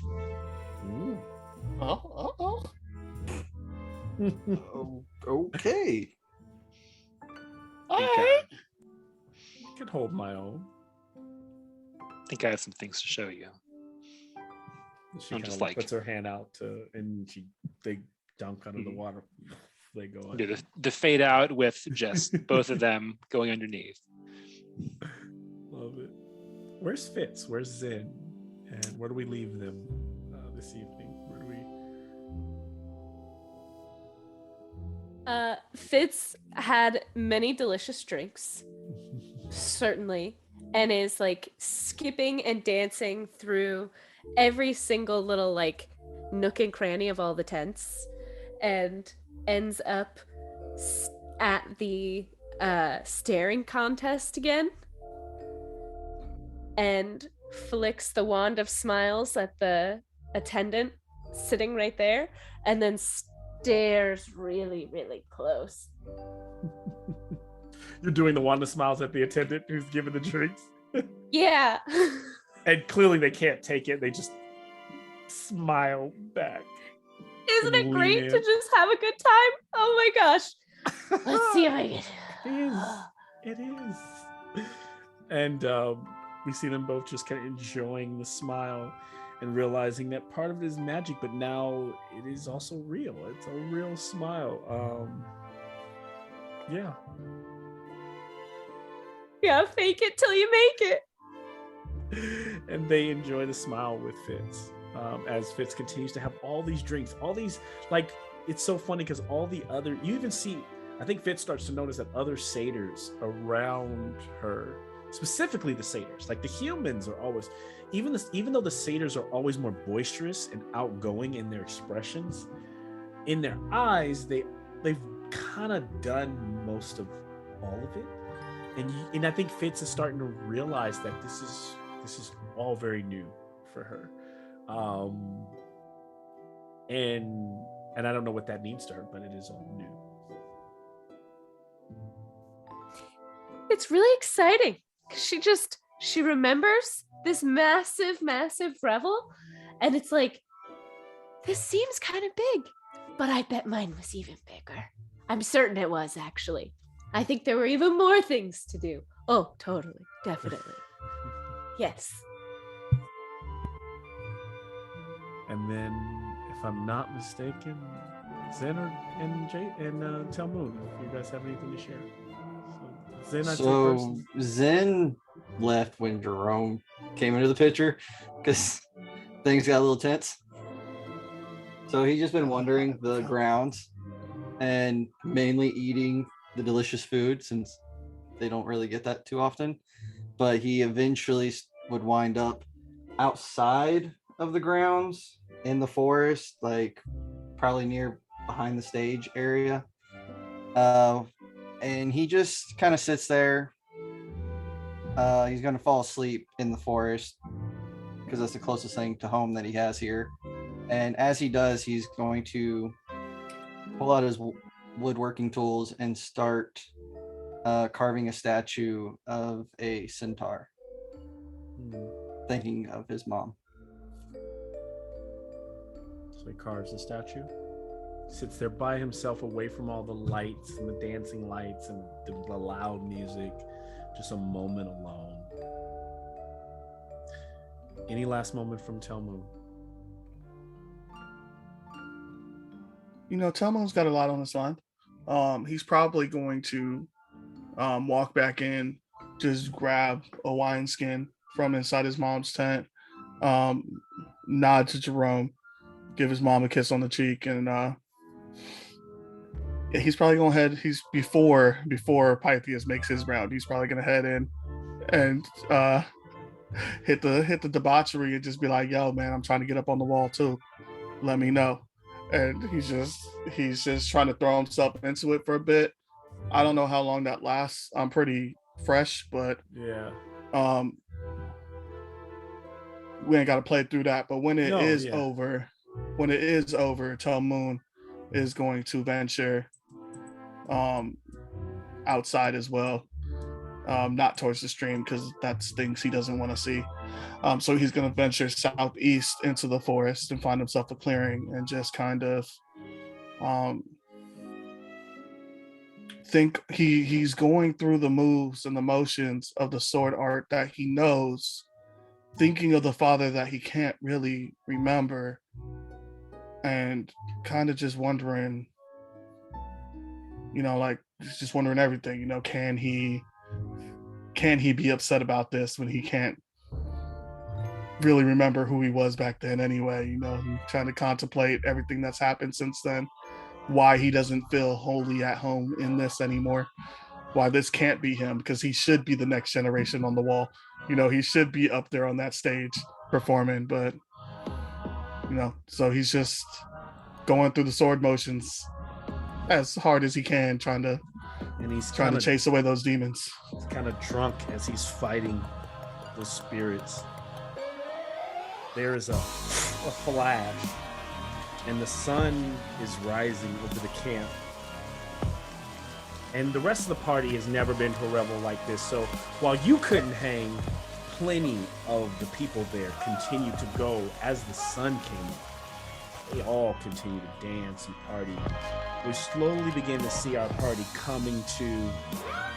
And as the sun is rising, Pythias is there with his companion, watching it come up. THEROS is there waiting for the words to come from the Nyx. And he starts to have a feeling of dread fall over him. THEROS feels like suddenly he's trapped and things are closing in. And he feels that one God is at the center of it. That God's name is ringing very clearly in his brain. Proxinos is awaking in that fluffy fort and walking out. Taraxis is never sleeping, but always at the edge of the forest waiting for Tel Moon. But as the sun rises, there's a light that flashes a bit. Even Apodexis has passed out in the field as the unicorn trots over his body. Fitz is kind of awakes, sitting at the main stage, and there's no one performing. She's got a drink in her hand, and she's feeling a feeling all too familiar. And for this to be the morning, the sun is too bright. Everyone feeling a moment of, everyone feeling a flash wash over them. Zen in the forest, hearing someone nearby moving, pushes through the brush to see Tel Moon fighting his demons. And everyone feels like they're moving in slow motion. Everyone and everything feels trapped in a moment. Fitz, more than anyone, feels it. And she thinks about her painting. And somewhere in the forest, as Taraxis and Zen are arriving,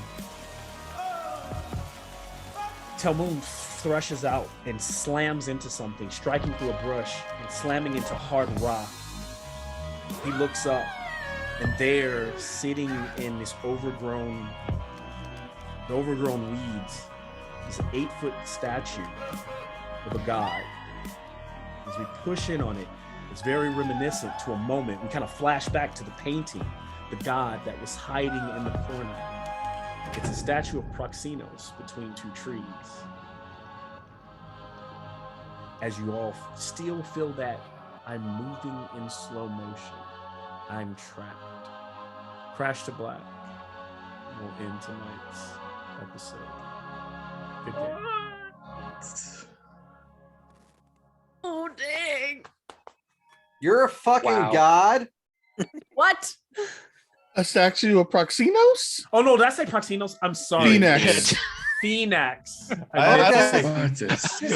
We were about to have a serious That's a conversation problem. next game. Phoenix. There's so many That wasn't P's. gonna There's so be a many. There's conversation. Pentos. There's Phoenix. I get it. It is Yeah. Phoenix. It is a statue was- of Phoenix, and that was the same Yes. image that we saw in the statue, and that is the image that is burned into Asteros' mind.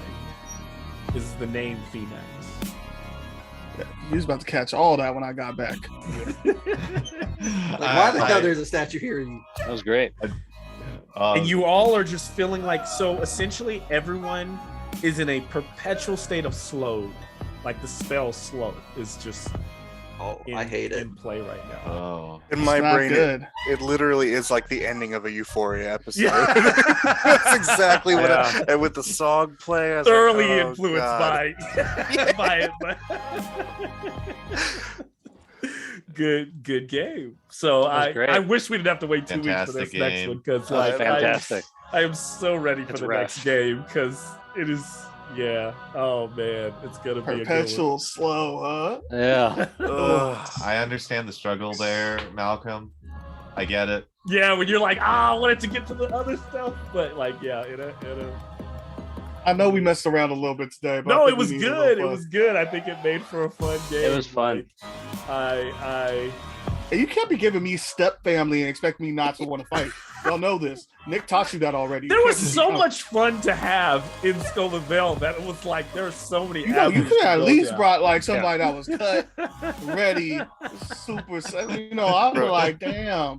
Taroxys Even was I'd waiting. hit it. You know, that's different. Taroxys is waiting in the back to break his legs on command. For real, like, I'm here to swing for his boy. Swing for you the gotta boy. bring a specimen if you're gonna try to. get I at was Peter, bro. dying. I was dying with the reveal. Oh, Specimen. I just knew I was going to have to mess with Taroxys for It all wasn't the mama Gilbert. jokes. Like, there was going to be so much. I mean, not Taroxys, but for Tomu, was gonna have to deal It's with. all good. Oh, of I course. embraced it. I embraced it when I came in. I felt like it was coming. I was like, fuck it. Let's open the doors. Open the floodgates. Live I by the mean- sword, die by the sword. He could have gone baby boy on you. Oh man, I thought about it. could've tried. I thought You about could've it. But tried. I was like, I don't think he's a You complete. know, asshole. Tyrese was about to swing. I don't care what been rain look I like. knew that would have been a Then rain complete starts. fight. I'd have to have like a fight with the party. Fight Then on rain site. started Dad would have had leapfrogging to have around the tent. We backup. about to It be would've in here. I ain't no baby boy. This ain't the move. That was the most disrespectful. What you doing, man? And why do I still have to see your booty? You old. He was like 45 when he was a baby boy. Like, what? Keep that out of your movies. Stop Oh, signing man. contracts or your booty out. Yeah. So I'm sure are you we guys off- are starting are we to off put recording? together Yeah. Okay. what might be happening here, but yeah. It's all some fuckery. Yeah. There's fuckery afoot. I also love our group that whenever there's something important, information being spread, no inside checks whatsoever. No, you guys don't. You guys just Zero. let it ride. Bro, Like, that's You want me to roll insight? Yes. Yeah. I got no wisdom. I don't give a shit.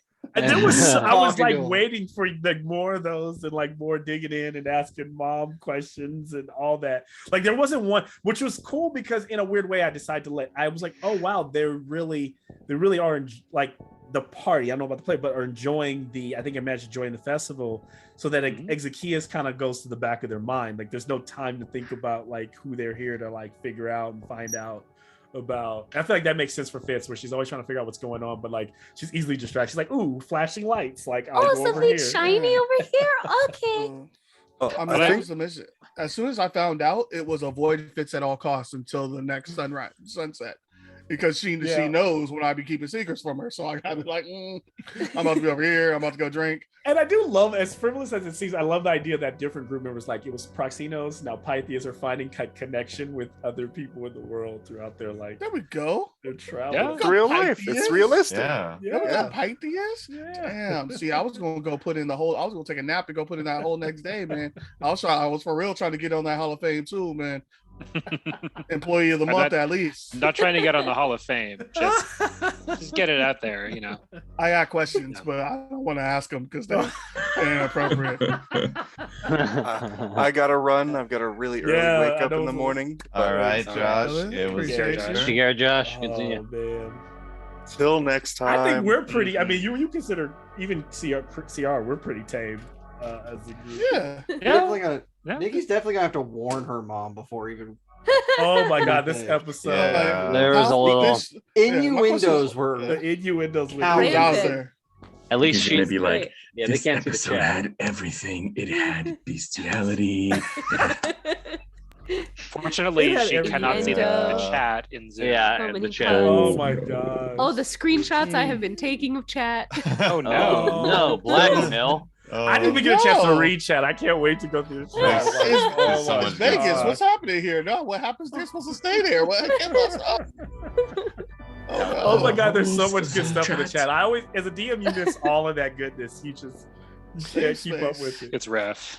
It's happening too fast. Oh man. I made the mistake though of trusting Telmoon. Like not that you're not trustworthy, but we came into this whole thing and you were like, yeah, everyone just enjoy the revel.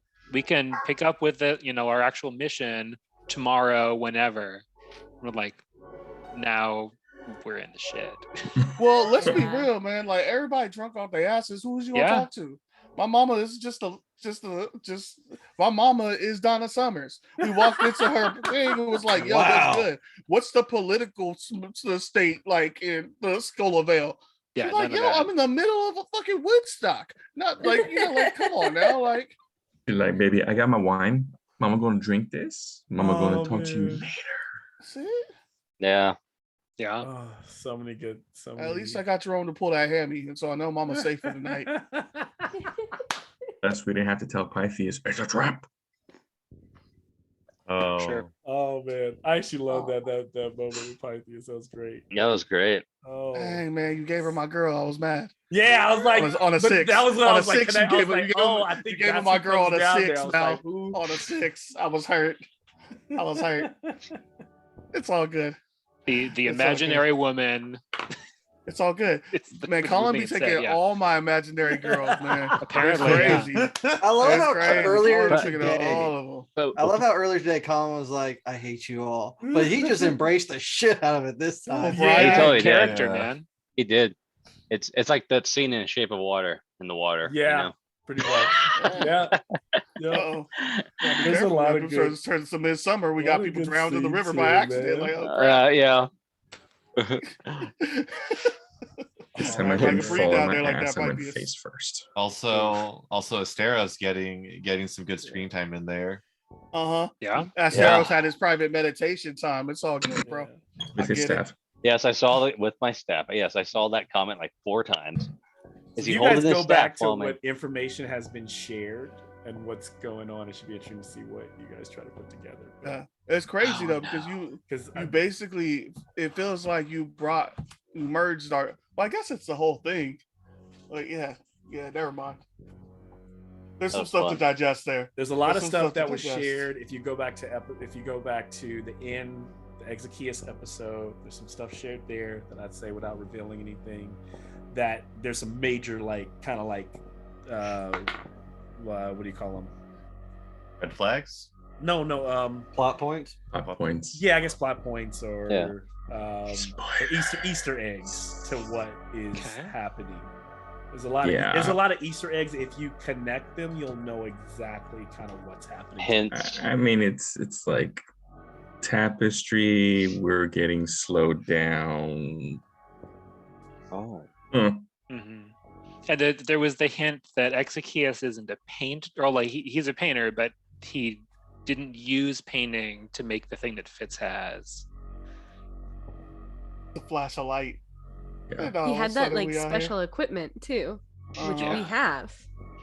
Just like if he's here and we can track him down. Please let it be Right. that nigga Jerome. I want to kill him so bad.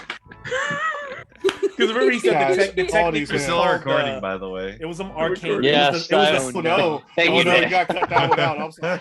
You gotta Fitz cut has that the one out. I Fitz has the apologize. notes. It's like the something obscura, the notes on Mhm. how he would make his paintings. So yeah. Oh man, there's so many good stuff. Damn it. But also, we're also assuming that it was only one that he had.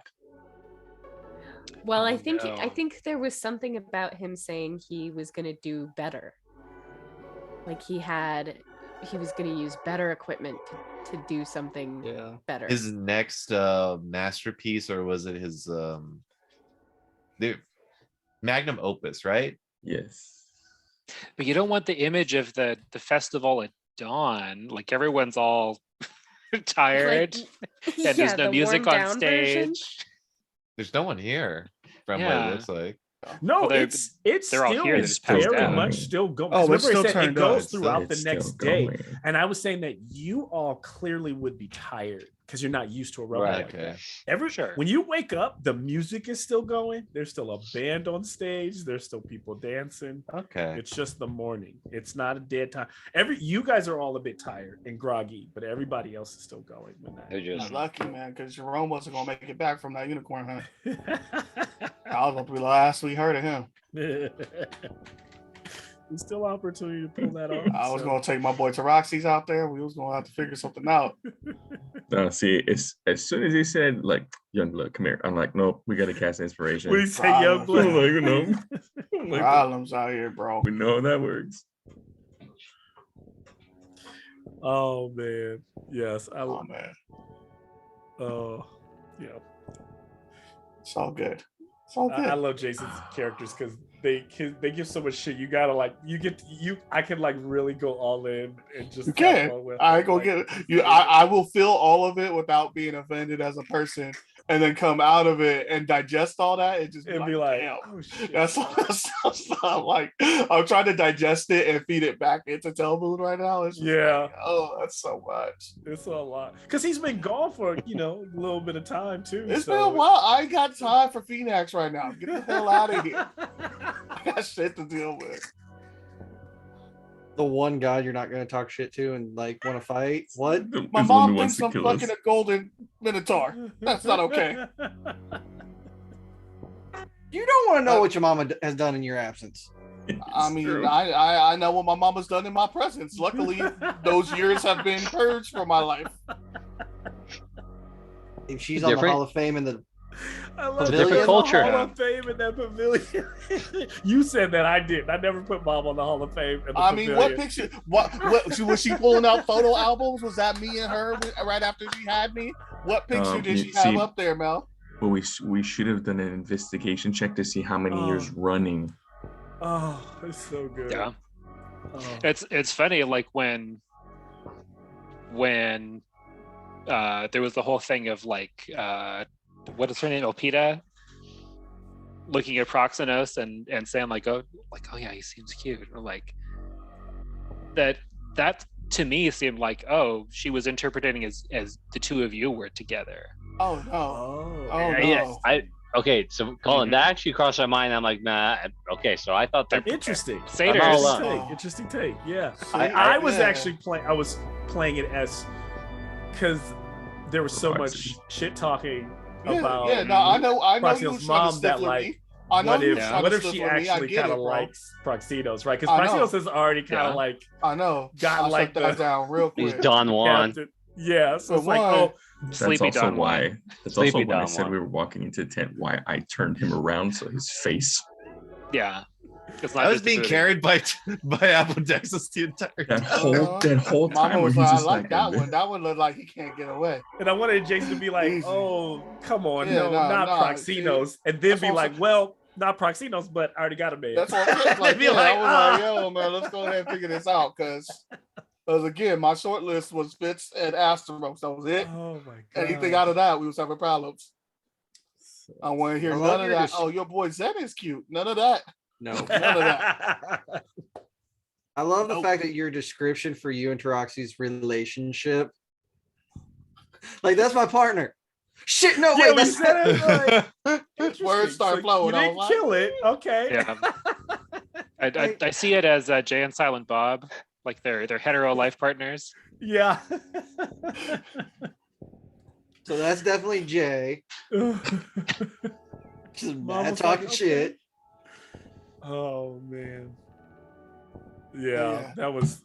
I like that people knew who Mom's was, like around the camp. Like, oh yeah, yes. I had to try. I had to see what was gonna happen if he did that. Like, and it just seemed like a better way to use the mechanic. Like, oh my gosh, such a fun group of I was kind of looking forward to because she said she's going to be on stage later. Like, are we going to see Mama perform? Yeah, that's true. Like that was kind of like the goal in the beginning, but it went so many different directions. It was just let it go. I wasn't going to. I didn't trust Mal's music choice for what my mama was going to perform. I was like, no. After I was singing Barbie Girl or some shit. Yeah, I imagine she like closed out the night when everybody was like knocked out and stuff, maybe. But you never know. Maybe this next day the festival is still on. You're gonna close out with something like Whitney. Yeah. I'll take some Whitney. No, that's probably what I would have chosen something from. I would have chosen it would have been like I would have to find if I could have find like something that sounded like a Whitney Houston song, medieval version, a Donna Summer song, medieval version. That's better. I'll take some of that. Yeah, don't hit me with no like Aretha or nothing like that. That's too much. Don't go Aretha. There are so many bardcore songs. It's insane. Oh, there are so many. They're ridiculous. Some are actually pretty good, and others are like, no, that's not working. I was like, if this is the place to break that out and have fun with it, it's in this episode. Yeah, it worked. It worked. Lean all in. And then if you guys asked about it, my idea behind it is that like satyrs, because they're so magical, they either are inspired, they give the inspiration. and their music sounds so otherworldly, or they actually are so close to other worlds that musical inspiration and it like seeps over, right? So like it went the other way, huh? Harry was listening to Harry was on them shrooms one day. You could read it as like Harry's song actually exists in another world, and these satyrs just interpreted it and played it. There you go. Yeah. Whole live, I was like focused on the music. I was like, what song is this? Damn. So the debauchery. Do you guys know what that song was? The bomb. No, it was bomb. Boom. I feel like I should have. It was wet ass pussy. It was. What? It was That's what it was. That's what it was supposed to be. It's just the bass line. It doesn't have the melody on top as much. You know what? I think because I don't. My current system doesn't have the lows. That's why I know without they're those there. lows, it's hard to. Yeah, you just. Like I know they're there, but like my headphones don't have them. There were different songs for different parts of the place. So the debauchery was for debauchery. A lot to shit to cut because we're still recording. We are still recording. Yeah. All good. I don't care because I'm a special ed teacher. This is great on the internet. I just need like a Polaroid. I don't need the whole. You ain't gotta do the whole canvas. I ain't gotta be all. I just need one. Mother son, just little picture in the corner.